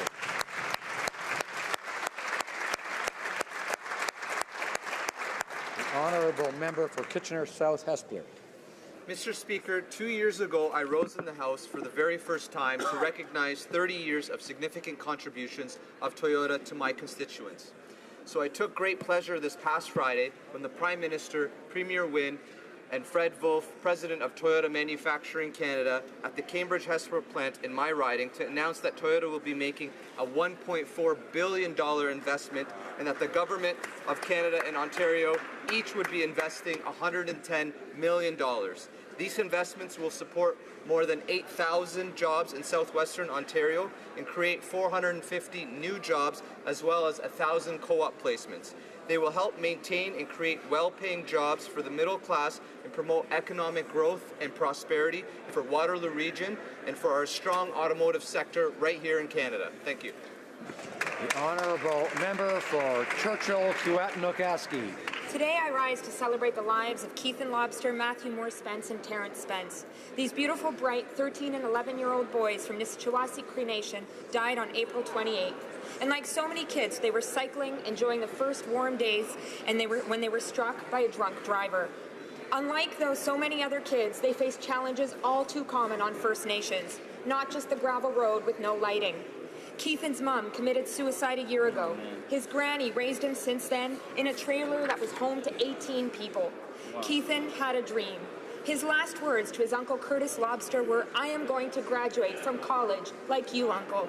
In Canada, one of the wealthiest countries in the world, in 2018, we have to ask ourselves why.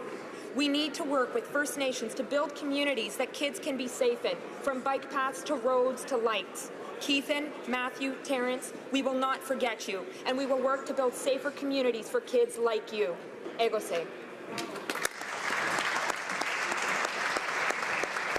Honourable member for Sherwood Park, Fort Saskatchewan. Mr. Speaker, the integrity of our elections is something that most Canadians take for granted.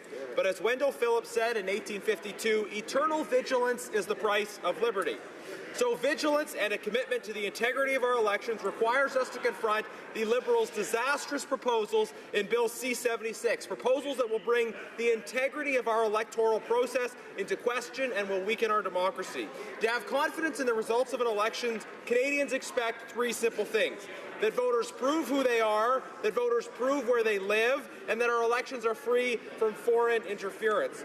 Bill C-76 weakens all three of these. It eliminates ID requirements which were already among the most generous in the world. It allows Canadians living abroad to choose which riding to vote in, whether or not they demonstrate any plausible connection to that riding. It introduces no meaningful safeguards on foreign interference at a time when more and more foreign actors want to manipulate our politics. This bill is a clear and present threat to the integrity of Canadian elections. We will fight it every step of the way. The Honourable Member for Brampton West. Mr. Speaker, as a registered nurse, it is my privilege to recognize National Nursing Week, a celebration of tireless dedication of our nation's nurses.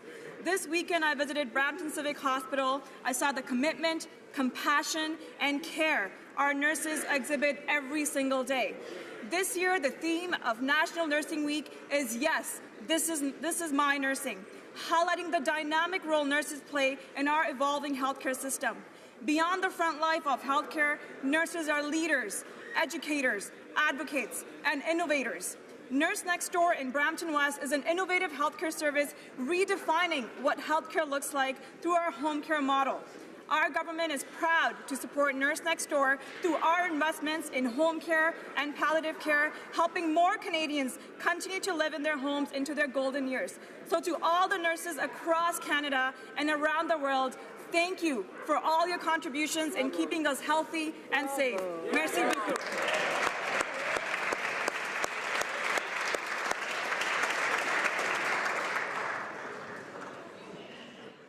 Questions orales. Oral questions. The Honourable Member for Milton.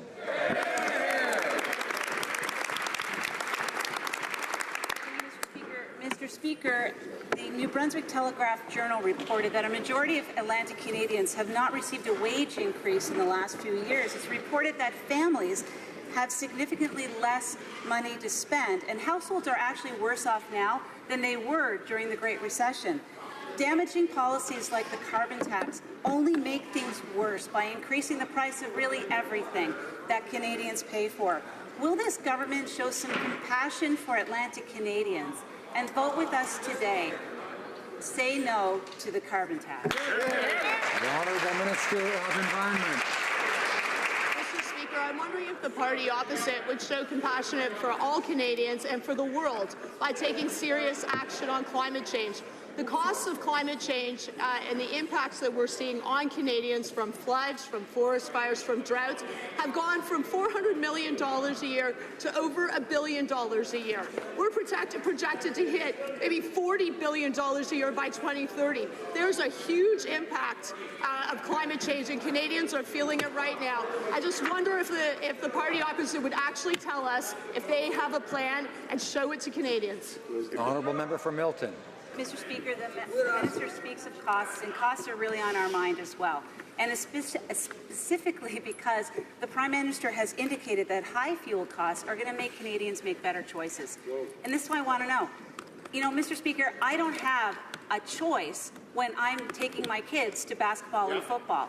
I don't have a choice to walk when I'm taking my husband to his specialist appointment 70 kilometers away. Mr. Speaker, choices can't be made that easily. Do they understand the impact these costs have on Canadians? Honourable Minister of Environment. Mr. Speaker, as I look out in the gallery and I see young people here, I think that the question they're asking is, does the party opposite understand that climate change is real? It's having a real impact. And young people and older people and people around the world want to see clear action on climate change because we only have one planet. So on behalf of everyone that wants to see action on climate change, I'd like to ask the party opposite, what is your plan? Order. I remind the Honourable Minister of Environment to direct her comments to the Chair. If we say you here, we're talking about the Speaker. I don't think she's asking me a question. The Honourable Member for Milton. Mr. Speaker, I greatly respect the fact that we have wonderful students watching today, but I bet they want to know the other thing, too, which is how much is it going to cost them? That's what they want to know. Mr. Speaker, this is more than just a matter of choice, and as the Prime Minister almost said in his remarks, it's a behavior that they want to correct. But, Mr. Speaker, the Prime Minister can't dictate how Canadians behave, but is going to try to make sure he suffocates them with taxes before they comply. Mr. Speaker, will the Prime Minister support our motion and commit in the House today to no new taxes for these young people? Honourable Minister of Environment. Thank you, Mr. Speaker. You know what? The young people and Canadians already know that they're paying for the costs of inaction by the previous government. That's right. They're paying the cost because we're seeing the impacts of climate change. We're seeing forest fires, we're seeing droughts, we're seeing floods, and also we know there's a huge economic opportunity, a $23 trillion opportunity of clean growth. And I'm really proud of what our party has been able to do in terms of growing the fastest growing economy in the G7, 400,000 jobs created. We're going to continue taking action to tackle climate change, grow our economy. Order, order. It's important we have debates on things, not that we all talk at once. So I'd ask members to listen when others are speaking, whether they're asking a question or giving an answer, whether they like what they're hearing or not. The Honourable Member for Richmond Athabasca. Mr. Speaker, after having cancelled tax credits for children's sports and cultural activities, and cancelling tax credits for people using public transit, after having hiked 80% of taxes on families in Canada, the Prime Minister's new approach is to go looking for more money from taxpayers by putting in place a new carbon tax that will take $10 billion out of our economy. My question for the Prime Minister is simple. Will he make an informed decision and simply cancel the carbon tax? The Honourable Minister of the Environment. Mr. Speaker, Canadians know that climate change is real and that we must take action on climate change. We need to grow a clean economy as well. On behalf of all Canadians, I would ask, what is the party opposite's plan? A member for Richmond Athabasca. No one but a Liberal would see the positive out of a tax. The facts are clear. The Liberals can't explain how this new tax will help the environment. They don't even want to tell Canadians how much the tax is going to cost them. And at the same time, the Parliamentary Budget Officer, who's neutral, says that this tax will take $10 billion out of the economy. So my question is very simple. What is the Prime Minister waiting for to eliminate this regressive tax? The Honourable Minister of the Environment. Mr. Speaker, the facts are clear. There is already a cost associated with climate change in Canada. There are forest fires, floods. We're seeing this across the country. It's our duty to preserve the planet for our children and grandchildren, and I ask what the Conservative Party's plan is to deal with this. The Honourable Member for Rimouski-Nejet-Témiscouata-les-Basques.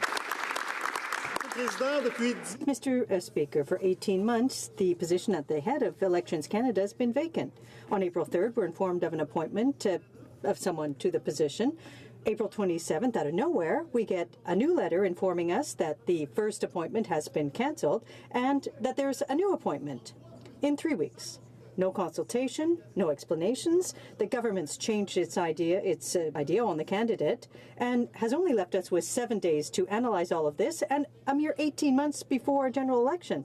Are we doomed to going through the next election without the Honourable President of the Treasury Board? In the midst of a rigorous recruitment process to choose the next Chief Electoral Officer, it's very important to recognize that as we move forward, and I expect that we will be moving forward very, very soon, that we respect the privacy of Canadians who participate in these selection processes.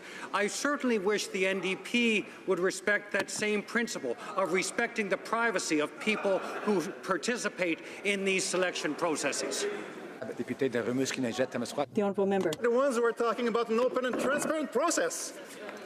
The government is taking the stewardship of our democracy as seriously as they did with electoral reform. The lack of urgency of their part is alarming. After inexplicably waiting for 18 months to appoint a chief electoral officer, the government sent 2 letters in the space of 3 weeks with 2 different candidates. With only 18 months left until the next election, time is running out and Canadians expect free and fair elections. They deserve answers. What's happening, and when the Elections Canada CEO be on the job? Honourable President of the Treasury Board. Mr. Speaker, I would urge the honourable member to wait because we will be coming forward very soon with a candidate, a successful candidate, in the rigorous selection process for the next Chief Electoral Officer. Again, Mr. Speaker, this has been a very important process to choose the Chief Electoral Officer who will help us preserve the integrity of our electoral system and at the same time encourage more Canadians to vote. It is important that we respect the privacy of all Canadians who participate in these processes. I wish the NDP would demonstrate that same level of respect. The Honourable Member for Laurier-Sainte-Marie. Mr. Speaker, the government has finally released its report on the use of Canadian weapons in Saudi Arabia. It says there's no proof that weapons were used to violate human rights.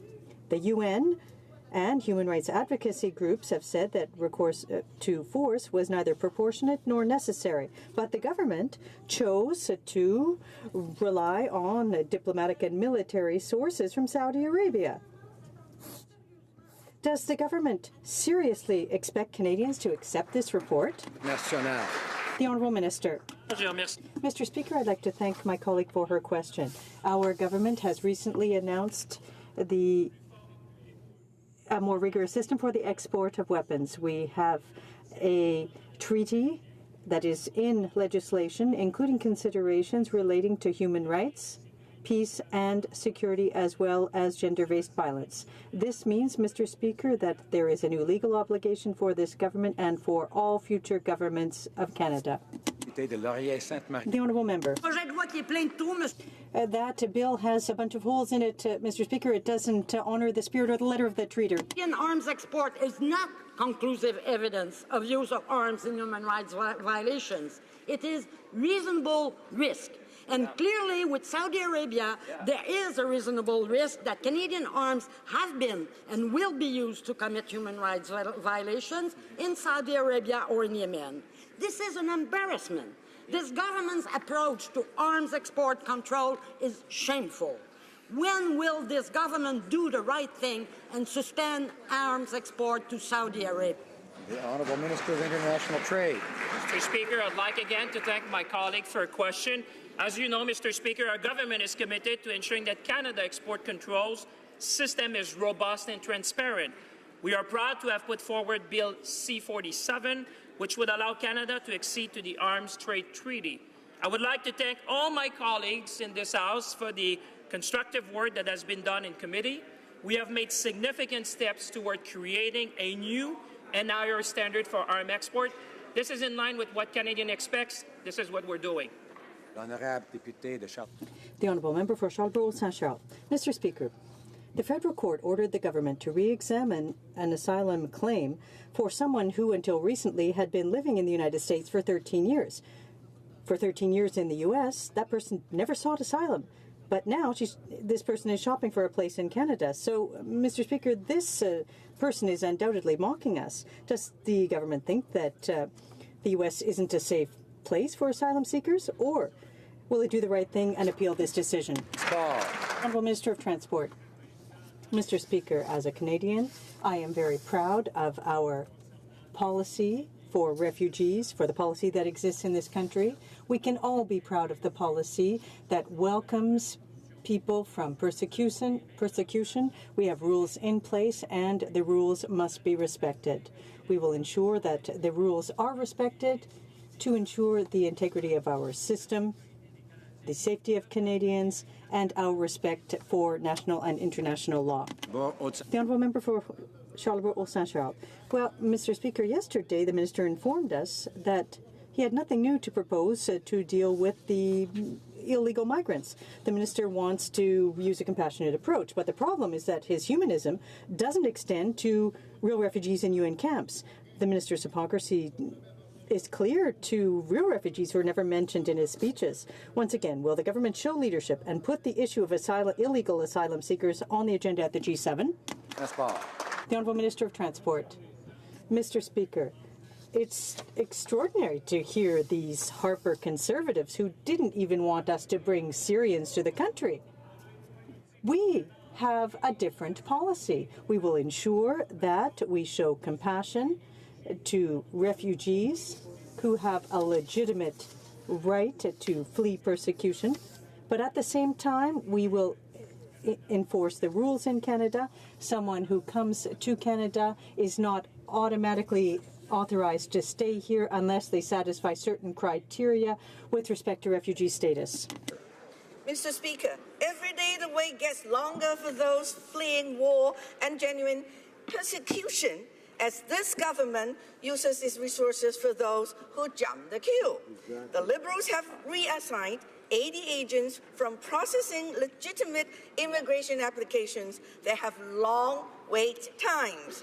These agents are now dealing with queue jumpers instead of real applicants.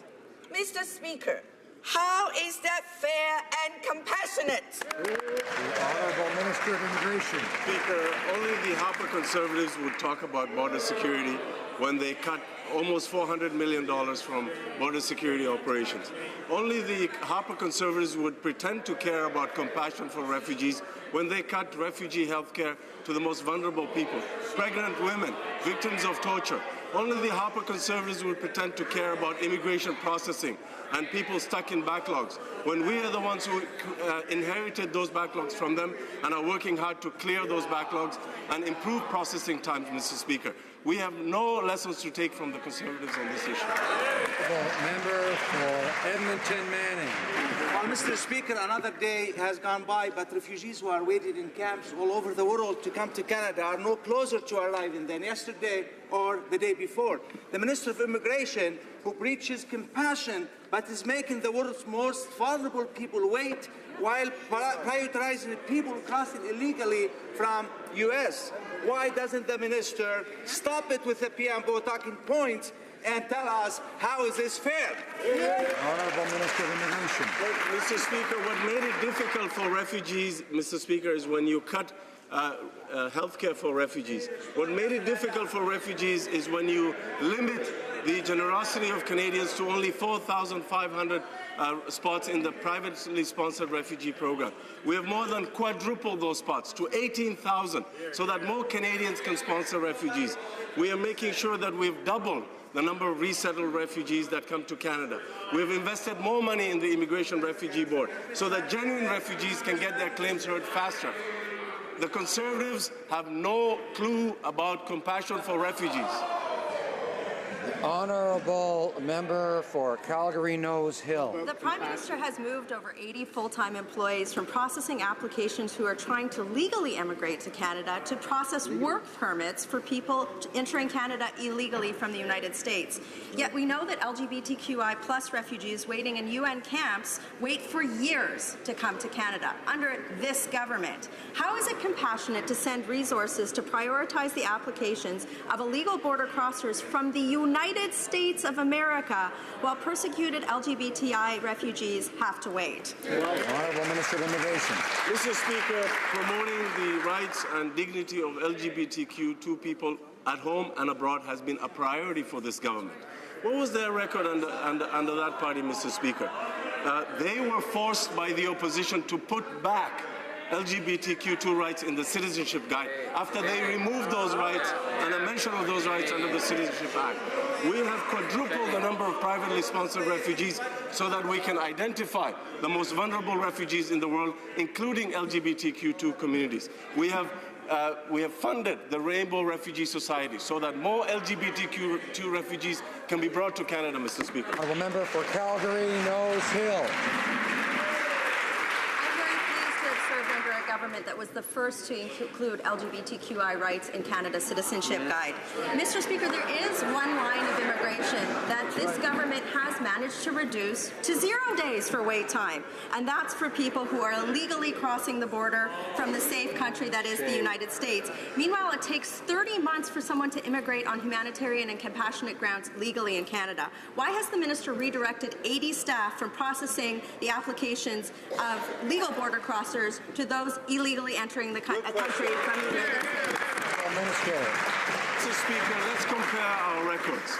Under that party, spouses had to wait 26 months to reunite with their family members. We've brought that down to 12 months.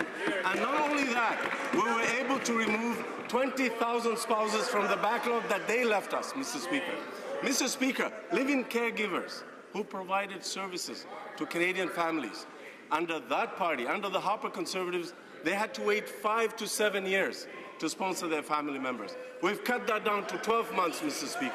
Mr. Speaker, we will take no lessons from the Harper Conservatives.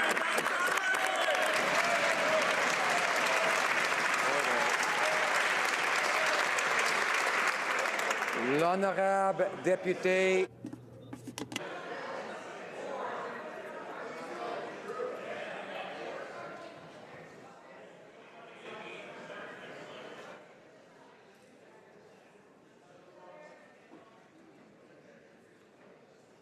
L'honorable député de Saint-Hyacinthe. The Honourable Member for Saint-Hyacinthe-Bagotte. Mr. Speaker, it was an honour for me today to be alongside Marie-Hélène Dubé and the Canadian Union of Public Employees, which, along with the 500,000 Canadians, are calling for improved EI sick benefits. The Prime Minister promised it, the Minister promised it, and sick people are still waiting. They don't need financial problems. They need to focus their energy on getting better. What is the government waiting for to keep its promise? The Honourable Minister for Social Development. Thank you, Mr. Speaker, and I'd like to thank my colleague for her question.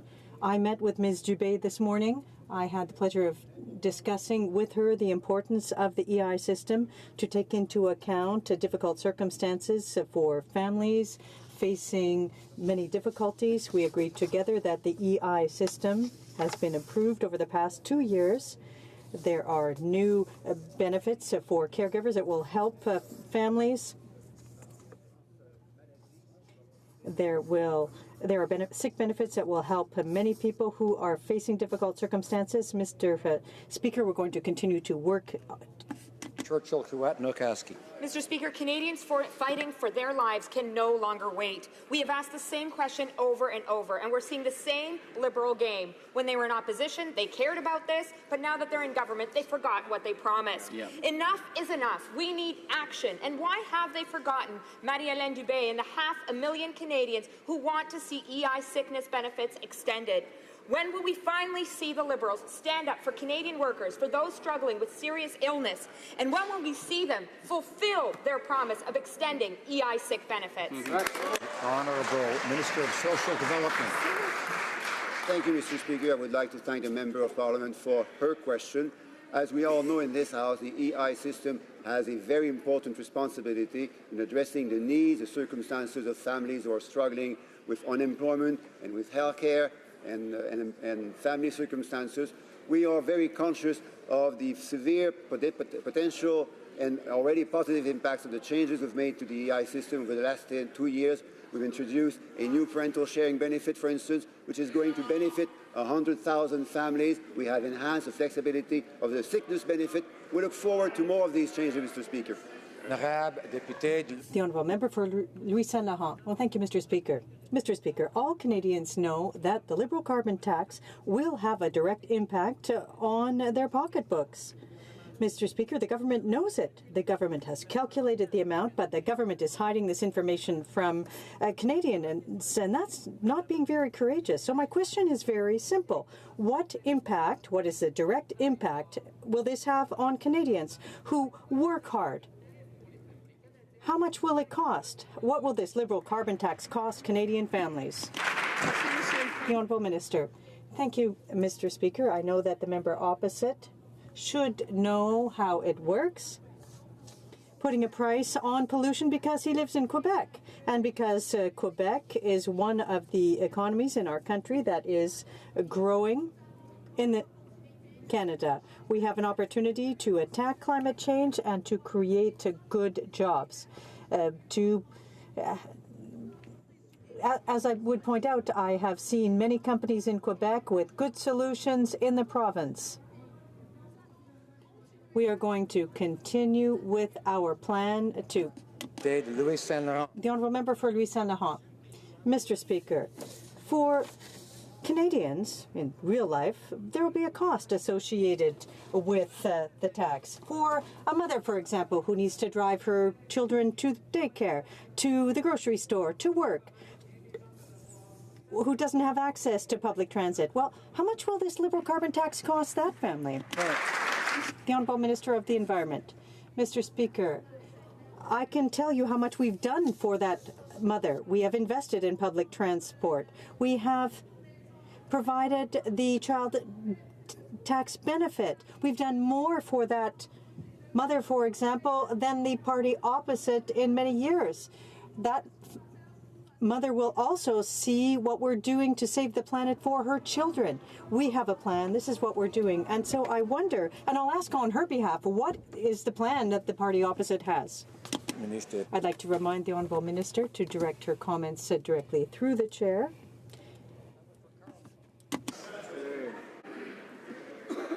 The government likes to claim that its carbon tax will be, quote, revenue neutral. Yeah, right. Now, we already knew that they were going to collect GST on the carbon tax. Right.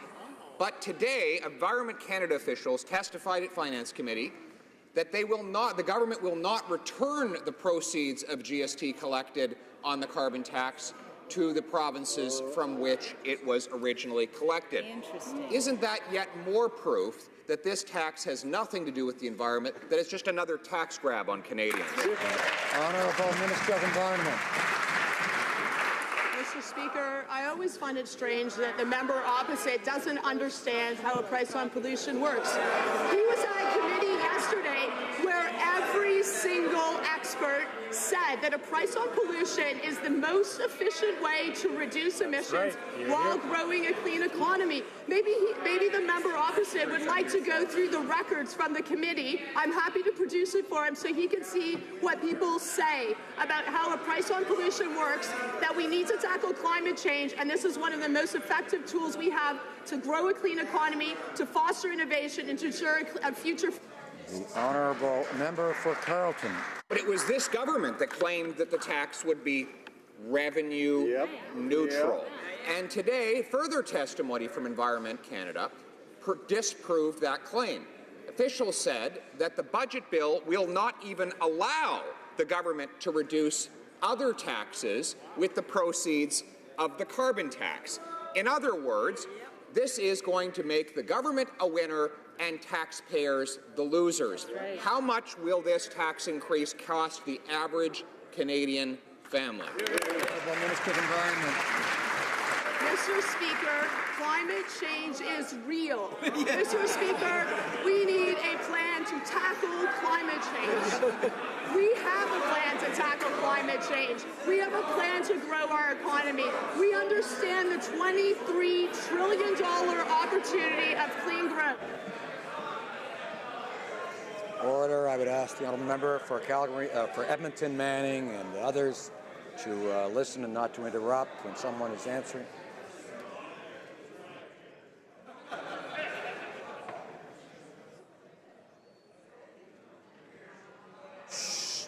And I'd ask the Member for Cape Breton Council to assist by also listening and not by interrupting when I'm trying to get things quiet around here. The Honourable Minister, the Honourable Minister of Environment.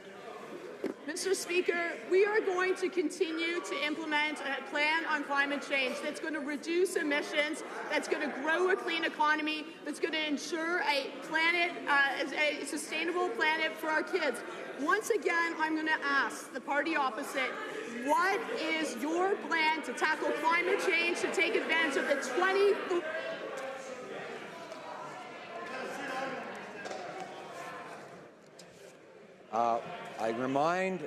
I think this is the third time I've had to remind the Honourable Minister of Environment about saying you and your. When you say your plan, you're asking the Speaker, and that's not my role.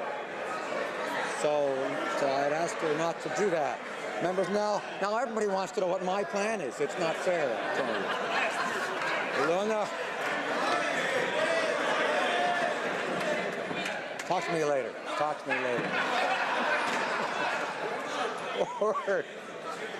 Well, I've got to see the House in a good mood anyway.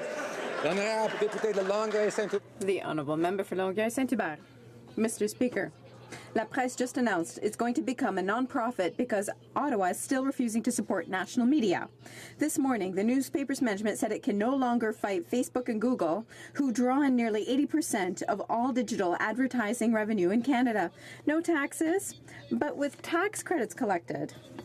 Why does the Minister of Finance favor web giants? La Presse, hey, what's next? Does our local media have to start hiring hordes of lobbyists to get the government's respect? The Honourable Minister of Canadian Heritage. Mr. Speaker, Canadians get their news more and more from the internet, and companies innovate to adapt to this new reality. In Budget 2018, we announced that the government was going to study new models to allow media to receive funding. We believe in the importance of La Presse as a local, reliable, professional source of news in Quebec, and we will continue to work with La Presse and other media organizations to ensure that we do a follow-up on our budget announcements. Mr. Speaker, around the globe, U.S. data oligarchies are facing calls for regulation, but with the Liberal government, it's a case of who you know in the PMO. I mean, Liberal operative Kevin Chan didn't even bother to register as a lobbyist because he could just call up his friends, the ministers. And Google did one step better, moving Leslie Church from the Liberal Party to Google Public Affairs to the senior position in the Minister of Heritage's office. I mean, talk about letting Dracula have the keys to the blood bank. So to the Minister of Heritage, why is she putting the interests of Liberal insiders ahead of the interests of Canadian citizens? The Honourable Minister of Canadian Heritage. We all know that the ways Canadians consume content has changed, and this is a reality that is impacting many sectors. The reality is that benefits associated with the shift towards digital are not shared equally between web giants and our artists, creators, and journalists. Our government wants to ensure that there is a better balance. This is why we have committed modernizing our policy to better address the realities of the digital era, including the review of the Broadcasting Act. We believe in the importance of protecting Canadian culture, our industries and artists, and promoting access to content on all platforms. The Honourable Member for Scarborough-Guildwood. Mr. Speaker, Canada's national parks play a critical role in shaping our national identity, protecting wildlife, and preserving national heritage. Last year, a record number of Canadians visited parks and heritage places across the country, including the Rouge National Urban Park in Scarborough. In 2017, the Minister of Environment and Climate Change held the most comprehensive consultation ever undertaken. Could the Minister tell us what she heard and what's her vision for Canada's parks? Honourable Minister. Thank you very much. I'd like to thank the member for Scarborough-Guildwood for his important work on Rouge National Urban Park. For the first time ever, we welcome the views of all Canadians. Over 13,000 Canadians shared their perspectives, and yesterday I was able to share the practical steps that we are taking in response to this feedback. Top priority is protecting ecological integrity of our parks and making sure that more Canadians have access to our parks, because we know when Canadians connect with nature, they understand the importance of connecting with it. I'm extremely proud that starting in 2018, national parks are free to... The Honourable Member for Lévis-Lobinière. Mr. Speaker, after seeing Liberal buddies get pot permits to grow a small fortune, now Liberal fishers get preferential treatment, making a real mockery of ethics.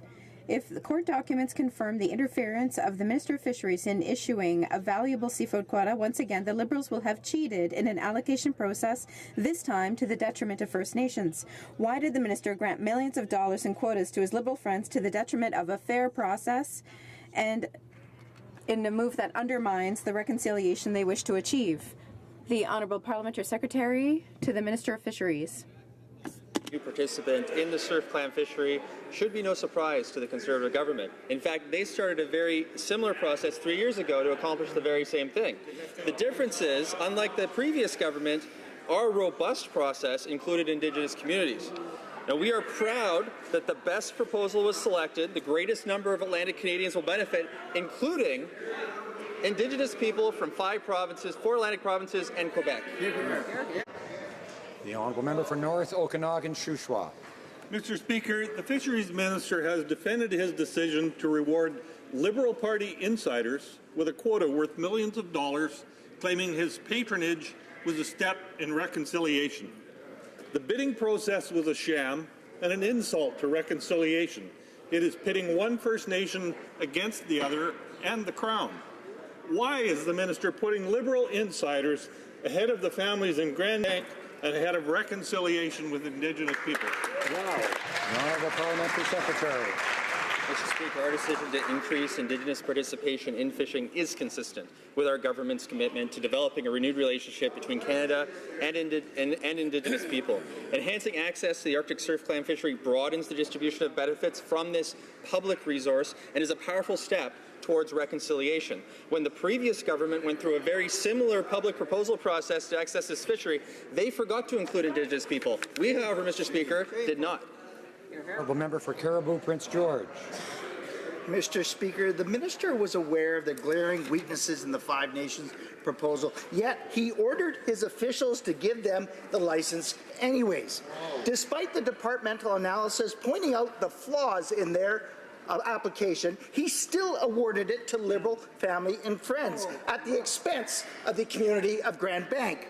Just so we're all clear, the minister awarded a contract worth millions of dollars to a Liberal MP's brother and a former Liberal MP whose bid was incomplete and flawed. If this isn't a conflict of interest, what is? Honourable Parliamentary Secretary. Mr. Speaker, just so we're clear, the fact that there's a new participant coming into this fishery is not a surprise, or should not be a surprise, to the former government. They had a very similar process, but excluded First Nations people as part of that process. Now, we had a robust process, and we are proud of the fact that we picked the best proposal. It's going to benefit the highest number of Atlantic Canadians, including Indigenous people from 5 separate provinces, Mr. Speaker. Member for Caribou, Prince George. Mr. Speaker, if robust means checking down to see if they've given to the Liberal Party, well, they've accomplished that robust application. Mr. Speaker, I spent last week in Grand Bank, from the dock to Sharon's, the Foodland to Jenny's. The concern over their future is very real. I spoke again once with Edgar, who works at the plant, and his son also works at the plant and is at risk of being amongst the very first to lose his job. If this happened, Edgar's worried that he may lose his son to the mainland. Edgar has one question for the 7 MPs from the Rock. When will they start standing up for them? The Honourable Parliamentary Secretary. Mr. Speaker, I am always happy to stand up and talk about just how proud I am of the good work of every single member of Parliament from Newfoundland and Labrador, especially the member for Buena Vista Burren Trinity, who has been in constant contact with the Minister of Fisheries and Oceans. And in addition to that, Mr. Speaker, we're also proud of the robust process that we carried out that ensured that the maximum number of Atlantic Canadians are going to benefit from this decision, including Indigenous people, a group of people, Mr. Speaker, that government forgot about when they were going through a similar process. The Honourable Member for Kootenay, Columbia. Mr. Speaker, the Phoenix pay system has been a disaster right from the beginning. At Parks Canada, the problems have been rampant, and many people have not been paid properly for months or even years. My riding is the proud home to 4 national parks, Kootenay, Yoho, Revelstoke, and Glacier, and my offices have dealt with a large number of Phoenix cases from Parks employees. There have been so many problems that many struggle to even keep track of the status of their own case. These good people deserve better. When will the government scrap the Phoenix pay system and compensate those affected by this fiasco? Minister of Public Services and Procurement. Mr. Speaker, I thank the honourable member for the question. Mr. Speaker, this remains and will remain my top priority until the Phoenix pay system is stabilized. In parallel, Mr. Speaker, we are looking at, the President of the Secretary Board is looking at a new system for the future, but we have to pay 300,000 people, Mr. Speaker, every 2 weeks, and we will do just that. Last Friday, I was in Miramichi, and I met the people, and I talked to the people who are going to solve this for us. Thank you. The Honourable Member for Berthier-Masquinongé. Mr. Speaker, last year, many citizens in Yamachiche were hit by devastating waves,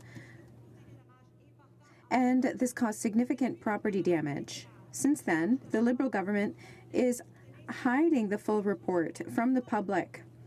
and they still have not provided an estimate of the damages. Those affected still haven't received any financial compensation and have been left to deal with it on their own without the help of the government. I have two simple questions. Will the Minister of Transportation publish the full report? And will he compensate the victims of Yamashish, yes or no? The Minister of Transportation. Mr. Speaker, we've certainly taken note of what happened last spring during flooding in Yamashish because of a ship that was going too fast. The pilot was found guilty of speeding while going through Yamashish and was punished. When it comes to compensation, many other houses were flooded along those ones because of torrential rain, and compensation will be granted by the province at the same time. The Honourable Member for Beauport, Côte-de-Beaupré, Île-d'Orléans, Charlevoix. The Canada Elections Act has always worked well, but with just 18 months to go before the next election, the Liberals are looking for trouble and getting ready to sow a great deal of confusion among voters. All throughout our country, in order to be able to vote, Canadian men and women have to show up with at least one piece of official ID, and that applies to everyone without any exceptions. Why do the Liberals want to why do they want to weaken the integrity of our electoral system? The President of the Treasury Board. Mr. Speaker, the main challenge for our democracy is not electoral fraud, but electoral participation. We're going to restore the use of voter ID cards, and we're also giving Elections Canada the mandate to encourage participation. It was a Conservative MP who had to rise to apologize for falsifying stories about electoral fraud. I would urge the Conservatives to move on and recognize what we should be doing is encouraging people. Honourable Member for Banff-Airdrie. Mr. Speaker, there are 39 accepted forms of ID to vote in a federal election. A label on a prescription bottle, a personal check, a utility bill, a library card, and those are all acceptable, and the list goes on and on. It's hard to conceive of a scenario where a voter would have none of these but have a correct voter information card. But the Liberals want to have almost 1 million incorrect cards used as proof. So why are the Liberals making it possible for people to vote without the correct ID? Honourable President of the Treasury Board.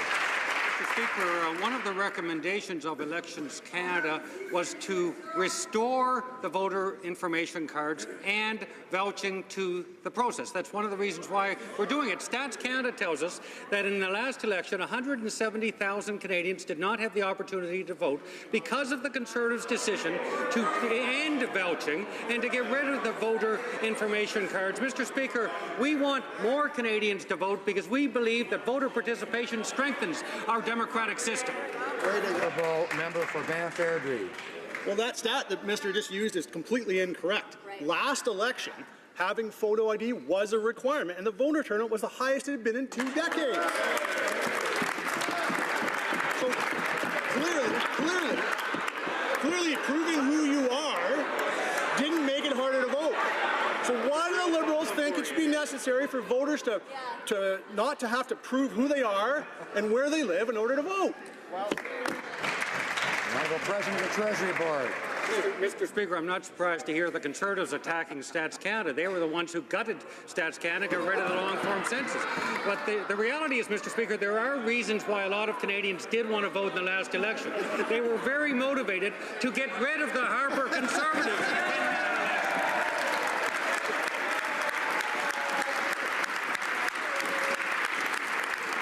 That has nothing to do with Stats Canada, Mr. Speaker. That's because Canadians are a wise people. Thank you.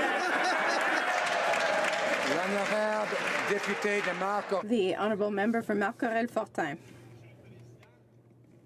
Mr. Speaker, the New Horizons for Seniors program is one of the greatest policy successes in Canada. Since its creation in 2004 by a previous Liberal government, the New Horizons program has supported over 21,000 projects all over the country and enriches the lives of 250,000 seniors every year. Can the minister responsible for seniors tell the House when communities can submit a request for funding for New Horizons projects for 2018? The Honourable Minister. Thank you, Mr. Speaker. I would like to congratulate and thank my colleague for Marc-Aurèle Fortin for his excellent work for seniors. The New Horizons for Seniors program will help seniors and participate in their communities. The calls for proposals for the new project was launched yesterday. I invite every member in this House to share this great news and encourage their local organizations to try and participate in the project. Mr. Speaker, a Global News reporter said he was threatened with violence and told not to film while visiting a protest camp against Trans Mountain on public property. The Prime Minister claims he will legislate to ensure the pipeline gets built. Kinder Morgan still faces roadblocks, it's getting worse, and time is running out. The Liberals have had over a year, but there are only 12 days left to introduce and pass a law, a process that usually takes months. So a really easy question.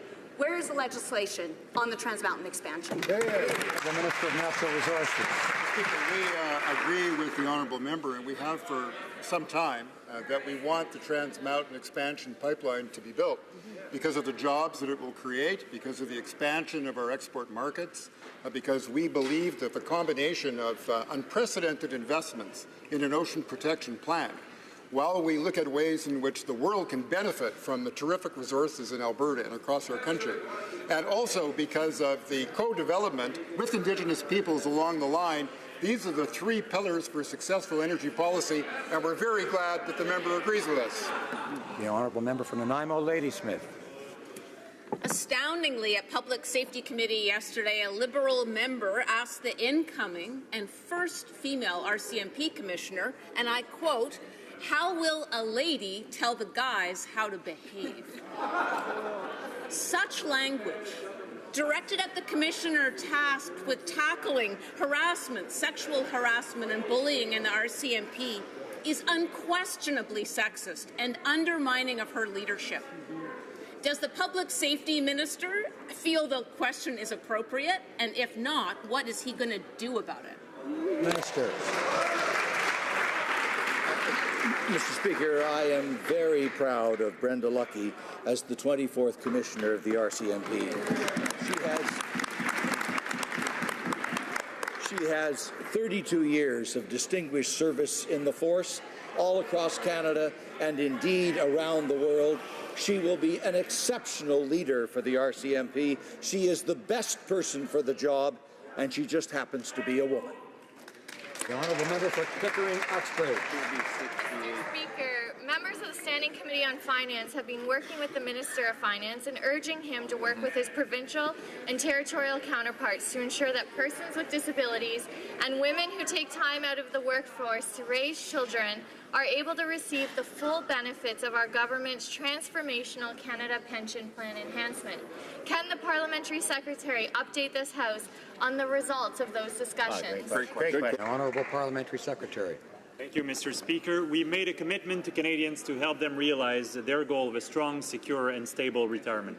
And every 3 years, the finance ministers review the Canada Pension Plan to ensure that we are continuing to respond to the needs of Canadians and henceforth to build on the historic agreement signed in 2016 to enhance the CPP. At their most recent meeting, finance ministers agreed to strengthen the CPP to provide greater benefits to parents whose income drops after the birth or adoption of a first child, to persons with disabilities, to spouses who are widowed at a young age, or to the estates of lower-income contributors. We're happy to move with these changes, and I want to thank the member for Pickering-Uxbridge for her hard work in the Finance Committee. Thank you. Honourable Member for Kamloops, Thompson-Caribou. Mr. Speaker, we learned last week that the government is rushing to build 520 housing units for illegal border crossers. These will be heated, ventilated. They're going to have easy access to showers, drinking water, and toilets. Canadian Northerners are desperate for this kind of housing. So they have been postponed until post-2022. Many are calling my offices and they have a simple question. Why are they responding with such urgency to illegal border crossers and ignoring the plight of the North? Honourable Minister of Public Safety. Mr. Speaker, the facility that is being constructed at Lacole is to ensure the proper handling of people who need that kind of protection according to Canadian law. But, Mr. Speaker, the needs of Canadians are extremely important to this government, wherever they may be across the country, including in Northern Canada. And our job as members of Parliament is to make sure that every Canadian's share in the wealth and the prosperity of this country, including those in the north. The honourable member for Montcalm. Mr. Speaker, after a year, the government is improvising and then improvising some more with the crisis at the border. There's a backlog of 53,000 files. That means 2.5 years to process all that without any new applications. The government's solution? They've decided to travel to Nigeria and warn them that 90% of applicants are going to be turned down. That's their new magical solution to solve the crisis? The Honourable Minister of Transportation. That is one of the initiatives that we have undertaken due to the fact that the greatest percentage of asylum seekers is coming from Nigeria. I need to remind my colleague that in the 2018 budget, we have set aside $174 million, and $74 million of it was set aside to bolster the Immigration and Refugee Commission in order to be able to process asylum requests more quickly. We acted. The Honourable Member for Rivière-du-Nord. Mr. Speaker, January 28, 2017, the Prime Minister tweeted, "To those fleeing persecution, terror, and war, Canadians will welcome you." Since then, Quebec has had its hands full. Does the Prime Minister at least plan to update his tweet to specify, "To those fleeing persecution, terror, and war, know that 90% of you will have your claim of asylum turned down"? The Honourable Minister of Transportation. Yes, thank you, Mr. Speaker. As you know, here in Canada, we welcome refugees who are fleeing persecution, who are afraid for their lives if they were to be returned to their home country. We are the second largest country in the world. We have values here which require that we welcome those fleeing persecution. At the same time, we're upholding the rules, and those who don't respect the rules are going to be returned to their home country. We're very clear on that. Je voudrais signaler aux députés la présence à la tribune. I would like to point out the presence in the gallery of His Excellency Mohamed Ojar, Minister of Justice of the Kingdom of Morocco.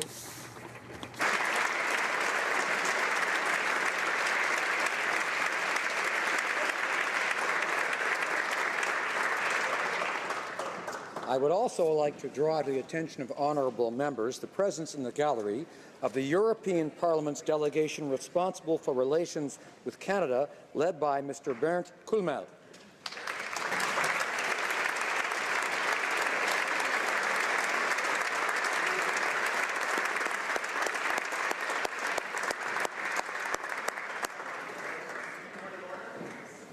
The honourable member for Edmonton West is rising on a point of order.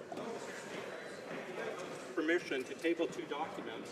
The first is the Parliamentary Budget Officer's Economic and Fiscal Outlook from April 2018, as well as the OECD Interim Economic Report Outlook, which will show, contrary to the Minister of Environment's claim that we have the fastest growing environment, that we're not even the second or third. In fact, this year Canada is the fourth fastest growing environment in the G7. Thank you. Does the honourable member have unanimous consent of the House? No, there is no unanimous consent. The honourable government chief, the government House leader.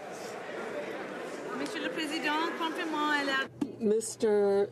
Speaker, pursuant to the standing order, I have the honour to table in both official languages a certificate of nomination with the biographical notes for the proposed appointment of Stéphane Perrault as the Chief Electoral Officer. The nomination and biographical notes be referred to the Standing Committee on Procedure and House Affairs. Thank you, Mr. Speaker.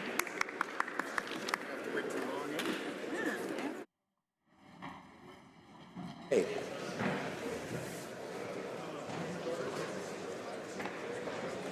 standing in name of Mr. Poirier regarding carbon tax. I would ask, members are engaged in conversations that are often important at this moment, but I would encourage them to take those conversations out into the lobbies or elsewhere in the vicinity. And I ask members to assist me by saying, shh. I thank my colleagues all. Resuming debate, the honourable member for Red Deer Lacombe has 4 minutes remaining in his speech. Well, thank you, Mr. Speaker. I'll resume where I left off. I was talking about the fine folks in Rimbey. Now, this is in response to one of my Liberal colleagues across the way who just before question period, during a question to one of my colleagues, said that everything was fine for him now that he made the switch to public transportation. Well, that's fine if you live in a community where you can get everything you need within a 10-block radius, but that does not work, Madam Speaker, for the fine folks in Rimbey.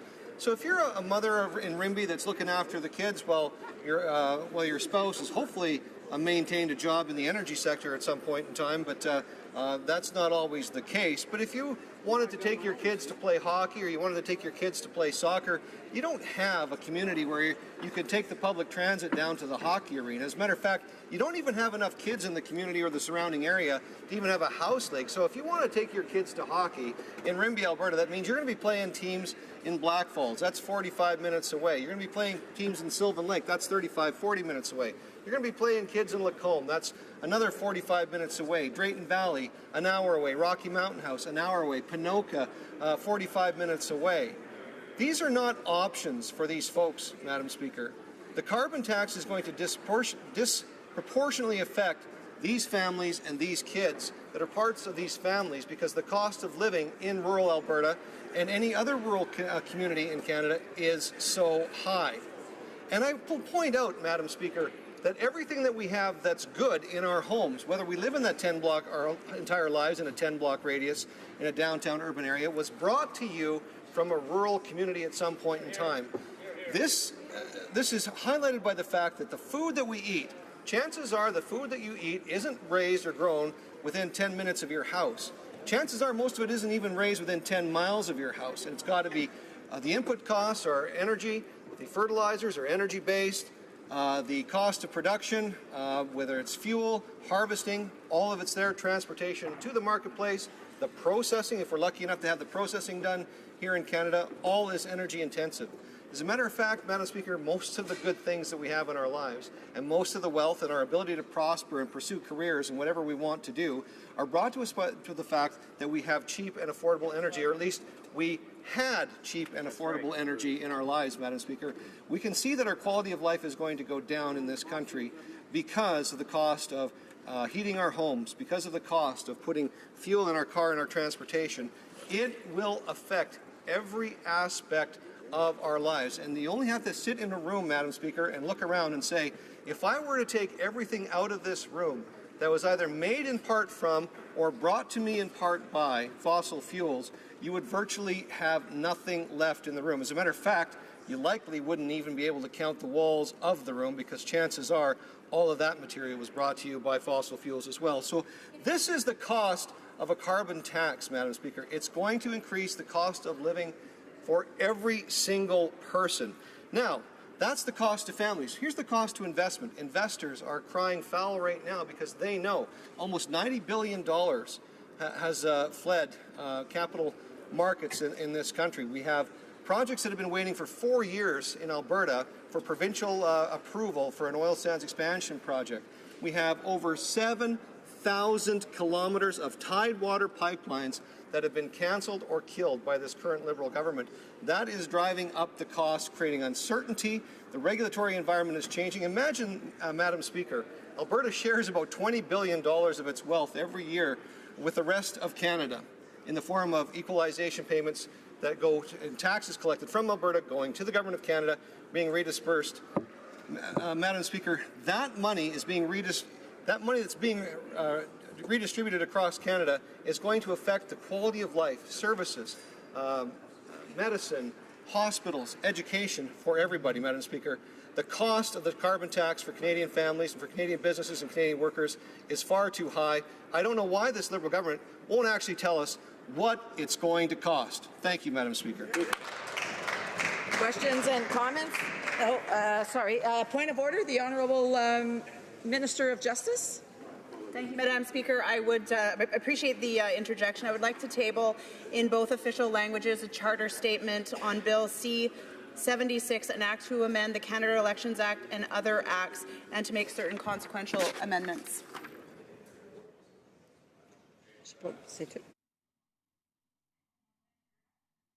Debate. Questions and comments? Questions et commentaires. The honourable member for Malpeque.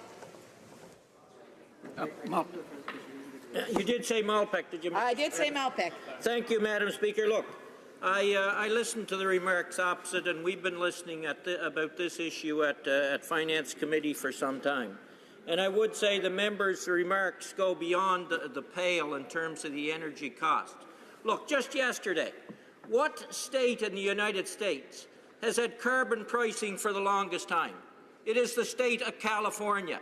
And yesterday, they became the 5th largest economy in the world, and they've had carbon pricing in place. Now, what I want to say to members opposite, look, we have to find the middle ground, Madam Speaker. I support pipelines. But if pipeline supporters continue to oppose doing the right thing on climate change, we're not going to get them. And I would say to environmentalists, if they continue to fight the fight that you can't have a pipeline, then we're never going to get the carbon policy we need. So what I'm saying to members opposite, let's come to some common sense and find the middle ground, accept carbon pricing, and also push for the need for pipelines to get our resources to market. The honourable member for Red Deer Lacombe. Well, thank you, Madam Speaker. To my honourable colleague across the way, coming from a province that I think has benefited a little bit from equalization payments over the years, ought to be a little bit more appreciative of the fact that Alberta is contributing to that. And the fact that he's bringing up social license, notwithstanding the fact that he's not talking about the 10 cities that are popping up all over California because people can't afford housing, they can't afford energy, they can't afford to live there. Notwithstanding that, this government has said that, in concert with the province of Alberta, said they need social license in order to get projects approved. Yeah. How many projects have been approved by this government? Absolutely zero that have gone forward. 7,000 kilometers of pipelines that have been cancelled. Pacific North LNG project, scuttled, it's gone, it's done. Nothing is actually going forward. There's no leadership from this government other than taxing more Canadians, telling us it's good for us, and sticking it to us. We've had enough. Questions and comments? Questions et commentaires. The honourable member for Saanich Gulf Highlands. Thank you, Madam Speaker. I'm astonished that the member for Red Deer Lacombe is apparently unaware of the reasons that Petronas, an LNG company, state-owned from Malaysia, cancelled its projects, cancelled its LNG project on Lailu Island. TransCanada cancelled its project for Energy East. Those had to do with market conditions. They had to do with a lack of profitability. We now have had 2 full days of debates on carbon taxes. I haven't heard a thing from the Conservative caucus about whether they're concerned that we are facing galloping climate crisis. We're facing the kinds of changes that put our children's future at risk. I would really like to hear something from them of the costs of inaction when facing the climate crisis, and not just political partisan potshots at the weak Liberal plan that we now see. The honourable member for Red Deer Lacombe. Oh my goodness, Madam Speaker, I don't even know where to begin there. Look, the reality is it's the uncertainty of the regulatory environment, upstream and downstream emissions being counted in on the Energy East pipeline. Saudi oil doesn't even have to face that test. No company in their right mind would pursue a project when the government puts such onerous regulations in its path. They have to protect their investors, Madam Speaker. By the way, a lot of those investors, I think there's several $1 billion have invested in the BC government pension fund in Kinder Morgan, if you want to talk about a little bit of irony. But the reality is, I'm worried about the galloping debt that this country is accumulating, the galloping debt that provinces are accumulating, and all of that's going to be passed on to future generations, Madam Speaker, and that is unacceptable. Questions and comments? The Honourable Parliamentary Secretary to the Minister of International Development. Thank you, Madam Speaker. And I want to just continue from the line of questioning that the honourable colleague from Saanich Gulf Island started. Does the honourable colleague across the way, does he not think that Canadians are not currently paying for the inaction of the previous government for the past 10 years? Right. Does he not think that people in New Brunswick are currently paying for inaction? Ice storms in Whitby and in Durham region, does he not? There's questions or comments. Right. So does he not think that Canadians are currently paying for inaction of climate change?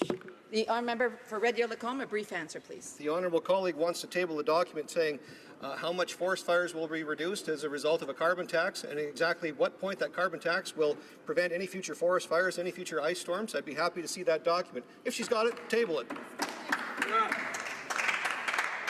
Resuming debate, reprise de débat. The honourable member for Hastings, Lennox and Addington. Thank you, Madam Speaker. I'll be splitting my time with the member for Ottawa-Vanier as well, Madam Speaker. Canadians understand that polluting the air that we breathe or polluting the earth and the oceans that feed us has a cost. Simply put, pollution is not free. And if we are to reduce the greenhouse gases that threaten our planet and future generations, polluters must pay. It's also critical that the price be fair and effective. If we did not fairly and effectively price pollution, it would be negligence in our duty as federal lawmakers and a betrayal of our children, grandchildren, and generations of Canadians to come.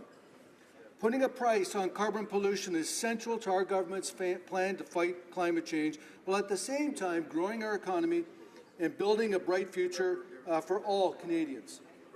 Our shared quality of life and our present and future prosperity are inextricably linked to a healthy environment. That's why our government is taking action to reduce greenhouse gas emissions by introducing the Greenhouse Gas Pollution Pricing Act. Pricing carbon pollution is the most effective way to reduce emissions because it creates incentives for businesses and households to innovate and to pollute less. Putting a price on carbon respects and reflects the commitments we made to Canadians in 2015. When our government took office more than 2 years ago, our promise to Canadians was clear. We would invest in economic growth while respecting our shared environment. We also committed to respectful consultation as we work towards achieving this goal. So let me emphasize, Madam Speaker, this legislation has not been developed in isolation. It has been developed through collaboration. We worked with our provincial, territorial, and Indigenous partners to adopt the Pan-Canadian Framework on Clean Growth and Climate Change in December 2016. The framework includes a Pan-Canadian approach to pricing carbon pollution with the aim of having a carbon pollution pricing in place in all provinces and territories this year. The plan provides provinces and territories with the flexibility to choose between systems, an explicit price-based system or a cap-and-trade system. Thanks to the efforts and the hard work of our partners, a price on carbon pollution is now in place in 4 provinces: Ontario, Quebec, British Columbia, and Alberta, covering more than 80% of the Canadian population. Those who suggest that a price on carbon pollution is somehow negatively impacting the financial health of Canadians should know that these provinces, Ontario, Quebec, British Columbia, and Alberta, are presently leading Canada in job creation and economic growth. In addition, all other provinces have committed to adopting some form of carbon pollution pricing, and we are confident that they too will reap the benefits that we know go hand in hand with carbon pricing: cleaner air and water, and a better quality of life for everyone. To further support implementation of a price on carbon pollution across Canada, the government is taking steps to ensure that a legal framework is in place for the proposed federal carbon pollution pricing system. In jurisdictions that don't have a carbon pollution pricing system that meets the federal standard, or in those jurisdictions that opt to go with the federal system, the federal carbon pollution pricing system would apply on January 1st, 2019, starting at a price of $20 per ton of emissions. The direct revenue from the carbon charges on pollution under the federal system would go back to the province or territory of origin. In combination with other measures under Canada's Clean Growth and Climate Action Plan, putting a price on carbon pollution will put Canada on course to meet our 2030 emissions target. Obviously, greenhouse gases know no national boundaries, but that is not and should not be a reason to delay action. By putting a price on carbon pollution, Canada is joining 67 other jurisdictions that have already taken this important step to curb greenhouse gas pollution. Together, those overseas jurisdictions represent about half of the global economy and more than a quarter of global greenhouse gas emissions. Together, those overseas jurisdictions represent about half of the global economy and more than a quarter of the global greenhouse gas emissions. So with the Greenhouse Gas Pollution Pricing Act, we are not only meeting our commitment to Canada, we are meeting our commitment to our global community. Madam Speaker, climate change is one of the most pressing challenges of our time. We have no choice but to take action. In Canada and abroad, the effects are clear. Coastal erosion, thawing permafrost, and dramatic and unpredictable changes in weather patterns, including heat waves, droughts, and flooding. Even in my own riding over the last several years, we have experienced record flooding in communities like Bancroft, Tweed, Thurlow, and all along Lake Ontario, including the Mohawks of the Bay of Quinte. While in 2016, we experienced the most severe drought on record since records have been kept since the late 1880s. We cannot just sit idly by when these 100-year weather events are occurring every few years. Canadians understand that a clean environment and a strong economy go together and that their quality of life today and the quality of life of future generations depends on the decisions that we make today. Protecting Canada's air, water, and magnificent natural areas while creating a world-leading clean economy is key to our overall goal. Our government believes that carbon pricing will harness the power of the market to drive decisions that will protect our environment and grow our economy.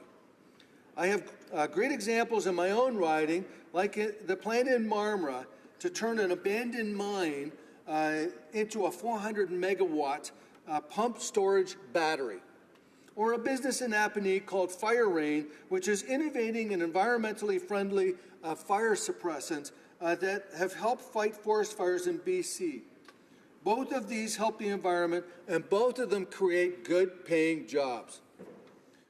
We know that climate action is an enormous economic opportunity for Canada. We intend to seize that opportunity, Madam Speaker, because it makes environmental and economic sense, and because it will ensure Canadians have access to the opportunities they and their families need to succeed. And the idea is simple. We are putting a price on what we don't want, carbon pollution, and taking steps to encourage more of what we do want, clean innovation and reduced emissions. The government's approach to growing the economy while protecting the environment is working. We have introduced bold measures to help small businesses and introduced incentives for our innovators and entrepreneurs. And in response to these and other measures, over the last 2 years, hardworking Canadians have created more than 600,000 new jobs, most of them full-time. Unemployment rates are near their lowest levels we've seen in more than 40 years. We are delivering on our promise to strengthen and grow the middle class and offer real help to everyone working hard to join it. At the same time, we know that economic indicators only tell part of the story. Our shared quality of life and our present and future prosperity are closely linked to a healthy environment. That is why our government is forging ahead with determination and ambition to create a cleaner environment and a more prosperous future for all Canadians. Thank you, Madam Speaker. Questions and comments. Questions et commentaires. The honourable member for Barrie-Innisfil. Thank you, Madam Speaker. And you know, the premise of today's debate is about taxes, in particular carbon taxes. And I know the Liberals like to use the term carbon pricing. Several times in this House, either through question period, through committee, the honourable member from Carleton has taken the lead in asking the government just how much a tax on carbon is going to cost Canadians. And every time it's asked, they refuse to answer, in spite of the fact that we believe that they know what that answer is, because, again, the member of from Carleton asked Finance Canada officials, and he received a document that was redacted. So the fact is, that the information that's in that document is known how much it's going to cost Canadians, but the Liberal Party refuses to release that. Why, Madam Speaker? The honourable member for Hastings, Lennox and Addington. Madam Speaker, it really is unfortunate that the other side chooses to play political games with Canadians' lives and Canada's future. They know very well that our government is proposing a price on pollution that is going to be revenue neutral, because we are going to turn back those funds to the province of origin where the revenues were generated. And it really is a shame that they don't recognize that not only is there a price that to climate change, there's a cost to climate change that we need to deal with. Climate change is real, and it needs to be dealt with, and there needs to be a plan. We have a plan on our side, unlike the previous government had no plan, and unfortunately the members on the other side have absolutely no plan whatsoever to deal with this. It's not just dealing with a price on carbon, but it's also public transit, infrastructure around water and wastewater, increasing emissions controls. There are so many different avenues that we are utilizing in order to deal with climate change and our commitments to achieving our Paris targets. Thank you, Madam Speaker. Questions et commentaires, l'honorable député de Longueuil-Saint-Hubert. The honourable member for Longueuil-Saint-Hubert. Well, thank you, Madam Speaker.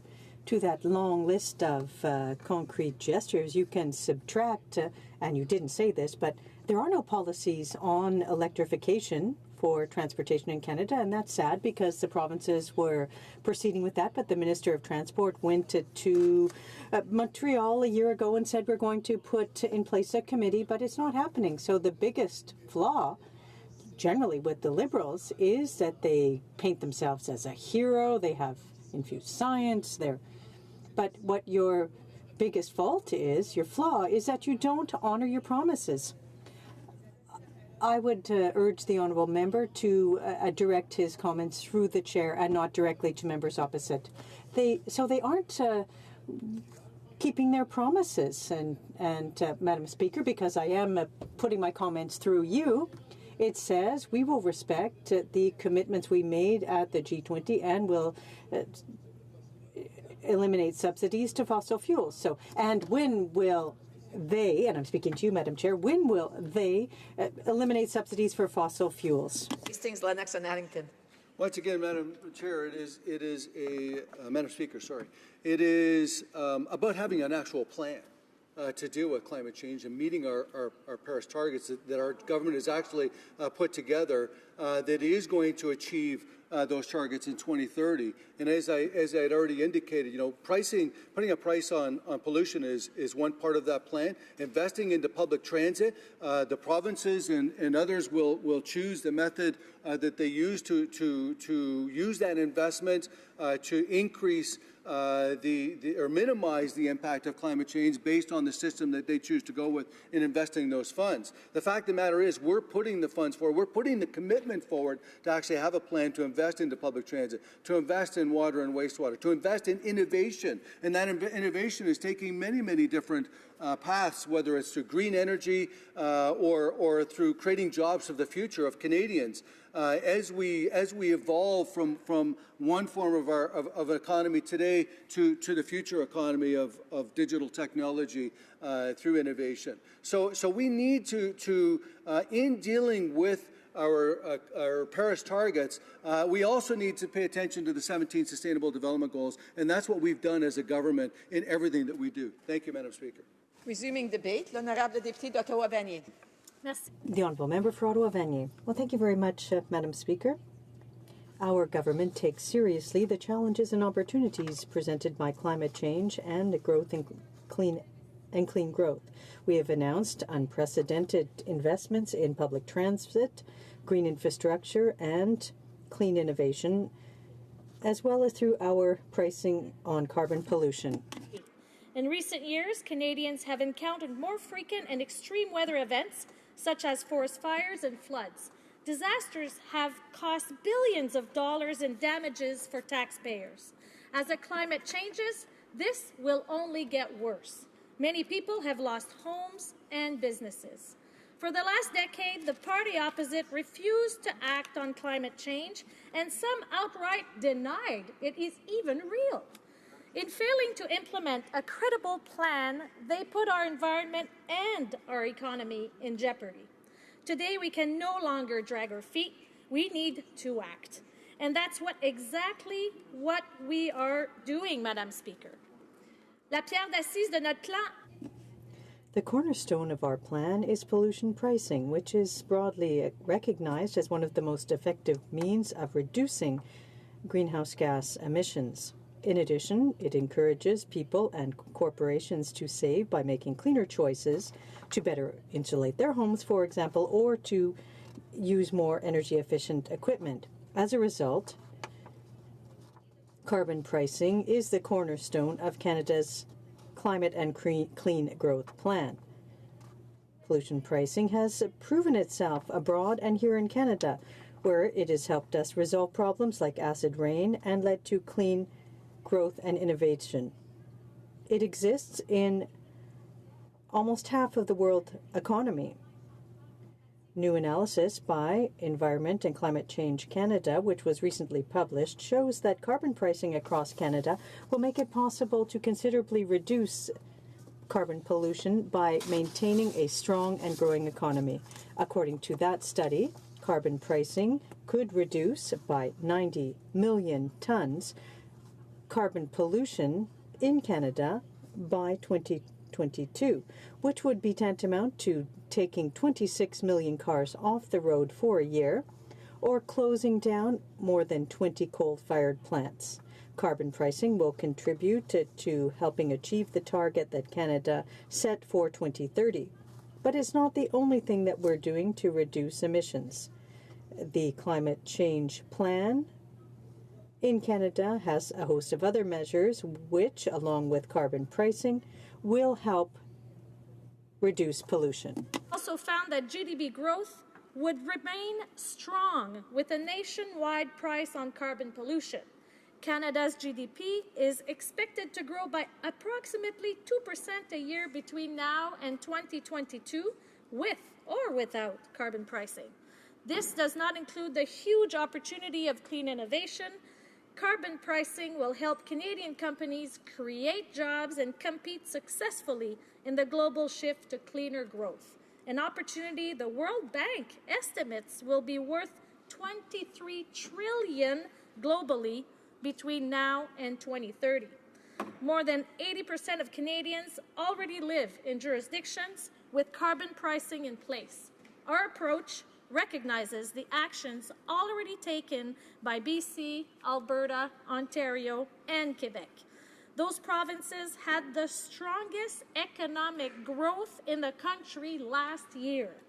The pan-Canadian approach builds on the leadership taken by these jurisdictions and provides all provinces and territories the flexibility to implement the type of system that suits their circumstances.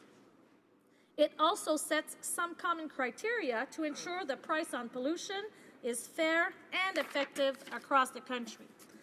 To ensure that a price on carbon pollution is in place across Canada, the government committed to develop and implement a federal carbon pricing system in any province or territory that requests it or that does not have a carbon pricing system that meets the federal standard.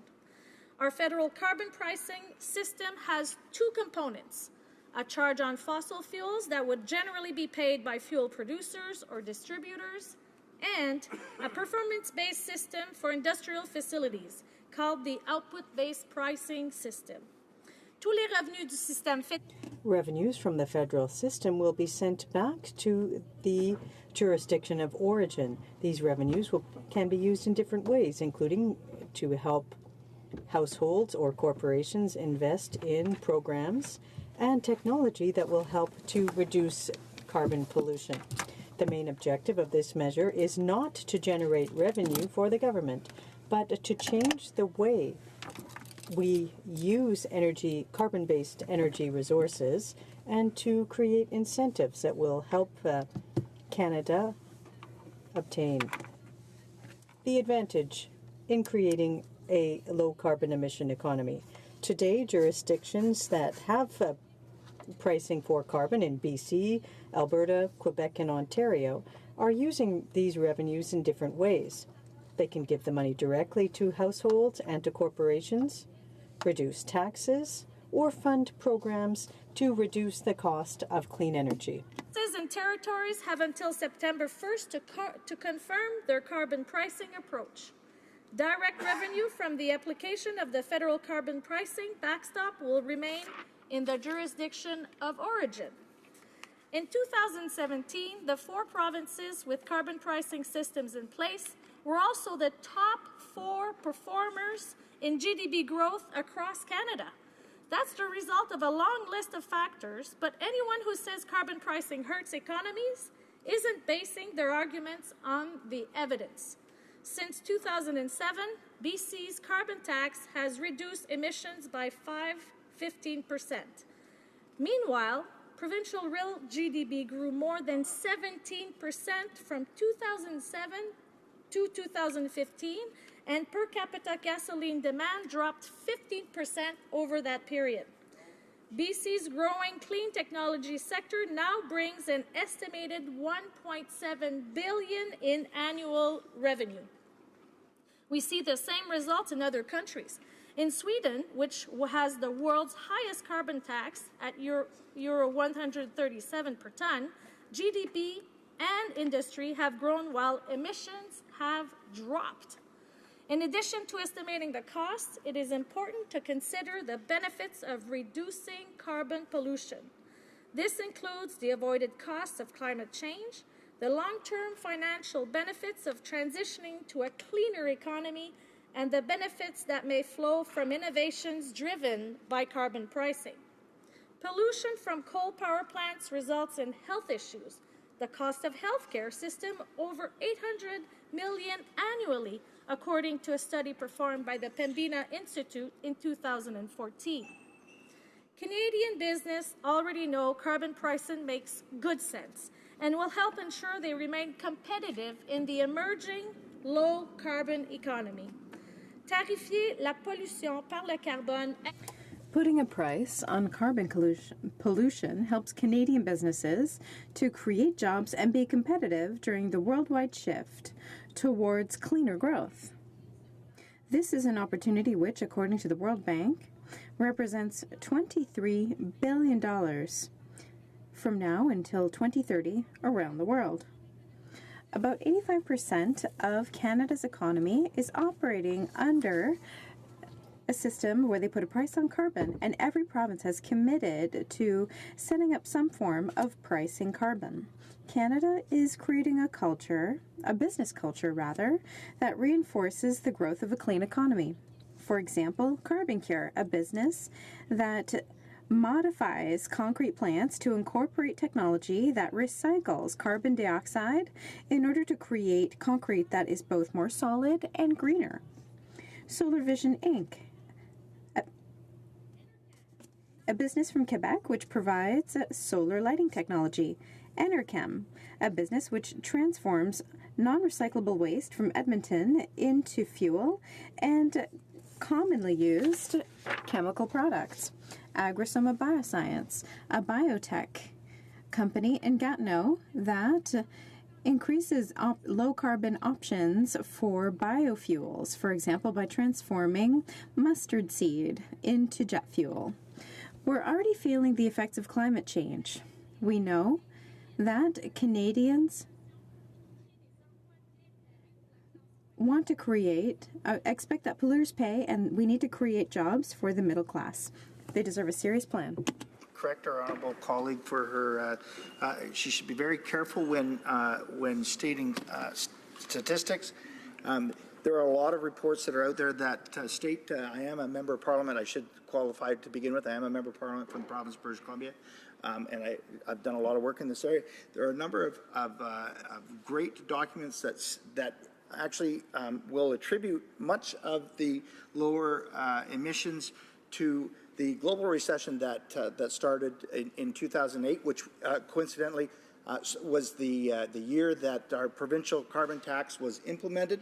Not only that, but also an increase in cross-border spending that also is contributing to this. But, Madam Speaker, there is something I want to ask our honourable colleague through you, because we've had a number of colleagues that have stood up and said that this somehow is going to be a magic wand that we are going to be able to solve natural disasters. My province of British Columbia, and indeed my riding of Cariboo Prince George, has gone through one of the most unprecedented wildfire seasons in our province's history. We are also seeing unprecedented flooding.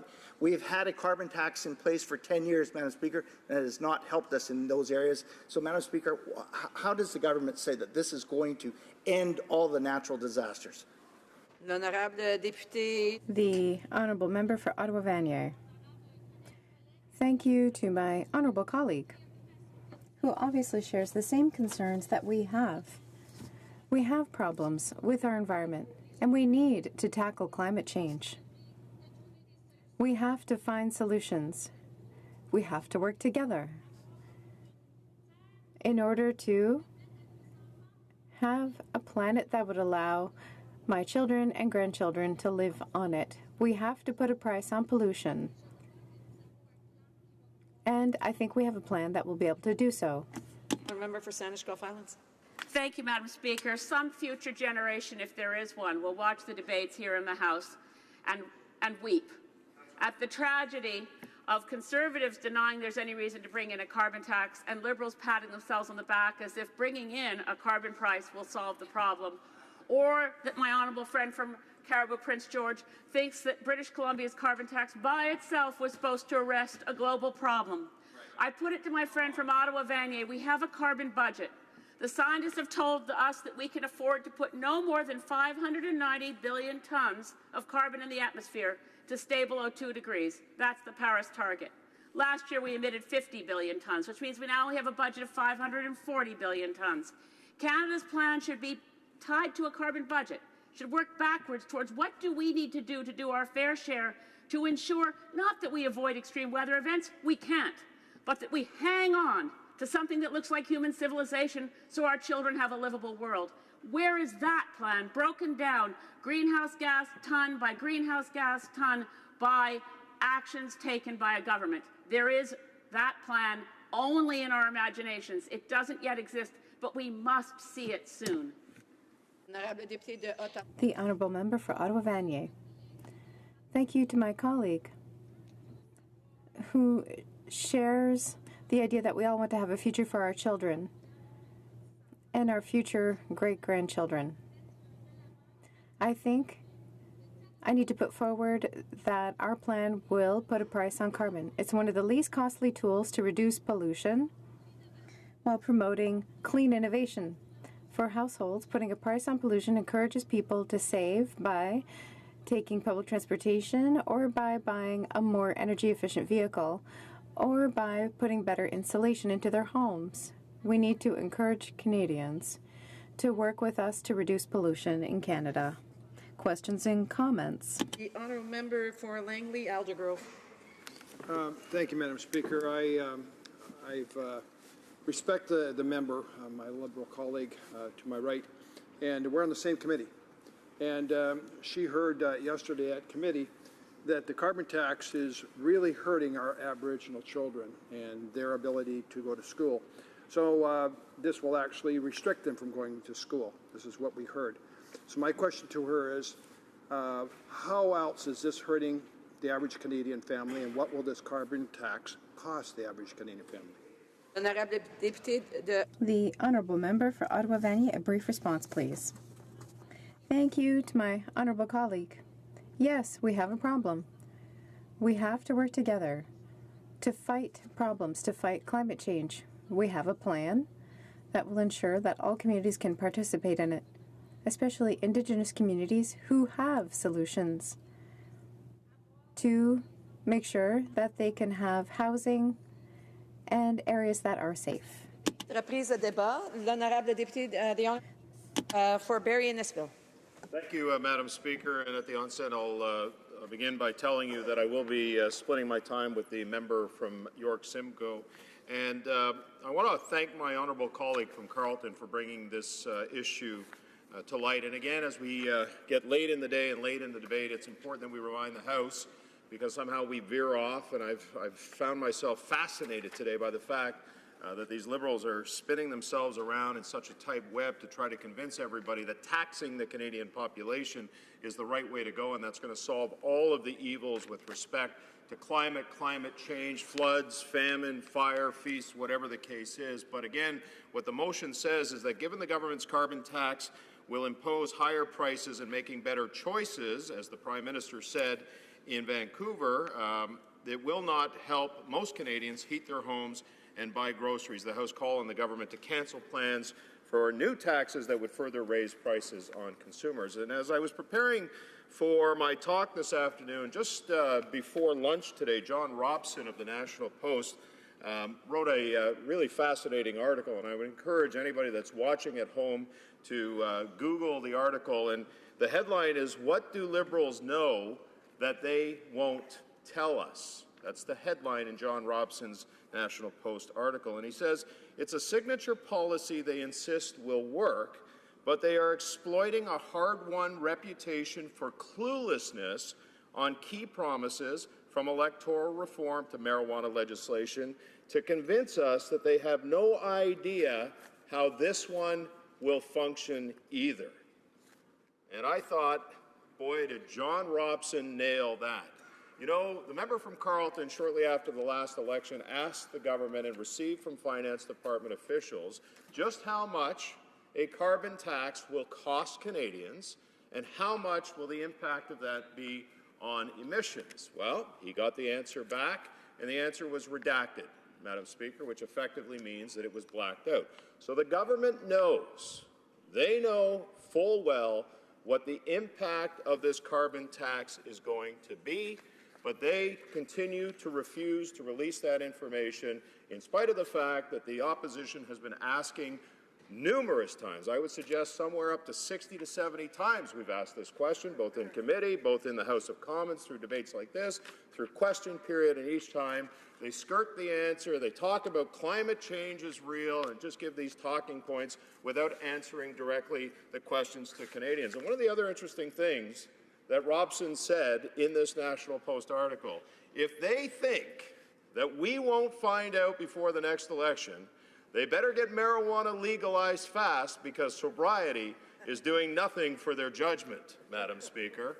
And that's clearly what this is about. And this is why, again, we're spending a day trying to convince the government not to raise any more taxes if they want to impose a carbon tax. And excuse me for being cynical, excuse all of us for being cynical, excuse Canadians for being cynical, but we've seen this story play out in the past. In the last election, they made several promises, Madam Speaker. One was on the issue of electoral reform. Well, how's that working out, honourable members? Well, it's not quite working out because they backtracked on that. They also made a promise of no more prorogation or omnibus bills. Well, how's that working out, honourable members? It's not working out too well. They also talked about veterans' pensions. And they said that they were going to restore lifelong pensions to veterans. Well, you go across this country, as I did, and you talk to as many veterans as I do, and they rightly know that this government failed on the issue of veterans' pensions. In fact, they also said that they would never take veterans to court, and we found out through an order paper question, Madam Speaker, that the government has spent $37 million fighting veterans in court since 2016. So how did that work out?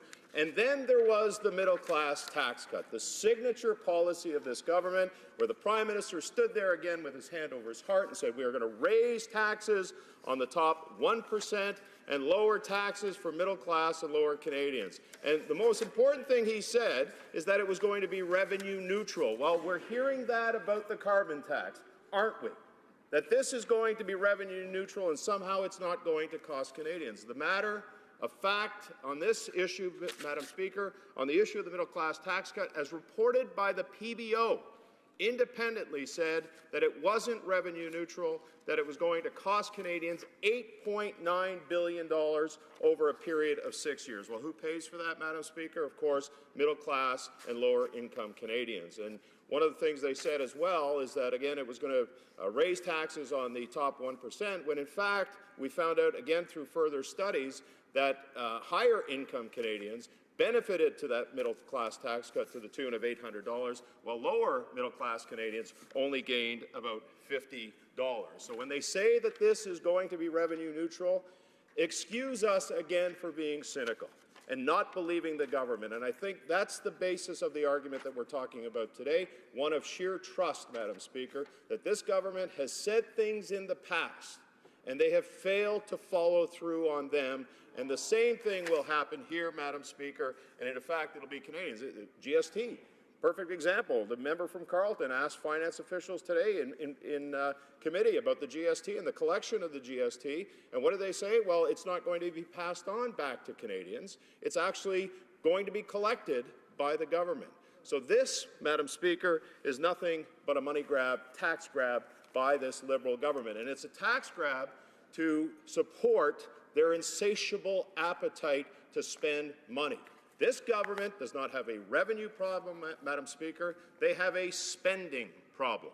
And that spending problem doesn't place it on the priority of Canadians. In fact, I would suggest that it's to meet their obligations for their globalist pet projects. And this is why we're seeing a lot of money leave this country, Madam Speaker, and that's what's upsetting Canadians. Now, I will tell you that the disproportionate amount of effect that this is going to have, I believe, is in my riding, particularly with Barrie Innisfil household incomes. And I will tell you that the median household income, according to 2016 Stats Canada, is $77,904 in Barrie. In Innisfil, it's $83,516, and in Simcoe County, it's $76,489. And these are communities, individuals and families that are already struggling with debt. We know that the average Canadian family has $1.70 in debt for every dollar they take in. By stretching them even more and imposing carbon taxes on those families for the purposes of heating their homes, for driving around, for doing the things that they do day in and day out, is going to have a negative effect on those families that I represent in Barrie Innisfil, Madam Speaker. And it's not going to be the Prime Minister who's going to pay disproportionately. It's not going to be the Finance Minister, and it's not going to be the Minister of Environment. They're going to be well taken care of. They have great salaries. They get cars that are chauffeured around. They fly around all over the place, and it's questionable whether they even pay for their meals, Madam Speaker, because they get per diems. So the cost of all of this stuff that's going to happen and going to increase is going to increase on these families. These families that aren't making what the Prime Minister is making, nor do they have trust funds, or the Finance Minister, or the Minister of Environment, Madam Speaker. And that is the reality of this. And this is why we're saying, if you're going to impose a carbon tax on Canadians and have it negatively affect them and affect their pocketbook and their ability to pay, and of course things are getting more expensive and those costs of groceries and food and the interest rates are increasing, everything is meant and designed that it will squeeze these families, squeeze them to a point, Madam Speaker, where they can't do any more. And why? Again, because of this government's insatiable appetite to spend money. Now, Madam Speaker, they've already proposed new taxes in the past. They proposed dental benefits taxes, an employee discount tax, and if it wasn't, and a business tax, and if it wasn't for the efforts of the opposition and the Canadians across this country that rose up against these things, then they would have surely imposed these types of taxes. So our motion is asking that this government stop the new taxes, because the Liberals are hurting the very Canadian families they are proposing to help. And under this plan, the more you make, the more you save, while those making less will see less in tax savings. Shouldn't those making less see a greater increase in those tax savings? How does imposing a carbon tax and every other tax that will come from this government and has come from this government help those families, Madam Speaker? So as Conservatives, we stand strongly for those families who are going to be negatively impacted by a carbon tax. And maybe people would agree to a carbon tax, Madam Speaker, but how are they to know when the government won't release that information? Stop the carbon tax, and if you're going to impose a carbon tax, then stop any further taxes, Madam Speaker, on an already overtaxed Canadian population. Thank you. Questions and comments. The honourable parliamentary secretary to the Minister of International Development. Thank you, Madam Speaker, and I'd like to thank my honourable colleague for his speech. The Insurance Bureau of Canada has indicated that between 1983 and 2004, the insured losses from catastrophic disasters averaged $373 million per year. Between 2005 and 2015, that amount tripled to $1.2 billion per year. We have a strategy with pricing carbon pollution to ensure that we are taking federal leadership on this file and changing this challenge to an opportunity by not only reducing greenhouse gas emissions, but spurring innovation, multi-trillion dollars worth of innovation and jobs. And I'm wondering why the opposition, the Conservative opposition, is so stuck and opposed to these great opportunities that we could have for our children and our grandchildren. The honourable member for Barrie Innisfil. Well, I reject the assertion, Madam Speaker, that somehow imposing a carbon tax on Canadians and their families is going to stop floods, that it's going to stop fires. This government has presented no evidence to the fact that any proposed carbon tax will stop any of these environmental issues that go on and the issues of weather and climate, Madam Speaker. So I completely reject that assertion. But more importantly, if you're going to suggest that to Canadians, as the Liberal Party is, then tell them how much it's going to cost them in terms of taxes that they need to pay in order to mitigate what they are presuming to not occur with respect to floods and fires. It's a ridiculous assertion, and I wish they would stop using that argument because it's disingenuous to Canadians. Tell them the truth, and then maybe they'll buy into it, Madam Speaker. And comments. The honourable member for South Okanagan, West Kootenay. Thank you, Madam Speaker. And, I'd like to think that here the most of us believe that climate change is real and that it is human-caused. I know there are some Conservatives who do not. But granted, if we can say that it's real and we have to do something about it, every economist will tell us that the cheapest, most efficient way of bringing down our carbon emissions is through a carbon tax. And there's ways of protecting those, families that are exposed to that are, low-income families. In British Columbia, there's a rebate. In Alberta, there's a rebate.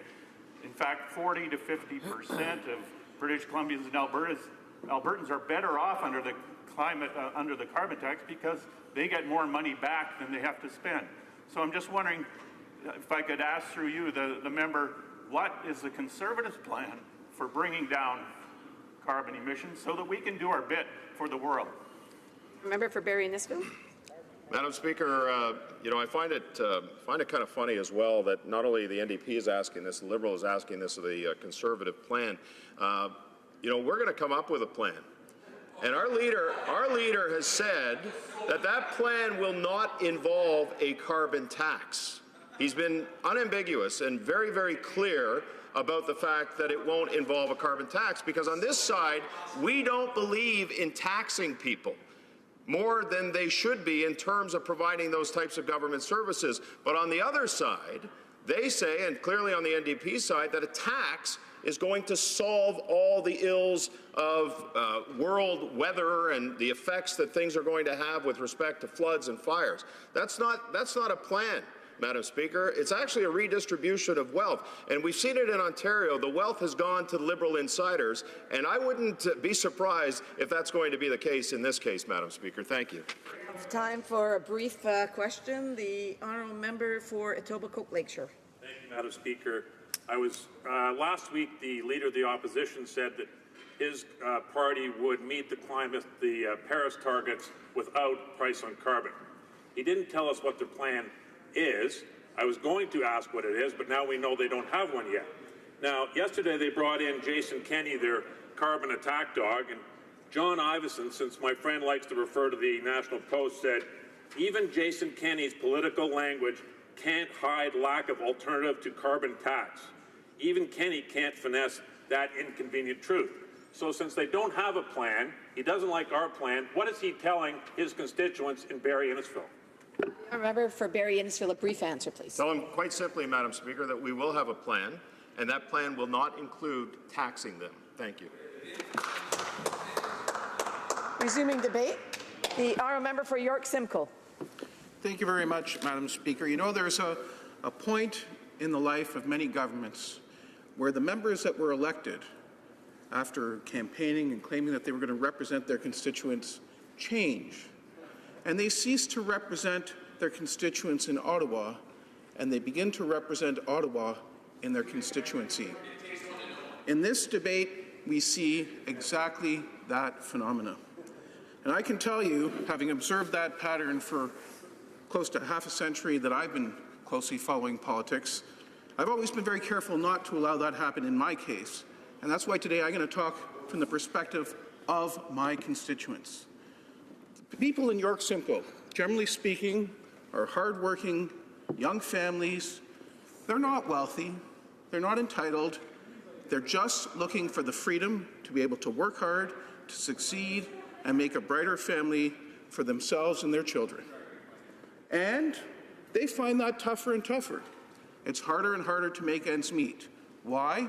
Because they keep running up against rules and barriers and taxes by politicians who think they know better how to run the lives of those individuals than those individuals themselves. They think they can make better decisions about their lives than those families can for their own futures.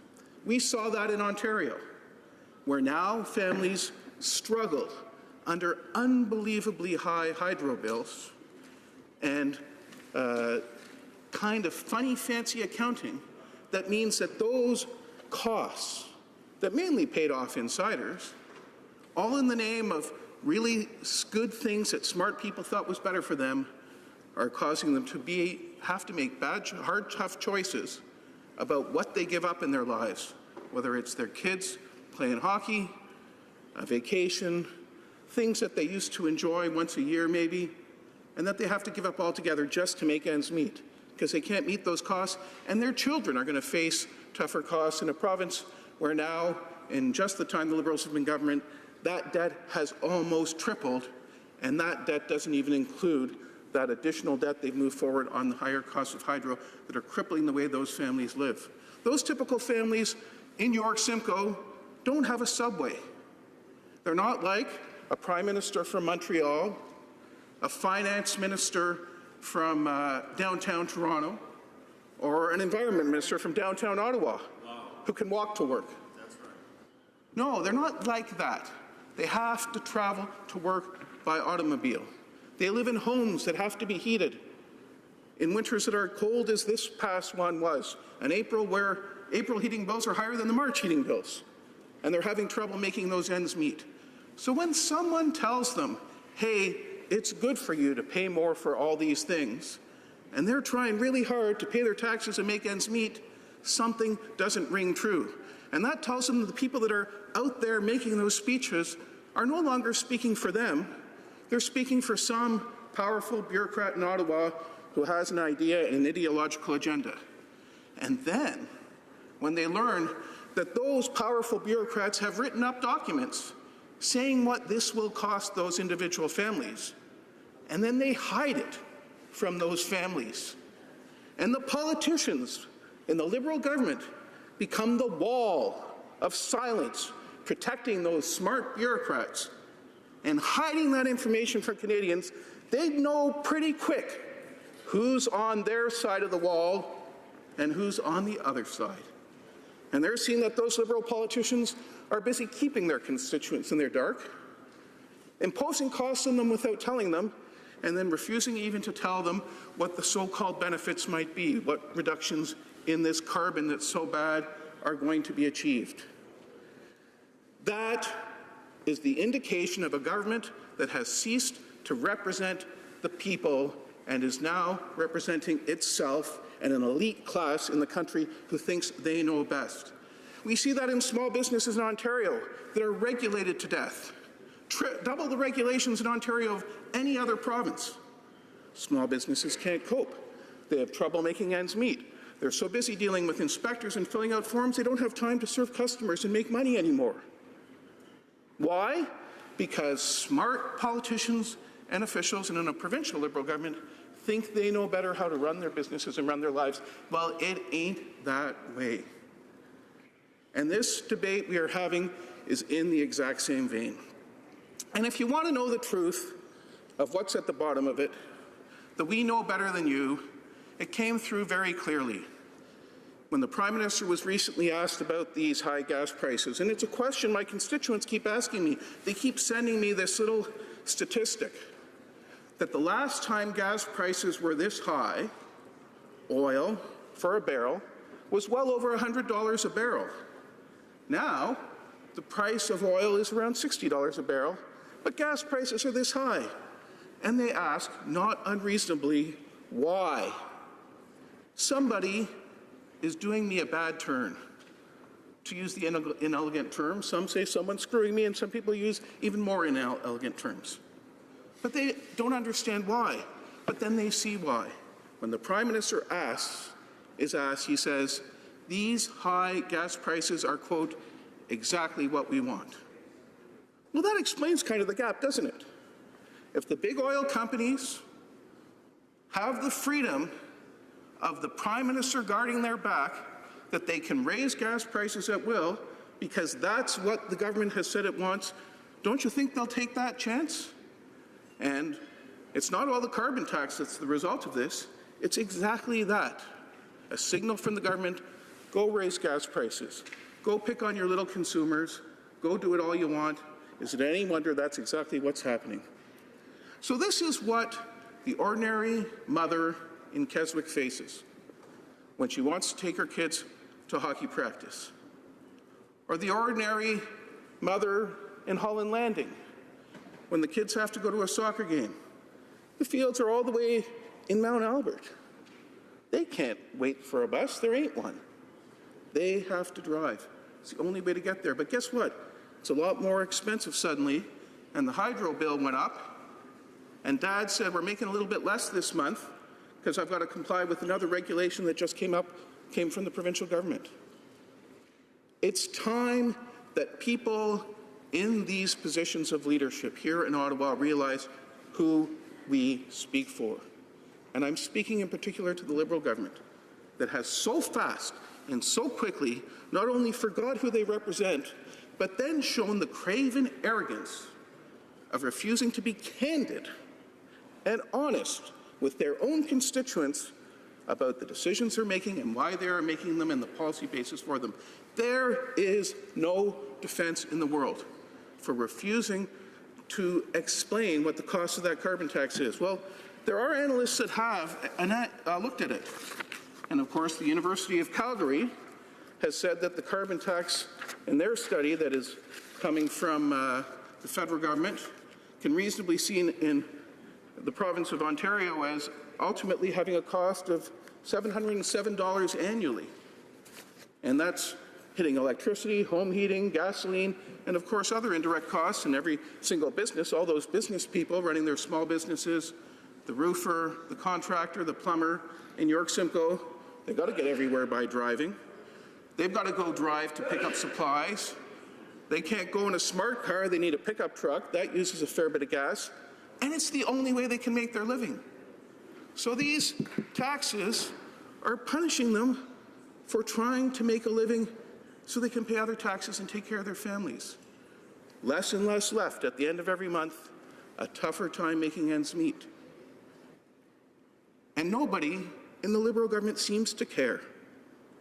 There's a smug arrogance.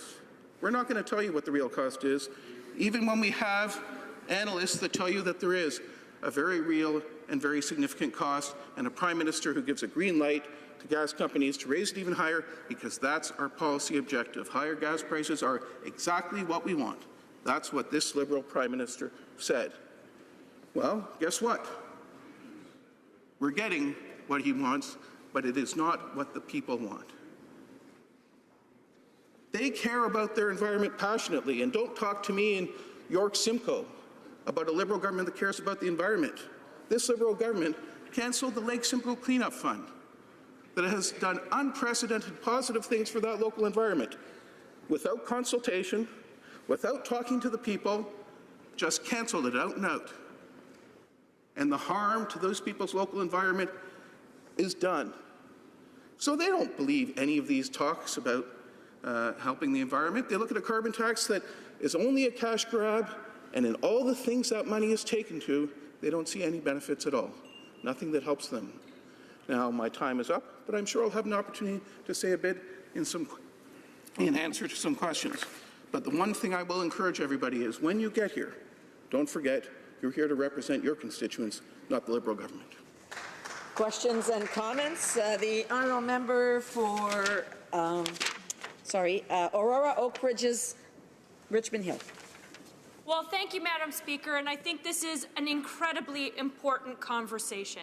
And I think it can be broken down to actually a philosophical divide about the responsibility of members of Parliament not only to recognize the needs of Canadians today and what is tactically and immediately in front of us, but as members of Parliament, we are here also to ensure that there is a future for our country and for the next generation. We've been entrusted with a sacred responsibility, and carbon is definitely something we need to focus on.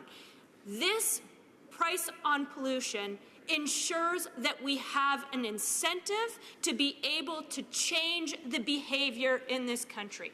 Clearly, the members opposite feel that there's another way of doing that. I would be very interested, Madam Speaker, to hear how they plan on incentivizing the change in behavior for the future. Thank you. The honourable member for York Simcoe. I welcome that question because it reveals exactly that Liberal attitude. We know best. You, Canadians, must change your behaviour. So I say to that constituent in York Simcoe, which behaviour are you going to change to make that Liberal happy? Taking the kid out of soccer so you don't use the car to go to soccer? Shutting down your business roofing because you got to have a truck to go do that roofing work? Or are you going to stop heating your home during the winter and freeze in the dark? Which of those behaviours that need to change is what the honourable member is asking my constituents to change? And that's exactly how those families feel, that there are people in Ottawa, far away, who don't know their lives, saying, you are living the wrong way. Your kids shouldn't have the right to play soccer. Or maybe they shouldn't play hockey. God, think of that, making ice in a rink in April when it's warm outside. That's so bad for the environment. Well, guess what? People should be given some freedom.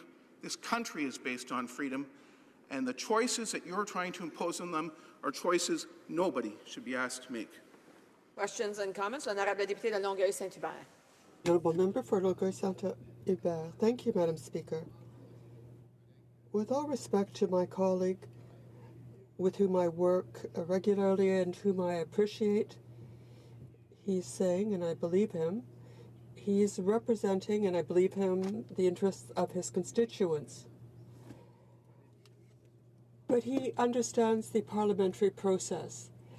But I have a question. This is coming from the Liberals. We all know about royal assent and how acts come into effect. But a carbon tax is something I think is appropriate.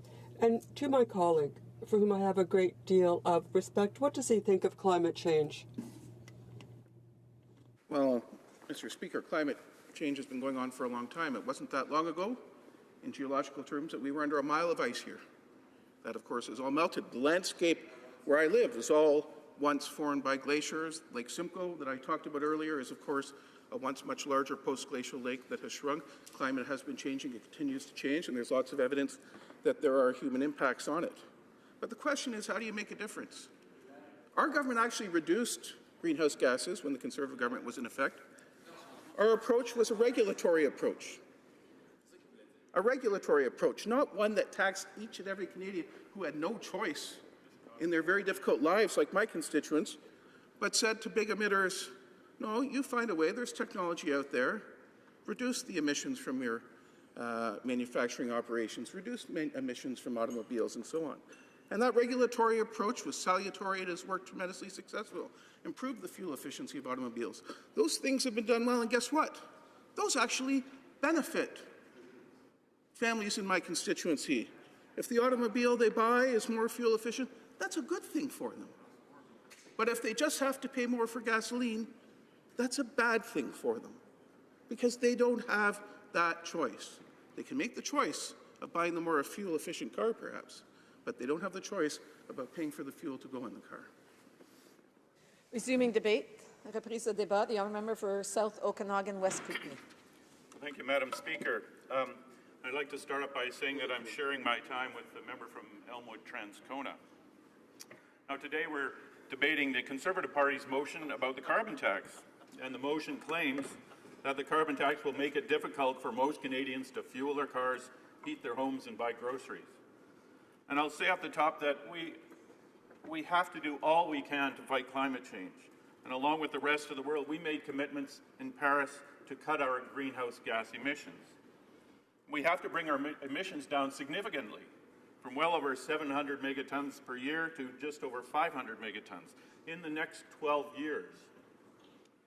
Carbon emissions, greenhouse gas emissions, are a form of pollution, and we in the NDP believe in the concept that polluters must pay. They must pay for their actions, and if I produce pollution by driving my car, I should pay something back to society to reflect the environmental costs that I'm putting on other Canadians. A carbon tax is the perfect way to do that. Carbon pricing, either through a carbon tax or cap-and-trade system, is also the most cost-effective way to reduce greenhouse gas emissions that cause climate change. And a properly designed carbon tax can get us well on the way to meeting those targets, and it would do so at the least cost to all Canadians. And if, as this Conservative motion states, people will have trouble heating their homes or fueling their cars, putting groceries on the table after the price of gas has gone up by 10 cents a litre over the next 5 years, then perhaps they should be looking at why it's expensive to buy or rent a home or Canada, or why people are living in poverty. If people are that close to poverty that they can't afford those things when the price of gas goes up a couple of cents, something's clearly wrong. The Conservatives would be better fight poverty by joining us here in the NDP to stop pension theft, to fix the employment insurance system, and get the government to speed up their action on affordable housing. You know, the April 1st bump up in the BC carbon tax added 2 cents a litre to the price of gas. Now, in the last couple of weeks, well after that, gas prices went up by about 20 cents a litre. It had nothing to do with the carbon tax or the Kinder Morgan pipeline dispute, for that matter. The fact is, we've had a carbon tax in British Columbia for the last 10 years or so, and it's worked. It has been effective in reducing per capita fuel consumption. And the BC economy has been leading the country all through that time. Lower income British Columbians, the ones the Conservatives are now so concerned about, are actually come out ahead. They receive a rebate, and so they actually gain money through the carbon tax. So buying groceries and heating their homes is actually easier for them because of that tax. And all British Columbians benefit through lower income taxes made possible by the carbon tax revenues. And the same goes for Alberta. Under the Alberta carbon tax, people making less than $33,000 a year will be better off with the carbon tax than without it.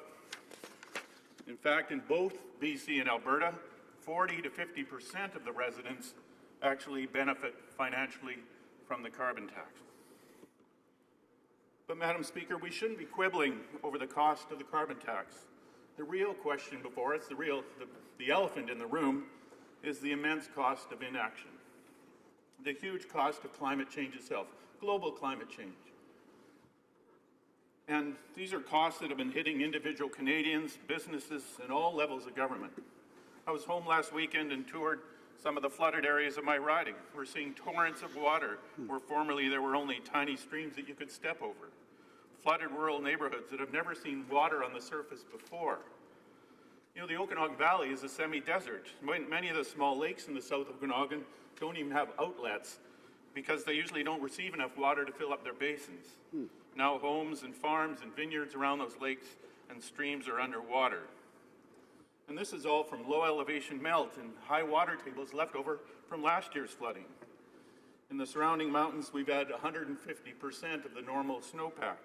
So when things really warm up in the next couple of weeks, we could have widespread flooding in the valleys.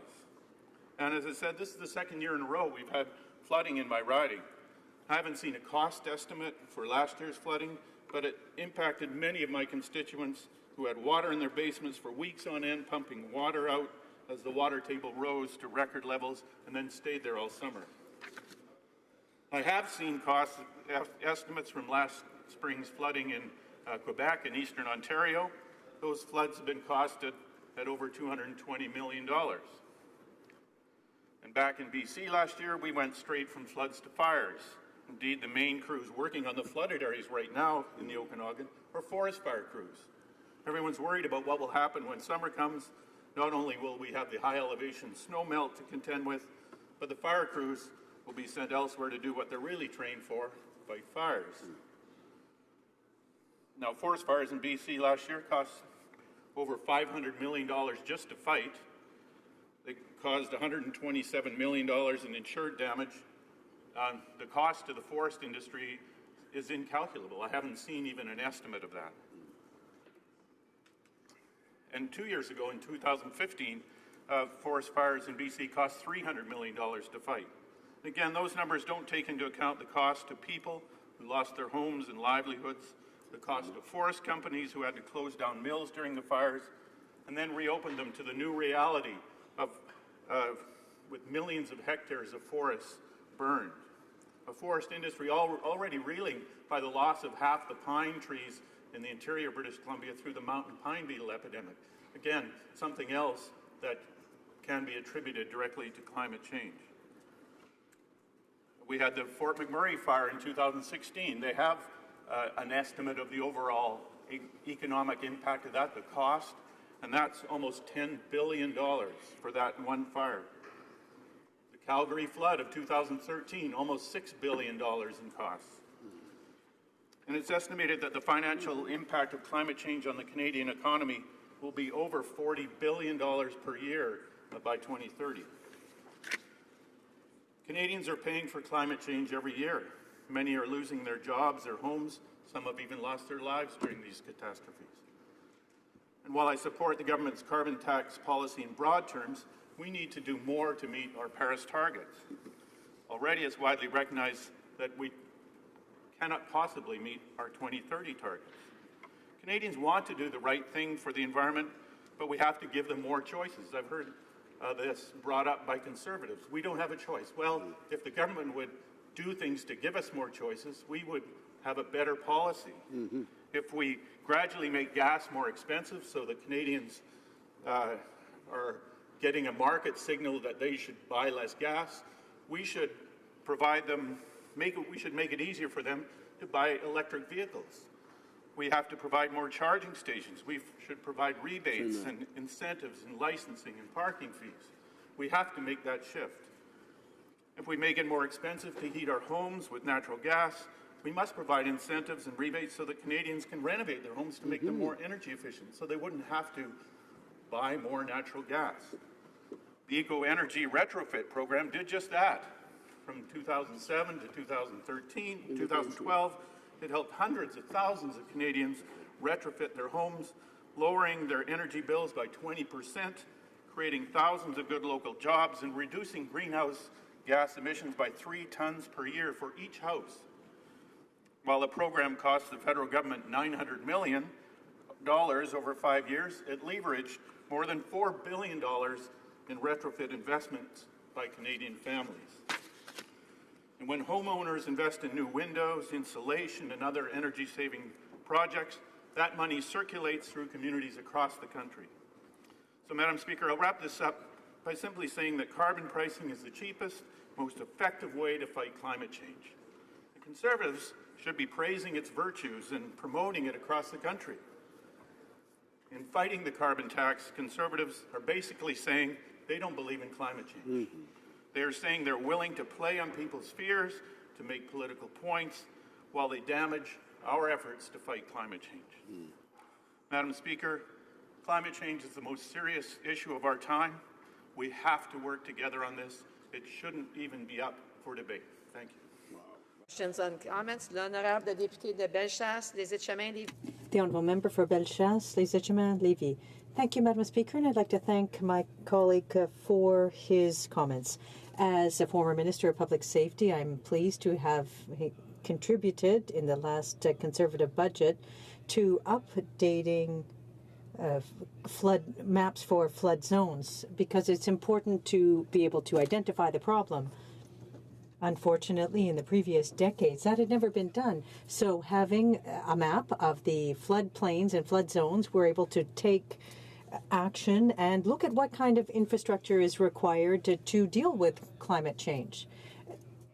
Funding was allocated in the infrastructure fund at the time. My question for my colleague is very simple.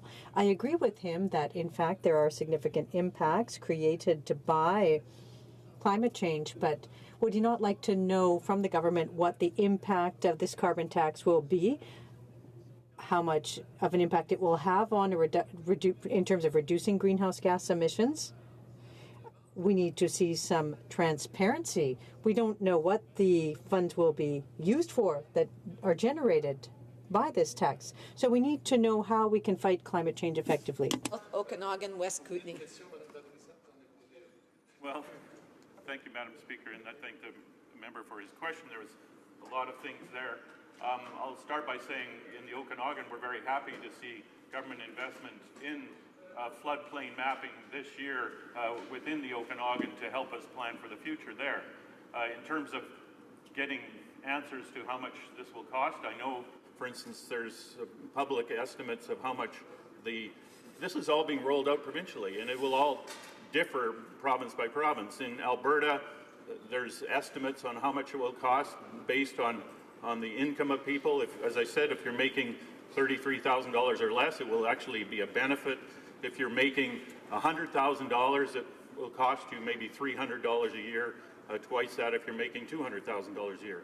I think we've seen an estimate of the 90 megatons that this would reduce our output of carbon emissions over the time period we're talking about, if that's the answer he wants. But I think the critical thing is every economist will say this is the most efficient way, the most cost-effective way of bringing down our emissions, and so we should really embrace that and go with that and do these other things that I mentioned to help Canadians bring their own costs down. Questions and comments? The Honourable Parliamentary Secretary of the Government House Leader.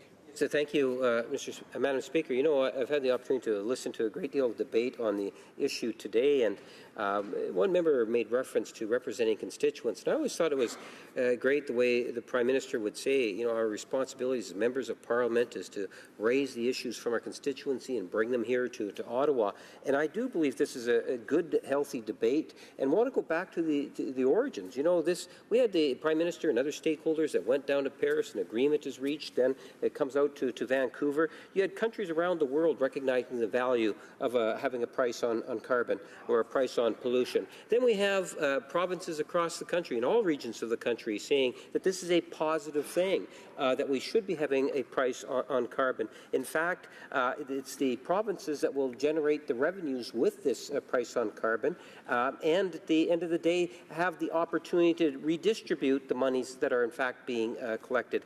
And my question to my friend and colleague across the way is that it would seem to me, whether it's countries from around the world, provinces from different regions, everyone seems to be understanding the need for having a price on carbon, except for the official opposition.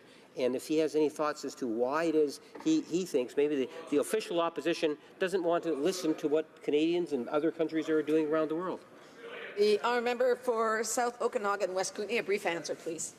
Well, briefly, I think it's all political. I think the Conservatives are doing this because they want to score political points by, you know, sowing fear among Canadians that this will really impact them in a terrible way, when in fact that's patently false.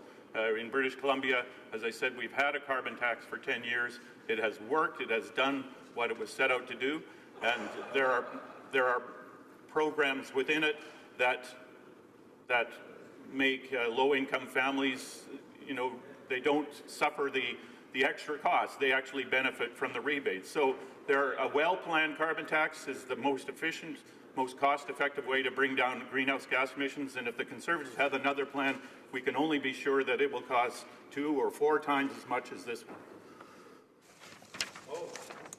Order. It is my duty pursuant to Standing Order 38 to inform the House that the questions to be raised tonight at the time of adjournment are as follows. The Honourable Member for Sherwood Park, Fort Saskatchewan, Consular Affairs. The Honourable Member for Saskatoon West, Public Transportation. Et l'Honourable député. And the Honourable Member for Saint-Hyacinthe-Bagotte, Pensions. Resuming debate, reprise de débat. The Honourable Member for Elmwood Transcona. Thank you very much, Madam Speaker, and I'm pleased to rise to this motion today, and had occasion to reflect on it a bit this morning in a particular context. I had the honor for the third time since being elected of representing the NDP at the National Prayer Breakfast. And in the Prayer for Canada and the Nations offered up by the Right Honourable Chief Justice Richard Wagner, we were reminded this morning of a call to people of faith within the Christian community to be good shepherds of the planet and the environment, and that our duties extend beyond concern for our own souls, as it were, Madam Speaker, and extend to the people that we share the planet with and to the planet itself. And I think it's an important reminder in this debate, and certainly financial implications are an important part of this question and any policy. But it was an important reminder that that we have duties that extend beyond our pocketbook, Madam Speaker. And I think our duty to the planet certainly is one of those. But I also think we're fortunate in that there are a lot of solutions that we can implement in order to do our part to help save the planet and the people on it. And there's a lot of evidence that climate change is real. It's happening. There are real consequences from a practical point of view in terms of costs, and they're projected to get worse. One of those policies that we can implement is a price on carbon, and we can have a debate about where exactly to put that price and everything else. I think the Conservatives have raised important points that we're sensitive to in the NDP about the cost to low-income households in Canada. But I find it odd that that would be a reason to not do anything when it comes to climate change. And absent in their comments today are real alternatives to still take meaningful action on climate change. NDP governments have shown, and my colleague from BC just rightly pointed out, both in BC and in Alberta, what can accompany carbon pricing is a rebate program. Not unlike the way that we offer a rebate to low-income families on the GST, we can provide a rebate in order to try and help families that are struggling with that additional cost, and that allows us to secure the benefit of a carbon tax for the environment, while at the same time responding to legitimate concerns of low-income households, whether they're pensioners on fixed incomes, or single-parent families, or families with two parents who are trying to hold down, in some cases, more than one job, but are just having a hard time making ends meet.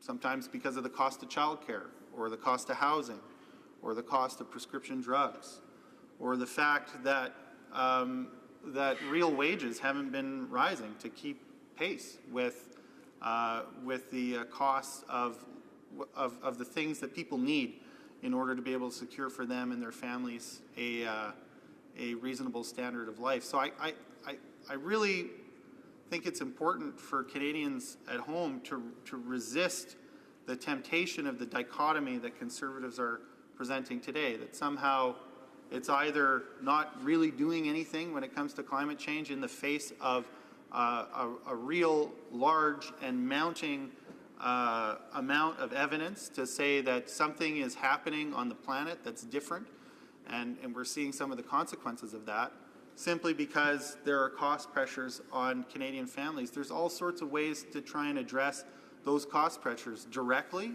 when we talk about a price on carbon, by having some sort of meaningful rebate system. And that's where I think it would be important for the federal government here to try and work with provinces where that doesn't exist to try and make that happen. I think it's unfortunate it will be unfortunate if the federal government's position continues to be simply that it's just up to each province on their own, because they have undertaken to implement this price on carbon. I think they also need to be just as involved with the provinces when it comes to the question of how to ensure fairness for low-income families. But there's ways of doing that without sacrificing the very idea of a price on carbon. But more broadly, I would say I would welcome Conservatives to the club of people that are concerned about costs for Canadian families and question why it is. I mean, we don't hear MPs, on either side, not in the last election and not since, talk about the fact that the Canadian corporate income tax went from 28% in the year 2000 to just 15% today. And people wonder why Canadian families are struggling. That money used to go to help fund programs and initiatives that made life more affordable for Canadians. So when that income disappeared, that made a meaningful difference. It was around that time, it started a little earlier in 1995, that the federal government, for instance, got out of funding new affordable housing. Now we're starting to see a bit of a return to that. And certainly, any kind of federal investment is welcome. There's more to do, but the idea that somehow that we have to be constrained. Partly I was listening to the Conservative member for York Simcoe talking about the cost pressures on Canadian families, as if it was simply taxes that made it impossible for Canadian families to get ahead. But the reality is that actually a steep reduction in corporate income taxes and the hollowing out of government revenue to be able to support investments in new affordable housing, or to be able to sponsor a new national childcare program that made childcare available and affordable for Canadian families that want to go to work and support their families, or the rating of the EI fund that successive Liberal and Conservative governments engaged in the lack of meaningful reform to the EI program since the new government was elected, the lack of leadership from successive Liberal and Conservative governments on establishing a national pharmacare plan, and in fact entrenching in new trade deals, and they're doing this still in CETA and in TPP, the intellectual property rights of pharmaceutical companies that are milking Canadians who are beholden to them because of the state of their health. Those are all ways that we could help affordability for Canadians. And those pressures, cost pressures, have come at a time when actually we've seen significant reductions in tax for Canadian businesses, and particularly the largest corporations. We don't hear from them saying, let's close the CEO stock option loophole in order to find ways to make life more affordable for Canadians, to help fund a rebate on the carbon tax, although that would produce its own revenue in order to be able to do that, but to invest in childcare or to invest in new housing. These are all options. So we take the point about affordability, but asking Canadians to continue to make do in an economy that hasn't been good to them, where Canadian household debt is at record levels because people aren't making enough at work in order to be able to afford the very things that you need. I mean, you see ads on television about a Canadian family where they're concerned because they've got a dentist bill and they've got a car repair, and the answer suggested to them by financial institutions in those ads is to get a loan. And the financial institution says, hey, isn't it great? Yeah, you're strapped and your credit cards are maxed out, and don't worry, we're here for you. We'll give you another loan. Canadians aren't going to be able to overcome the cost pressures that exist for them on their own. That's why we need collective solutions. That's why on these benches here we continue to talk about a collective solution to the cost and the availability of childcare. It's why we talk about a collective solution to the cost of prescription drugs. It's why we talk about collective solutions to the lack of affordable housing, because we know that those are the things that are going to help relieve those real cost pressures on Canadians. And in order to accomplish those things, the largest Canadian corporations are going to have to pay their fair share. And the fact of the matter is, they're not doing that. They're paying almost half as much as they did just 15, 16 years ago, Madam Speaker. And so it's no wonder why those cost pressures have been mounting. And it's no wonder why Canadian households have been going further and further into personal debt in order to cover those costs. That's the money that was in place when we had a fair corporate tax rate in Canada. And Canadians are beginning to shoulder the burden of that debt on themselves. So we don't have to pit the environment against the affordability of Canadians. We can work together to make life more affordable for Canadians, and we can do it while observing our sacred obligation to be good shepherds of the earth, Madam Speaker. Questions and comments? Questions et commentaires. The Honourable Parliamentary Secretary to the Minister of Families, Children and Social Development. Thank you very much, and I listened with great interest to the all-of-government approach that the NDP is I think shares with us. That fighting climate change is something you do not just in terms of putting a price on pollution. It's also how you build cities. It's how you support farmers. It's how you support low-income Canadians, people in the north who have different energy consumption patterns than people in the south. And we need to do everything we can. And the member's opposite referenced Australia. Which had a carbon tax, and then a government very similar to Stephen Harper's, in fact, I think they were very good friends, came along and took it off. The price of petrol, as they call it in Australia, right now is at $1.41 a litre in Sydney. I just checked. My cousin works with an oil industry over there, and so I gave him a call, and one of his jobs is to go and check the retail price. And I said, when the carbon tax came off the price of petrol, what happened to the price of gas? He said it went up. He said the companies filled the gap. In other words, the consumer didn't get the difference, the corporation did. And the price of gas in Australia, even without a carbon tax, in Sydney to Toronto, is higher in Sydney than it is in Toronto. I wonder if the member opposite would like to comment. The Honourable Member for Edmonton, Transcona. Well, I thank the member very much for his thoughts and the opportunity to comment on that. Because I think there's a lot of truth to that. I mean, Canadians themselves, from their own experience, will know that the price of gas fluctuates all the time for all sorts of reasons. It never seems to fluctuate down quite as much as it fluctuates up, and it's usually not very clear why it fluctuates up.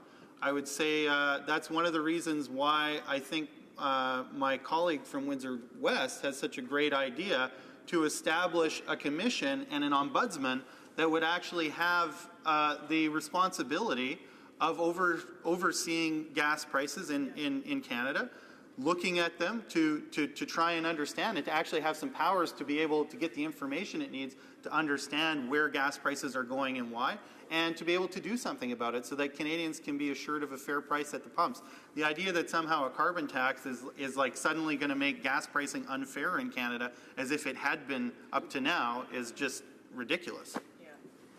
Reprise, questions et commentaires. L'honorable député de Bellechasse, les Etchemins-Lévis. The Honourable Member for Bellechasse, les Etchemins-Lévis. Colleague thinks of this liberal tax grab. They've already lost control of the debt. They've increased taxes on the Canadian, and they also have no control on our greenhouse emission. They refuse to tell us what will be this impact of this tax. So why is he trusting the Liberal, if he does, to take more money from the pocket of Canadian without any real result? Because I'm sure, as us, he wants real result for the environment.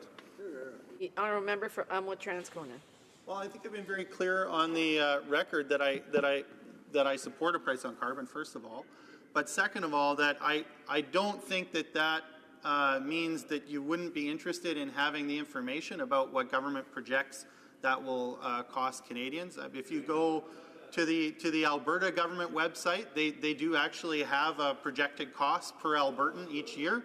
It's part of how you calculate the rebate, which helps low-income Albertans deal with that cost.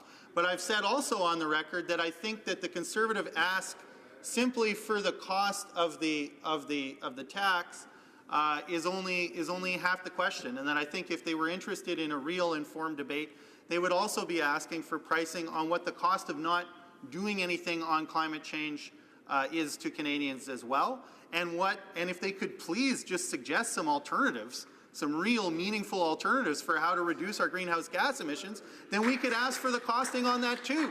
And then we could have a real and informed debate. So supporting a price on carbon doesn't mean supporting the government's secrecy about this. I think Alberta's shown that you can be open and transparent, but it feels politically motivated when they just ask for the one side of the equation. And I think if they're sincere in their desire to have a meaningful, well-informed debate, that has to include costing the price of doing nothing, as well as other meaningful alternatives for reducing greenhouse gas emissions.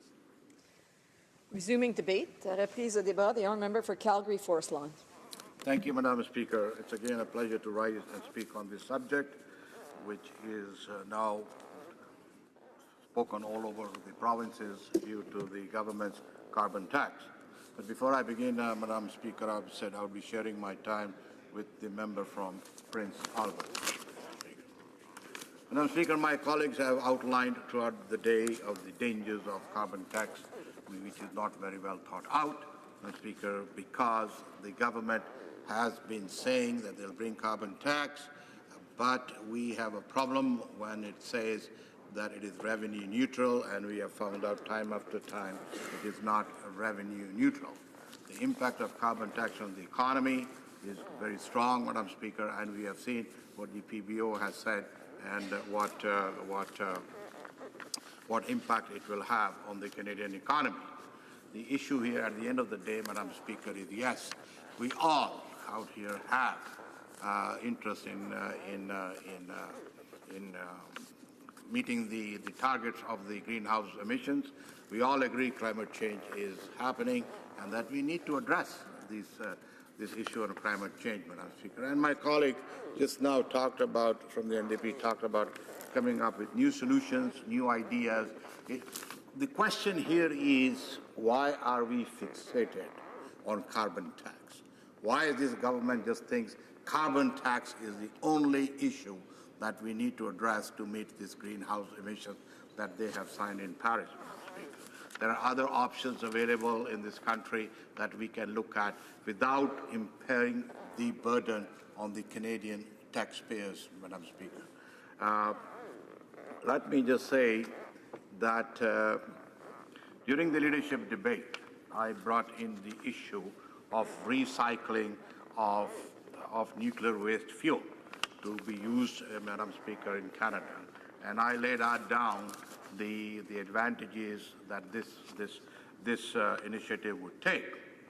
Madam Speaker, the research done by Professor Peter Ottensmeyer of the University of Toronto has clearly indicated that this is one very not only cost-effective, but carbon-free form of getting into energy, Madam Speaker. And let me give you some figures.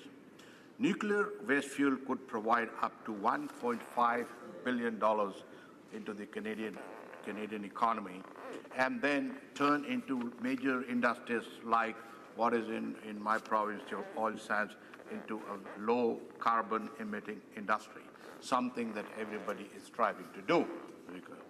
This is the right solution, coming up with new ideas, but it is recycling of this nuclear waste fuel is something that is made in Canada solution, Madam Speaker. If we were to harness and recycle the nuclear waste fuel from existing, and I'm talking about existing CANDU nuclear plants which are in Ontario, we could reduce the emission from industries that output high carbon from their electricity needs. Example I just pointed out to the oil sands. Canadian technology and investment into the fast neutron reactors, FNRS, has given us an alternative energy that we could use to help our industries in Canada and not hurt them, while meeting our global carbon commitment. Harnessing this fuel and recycling it into high-producing energy source with carbon output, it will also put more than $1.5 billion worth of electricity into our economy. And Madam Speaker, let me point out that right now the plan for this waste fuel is to bury them in the ground, Madam Speaker, and they'll be buried there for 1,000 years, Madam Speaker. We are burying them into the ground. Don't you think it is common sense that we reuse this fuel, and by reusing this fuel, we reduce the carbon output in this country, Madam Speaker, without putting a major tax on Canadians, Madam Speaker?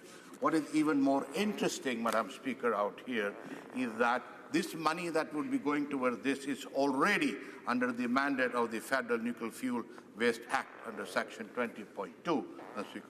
So there would be no new taxes. There would be no new levies that would be required from any government with this solution. A startup fund already exists, Madam Speaker. The fast nuclear reactor employ incredibly safety measures, Mr. Speaker, that if this technology was used in Japan during the Fukushima earthquake, during the Fukushima nuclear reaction meltdown, there would have been very little environmental impact, Mr. Speaker. So from all levels, Madam Speaker, this seems to be the right kind of a solution that is Canadian-made, because we have the nuclear fuel already available, the reused fuel rods that are going to, as I mentioned, go to the ground. Using them for recycling of the would produce electricity for large users of electricity, reducing their carbon footprint. Don't you think this would be one of a solution that we could do, Madam Speaker? The member from the member who spoke before me is talking about the Conservative parties coming up with solutions. Well, here is one of these solutions out there. The other one, Madam, solution, I did have a chance to go, and I saw out in Bay of Fundy the tidal wave, Madam Speaker, of producing electricity through the tidal wave, Madam Speaker. And you know, although this is at the infancy stage, Madam Speaker, but there is a great potential out there for us, again, to reduce our carbon footprint. So there are solutions in here, Madam Speaker, that does not need to put a burden on the taxpayer, Mr. Speaker. We keep talking about, oh yeah, we will give the money back to the poor section and those things. Madam Speaker, the problem is true. We have programs to help them, and it is always great to see if we can assist them in any way. We have social safety networks. But we cannot, Madam Speaker, just close the blind eye that its impact right across the country from every sector by putting carbon tax would be, Madam Speaker, a major burden on the Canadian taxpayer.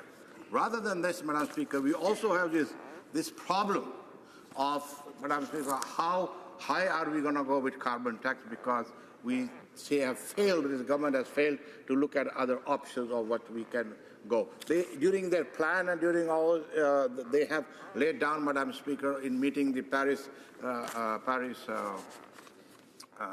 targets, Madam Speaker. All we hear from the Environment Minister is she's shouting and screaming and saying, what is that? The world is falling apart or something.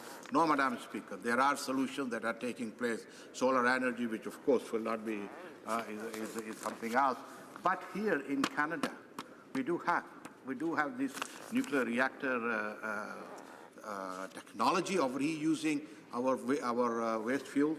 We have that technology, which is very safe, which if we employ, Madam Speaker, our carbon footprint would be reduced. And that is one of the options. And my colleague, my other leadership contender friend, did bring that during the leadership race.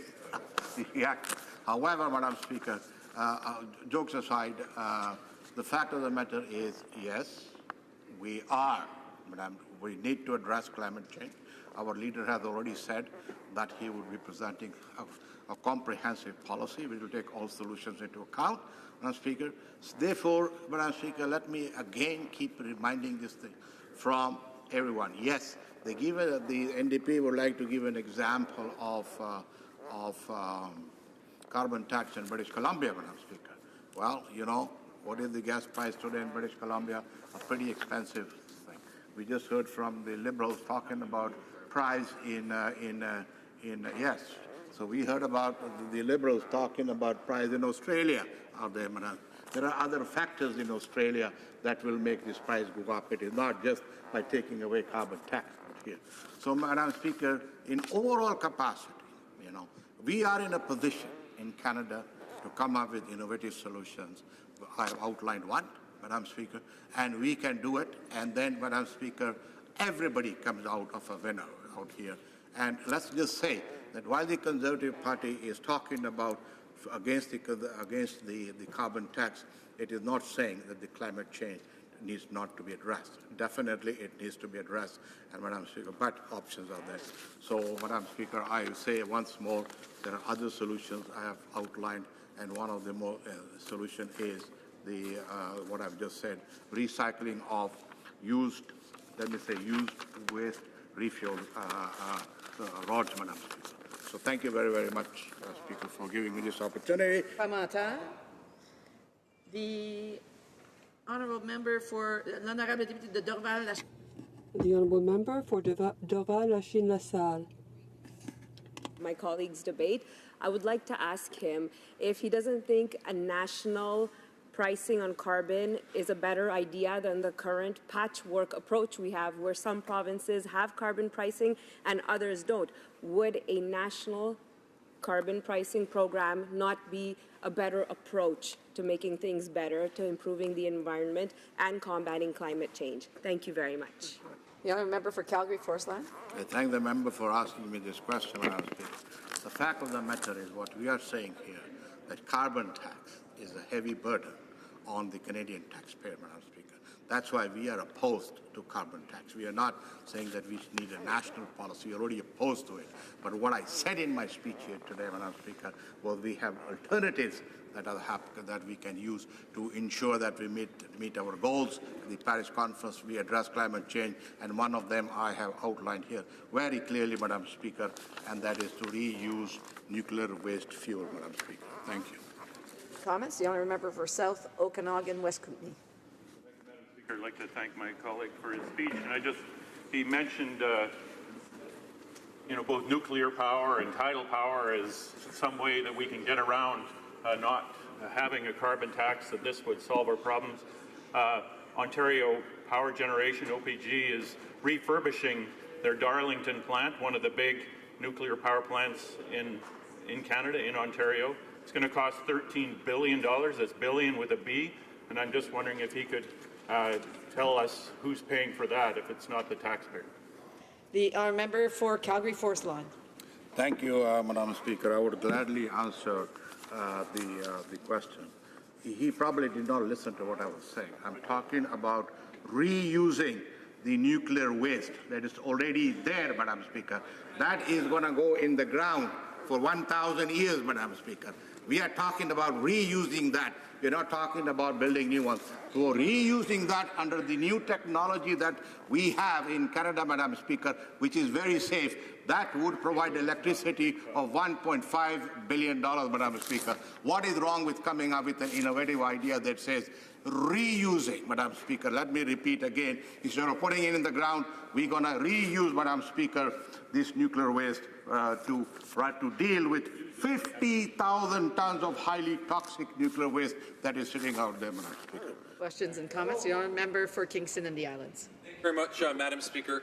And I guess, I want to compliment the member on these innovative ideas that he's proposing, which is to reuse old nuclear waste. Of course, new technologies have to be developed or in the process of being developed to do exactly that.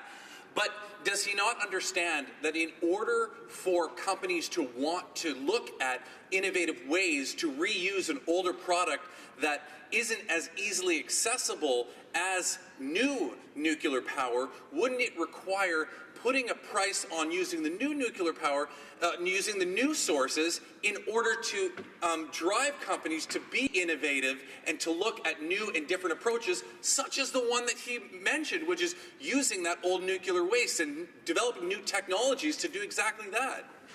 A member for Calgary-Forceland. Indeed, Madam Speaker, of course, Madam Speaker. I have already said that technology is available, Madam Speaker, that new technology and investment is available, and then to answer his question, the funding would not be based on taxpayers, Madam Speaker. It's already mandated in the Federal Nuclear Fuel Waste Act. It's already there, Madam Speaker. We are not putting anything new out there this way. So what is wrong with which is already there to be used, and so carry on doing with this new idea over here, of which we do have the technology. I suggest we look at the paper that has been published by Professor Peter Ortensmeyer of the University of Toronto. Great. Resuming debate. Reprise de débat. The honourable member for Prince Albert. Thank you, Madam Speaker, and it's great to be here to talk about carbon tax. Coming from Saskatchewan, this is a very, very controversial issue. Of course, everybody in this House is aware of the Saskatchewan government taking the government to court based on the fact that the federal government has no jurisdiction imposing a tax like a carbon tax on the people of Saskatchewan. Madam Speaker, you know, the questions here are very clear and something that has to be defined.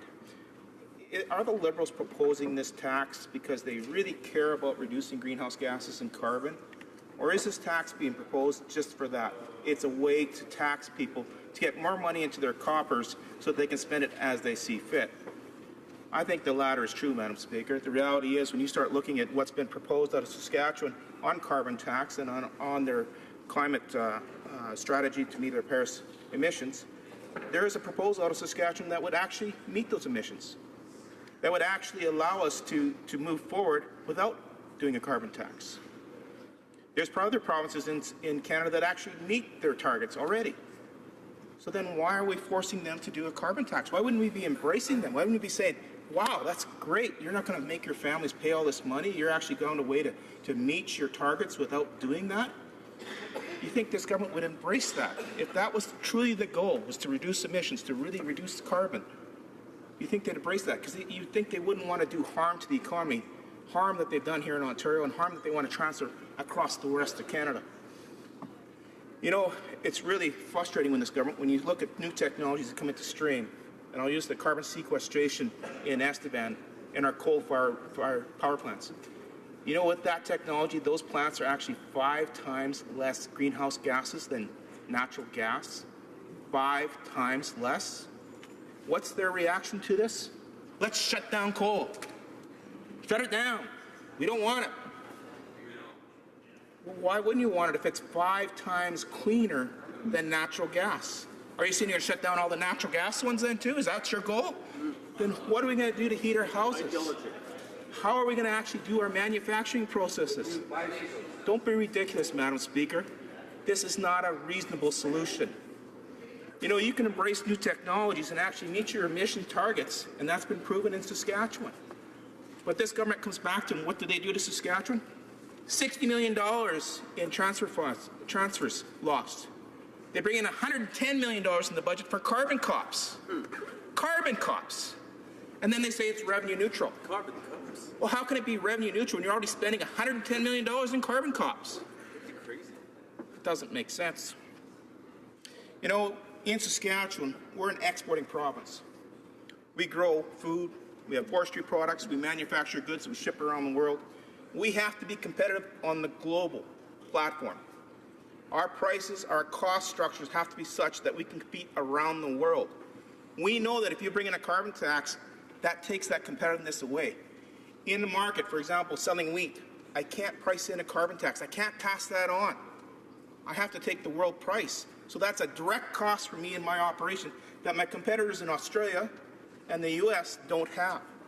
In fact, Australia used to have a carbon tax, and it was so bad, they got rid of it. And you say, why did they get rid of it? Because it was killing their economy. It was ruining their competitiveness, and it was not reducing their emissions. It was not getting the effect that they thought it would have. So why would you go down the path? Why wouldn't you learn from Australia? Why wouldn't you learn from other jurisdictions that looked at this and said, this is crazy? No, because Liberals know best. Liberals know best. They've been telling us for years. When the Liberal government's in power, they tell the West, we know best, we're going to do it our way. And by the way, your ideas are stupid, even though they're way back.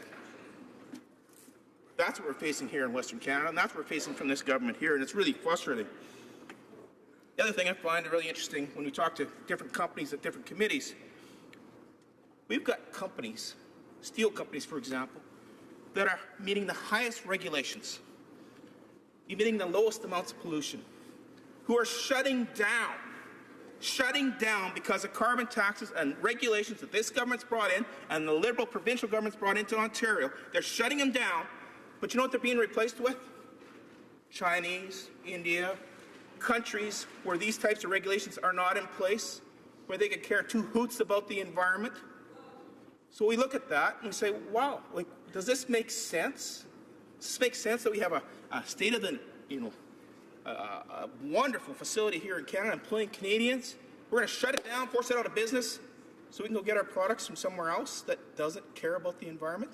That's what you're doing when you embrace these types of policies. You know, every organization, whether it's the Canadian Chamber of Commerce, the CME, you can talk to a variety of them. Their biggest concern right now with this government being in power is competitiveness. It's their ability to actually compete around the world with a platform that's equal or level to everybody else. And it's really frustrating when we go out and try and sign trade deals to actually level the playing field on the tariffs and regulations. And our guys come back and say, you know what, because of carbon tax, because of other taxes imposed on us that the other competitors don't have, it's going to be tough for us to compete now. 2 years. They did that in 2 years. Take a step back. Take a look at what you're doing. Who is going to work in Canada? We had this situation in Saskatchewan under an NDP government. You know what happened? Our best and brightest left. You know where they went? Alberta. And I know the guys from Alberta would say thank you very much, because a lot of the leaders in Alberta and their universities and their businesses come from Saskatchewan. You know what changed that? It was embracing the business community in Saskatchewan. It was Brad Wall coming in and saying, we want you to stay home here. You can actually run an operation and be competitive on a global stage in Saskatchewan and have a great quality of life. And we've got that. We've got that, and we can continue doing that and meet all our achievements and all our goals when it comes to the climate, doing it our way. But what does Ottawa respond with? $60 million loss in transfer payments, $110 million carbon costs, a fight in the courts. Madam Speaker, the disrespect this government has showed to our provinces is just unimaginable. And then they wonder why people don't love them. It's truly amazing. Madam Speaker, I was at a conference today with the Canadian American Board of Trade Association, and one of the issues they brought up yesterday was the amount of traffic going across the line to the U.S. to fill up gas tanks. And their concern they were raising is right now on a tank of gas, let's say 60 liters, you save about $24 leaving Ontario to go across the line to get gas per tank. Once the carbon tax is implemented to the higher standards or higher levels, it's going to be $34. And they're saying it's actually a problem because they're looking at these lanes, they're actually getting full more and more of cars that they have to process through the border. Don't you see what's happening? Can't you understand that? You've become uncompetitive. You've got noble goals, but you've gone about them in the wrong way. And by doing that, you've forced Canadians out of work. You've killed our business community. Why is that a good thing? So I come back to the question, are they doing this because they want to lower emissions or because they want more taxes? And if they wanted to lower emissions, they'd embrace the plan like Saskatchewan or the plan in New Brunswick, but they're not. What are they doing? They're imposing taxes on them because they need the dollars. They want to decide who gets what. They want to be the kingmakers. And Madam Speaker, that's just wrong. Let the market decide. The market will decide as long as you give it the players a level, fair playing field. If you do that, trust the market, it'll actually take care of you. But they don't trust anybody. So their ideas, what they're going to do here to our economy, you know what? It's a sad day, Madam Speaker. Truly a sad day. If they'd listen a little bit, it'd be a lot better. Thank you, Madam Speaker. Good job. Questions and comments, questions et commentaires. The honourable member for Vaudreuil-Soulanges. Well, thank you very much, Madam Speaker, and I'd like to thank my colleague for his remarks. The question that I have for my honourable colleague is he mentioned the fact that gas prices are exceptionally high right now and how it's a travesty and how it's very hard for families to pay for the rise in gas prices. And the concern expressed, I could feel it from across the aisle, Madam Speaker. The question that I have for the honourable member is, when his government was in power for 11 years, what did he and his government do to help ensure that we empowered Canadians to get themselves off of their dependency of oil, of gas, to ensure that they wouldn't be in situations where they were at the will of gas prices going up and down and putting that pressure on them? What did they do besides, Madam Speaker, cut the subsidies that were available for hybrid and electric vehicles, which is exactly what that government did, Madam Speaker? I just want to remind members that I'm sure that the member who made the speech will be able to answer the questions and doesn't need any help. The honourable member for Prince Albert, a brief answer, please. Thank you, Madam Speaker. I thank the member for his question. It's a fair question, I guess. If somebody from from Eastern Canada would say we're going to actually get rid of all the oil and gas sector in a minute. That's what the Prime Minister's promised. He's just doing what the Prime Minister said. Right. But let me tell you something, Madam Speaker. Saskatchewan government did a study of what the cost of a carbon tax would be to Saskatchewan families, or actually per person costs.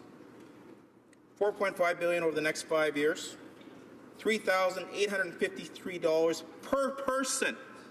I can see why you're not releasing the numbers now, because during this provincial election, that's the last thing you want to put out there is these types of numbers.